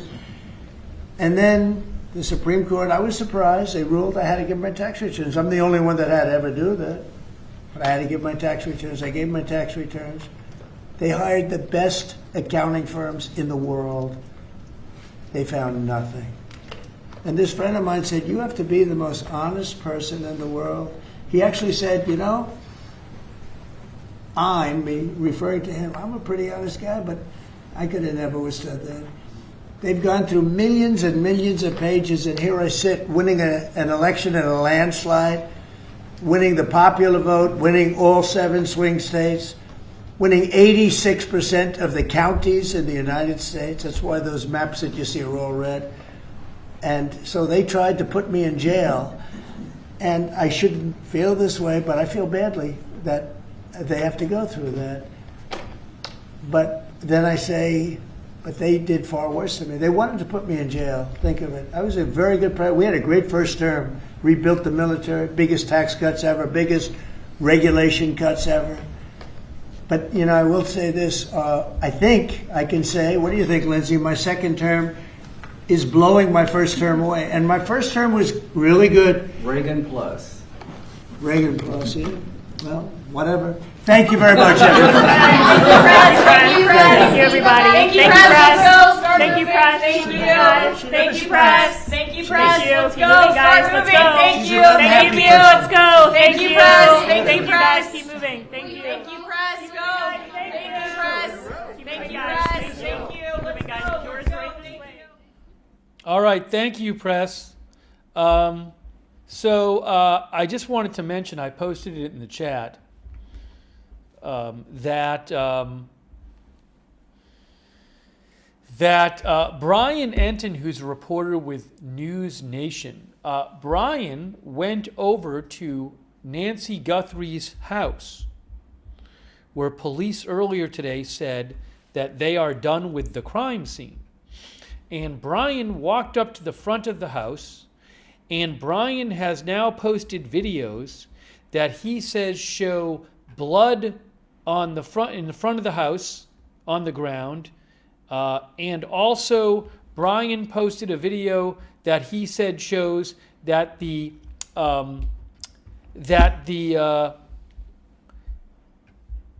camera, the Ring camera is missing.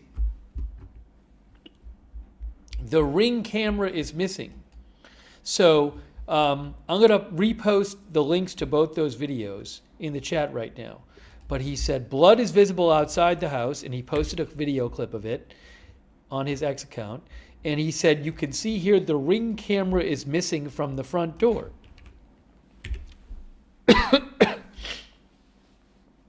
So I just posted those again in the chat. And both TMZ and KOLD News said they have received ransom notes today. We don't know if those are legit. TMZ said the note demanded millions of dollars in Bitcoin be sent to a Bitcoin address. TMZ said the note also had specifics about damage at the house and what Nancy Guthrie was wearing. Also, yes, as Eric Wellwood said, Trump said he was going to call Savannah Guthrie soon.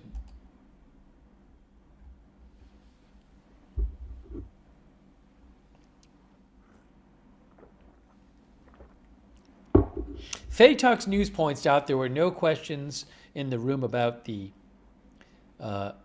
U.S. shooting down an Iranian drone today that approached an aircraft carrier, the U.S. aircraft carrier in the Arabian Sea, and also no questions about Iranian gunboats reportedly trying to stop and board a U.S.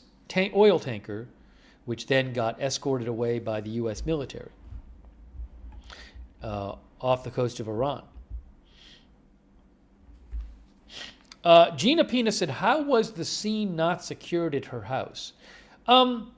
So it's interesting. You know, police said they were done at the scene. Although you do have to have permission to go on somebody's property, right? Maybe Brian Enton got permission from the family. I don't know how that works. Because, I mean, that News Nation video is from the property of the family. So I don't know if News is allowed to walk onto your property and start taking video, but maybe the family said, "Sure, you can go." I mean,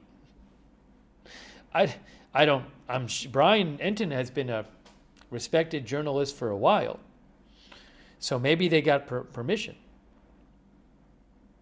But I don't know. Maybe legally you can do it if in certain cases, if it's seen as news. You know, if there's some sort of limited thing you're doing for news reporting. I don't know. I'm not a legal expert.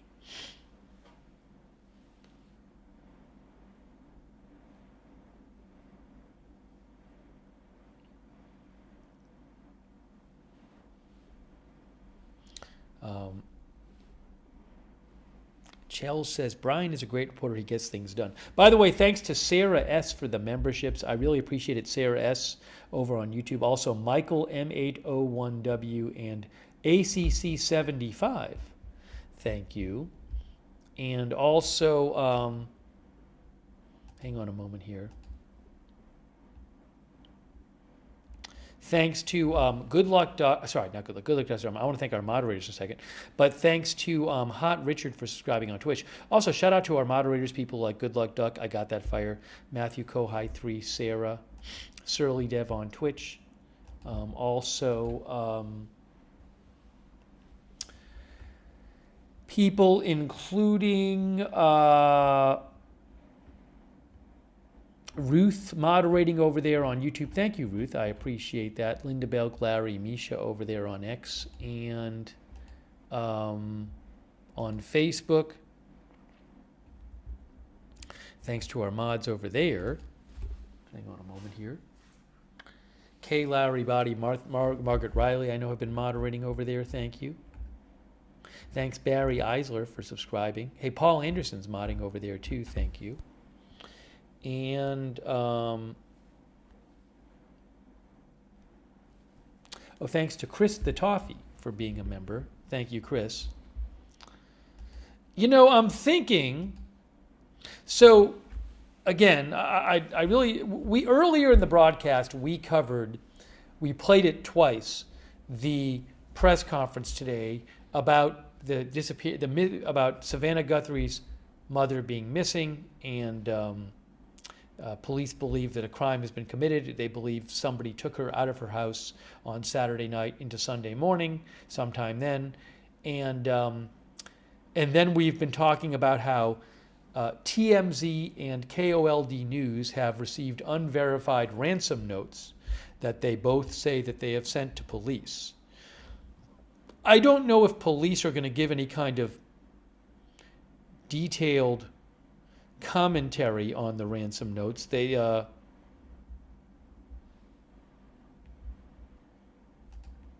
on a second here. They police said, briefly said earlier today, the Pima County Sheriff's Department, we are aware of reports circulating about possible ransom note, in parentheses S, note or notes, regarding the investigation to Nancy Guthrie. We are taking all we're taking all tips and leads very seriously. Or notes, but they didn't really. You can't see. They didn't really comment on the.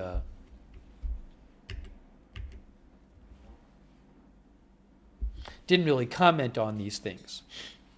So I don't know. I don't know if we're going to get more commentary from them. I don't know how the ransom notes were delivered. That's a fair question. But again, KOLD and TMZ both say they got these notes, and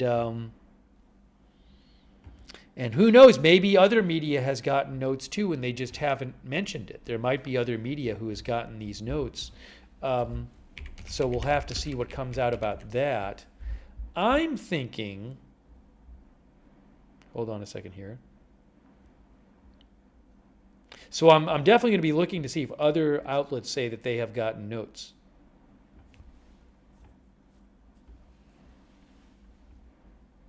I would not be surprised if we hear it from other outlets, and we don't know if they're legit. So I think what I'm going to do is I am going to, give me 1 second here.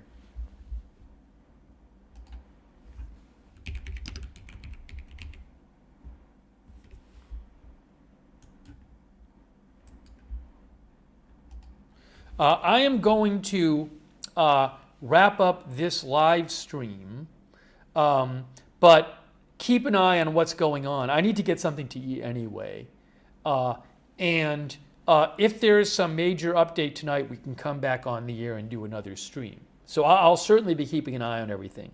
But right this second, I don't have a lot of updates to give you on Savannah Guthrie's mother or Iran or other stories. So let me take a break and do that. And then let me grab something to eat, and if there's big developments, I can come back on the air, okay? Let's do that. So I really appreciate people being here for the stream, and a lot of people have been sending me news updates and commenting in the chat. Huge thanks for that. Again, I will keep an eye on things, and if there's big developments, we'll come on the air again. I also will post on my X account, which is @Lookner when I am not on the air, @LOOKNER. You can follow me over there. Oops, hold on a second here. @Lookner on X. Follow me over there for breaking news. And subscribe and follow here on Agenda Free TV if you'd like. We cover all kinds of live breaking news without an agenda. I would recommend you sign up to our notifications, our free notifications, because who knows, there could be something in 15 minutes that happens and I jump back on the air. If you don't want to miss a stream, sign up to our free notifications so you get sent a notification whenever we go live for free. We do the notifications through Discord. They work really well. The mods will post a link to the notifications. You can also find that link in the description of this broadcast on YouTube and Facebook. Sarcasm BTC signed up. Thanks for signing up to notifications. And also, let's see here. So again, I'll be keeping an eye on things, And if there's big news tonight, we'll come back on the air. And I want to thank our moderators again. I really appreciate it. A lot of people were in the chats, posting in the chat, which is great. And we could not have our chat rooms without our moderators. Thank you so much for being here. Ruth and Beth Mythical and Roberts May Queen and all of our YouTube moderators. Huge thanks. Over on Twitch, all of our moderators over there, like Good Luck Duck, I Got That Fire, Matthew Kohai 3, Sarah, Surly Dev, and all of our Twitch moderators, Linda Belk, Larry, Misha, who moderate for us on X, and our Facebook moderators, Kay Lowry Body, Margaret Riley, Paul Anderson. Huge thanks to all of you for moderating in the chat.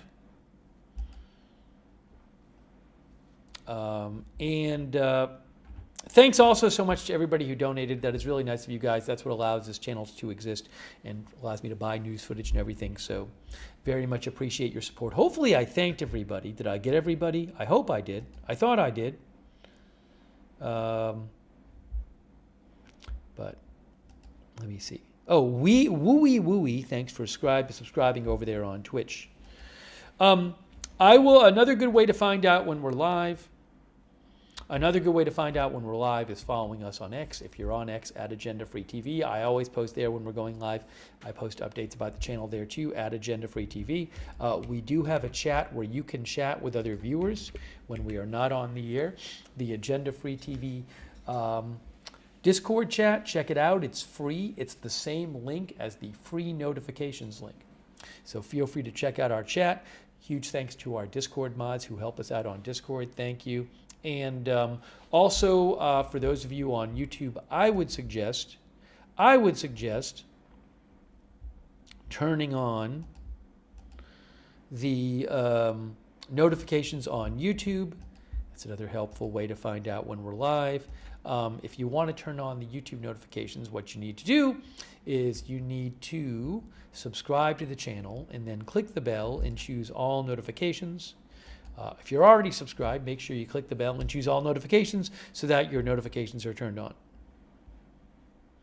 And I want to do a couple of shout outs here. Sorry, I was a little busy today and I didn't get to enough shout outs earlier on. So let me just shout out a couple of people. Over on Facebook, Martha Crawford, thanks for subscribing. All of our subscribers, Christy Claft, and Kay Lowry Body and Margaret Riley for subscribing. Sharon Klaas and Goslin, Barry Eisler, Aaron, hold on a second here. Just scrolling through here.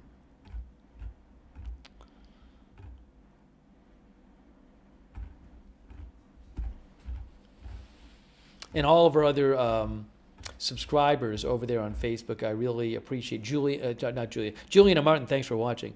And all of our other subscribers too.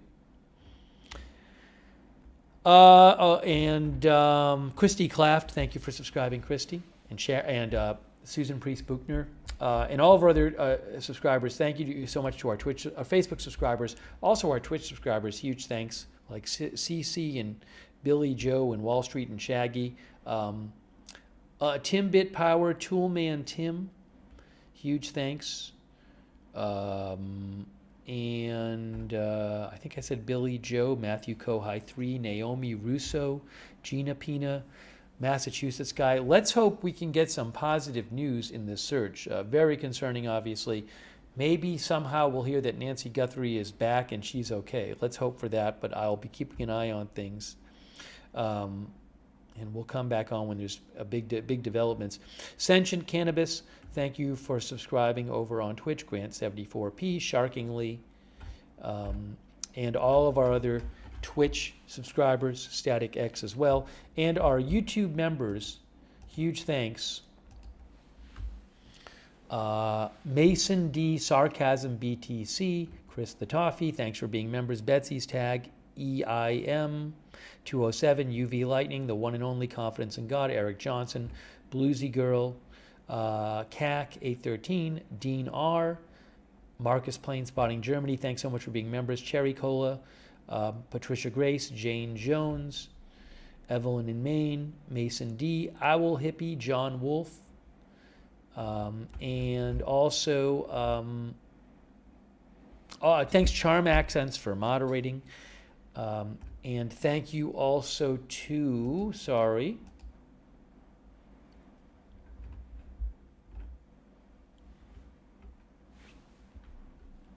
Sam Patton. Thanks for being a member. I appreciate it, Sam Patton.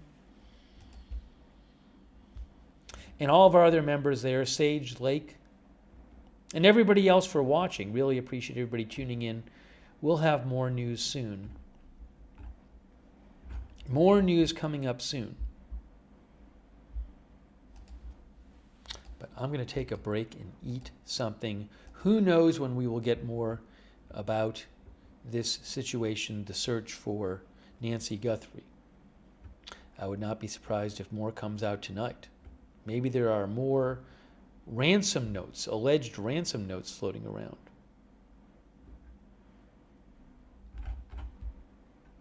We'll have to wait and see.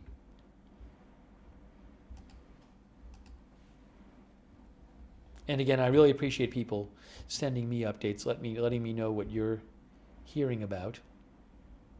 Oopsie. Oops. Oh no.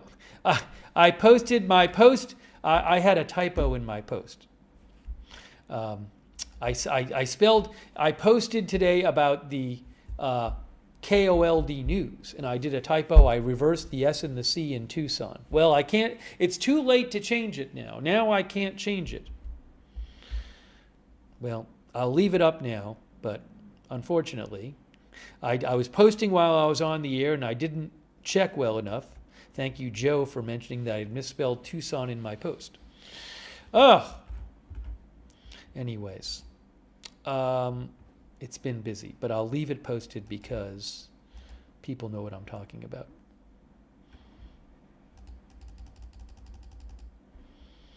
All right, guys, let me wrap this up. I will bring you more. I'm going to keep an eye on all of this, and maybe we'll, if there's something big later, we'll do more coverage later.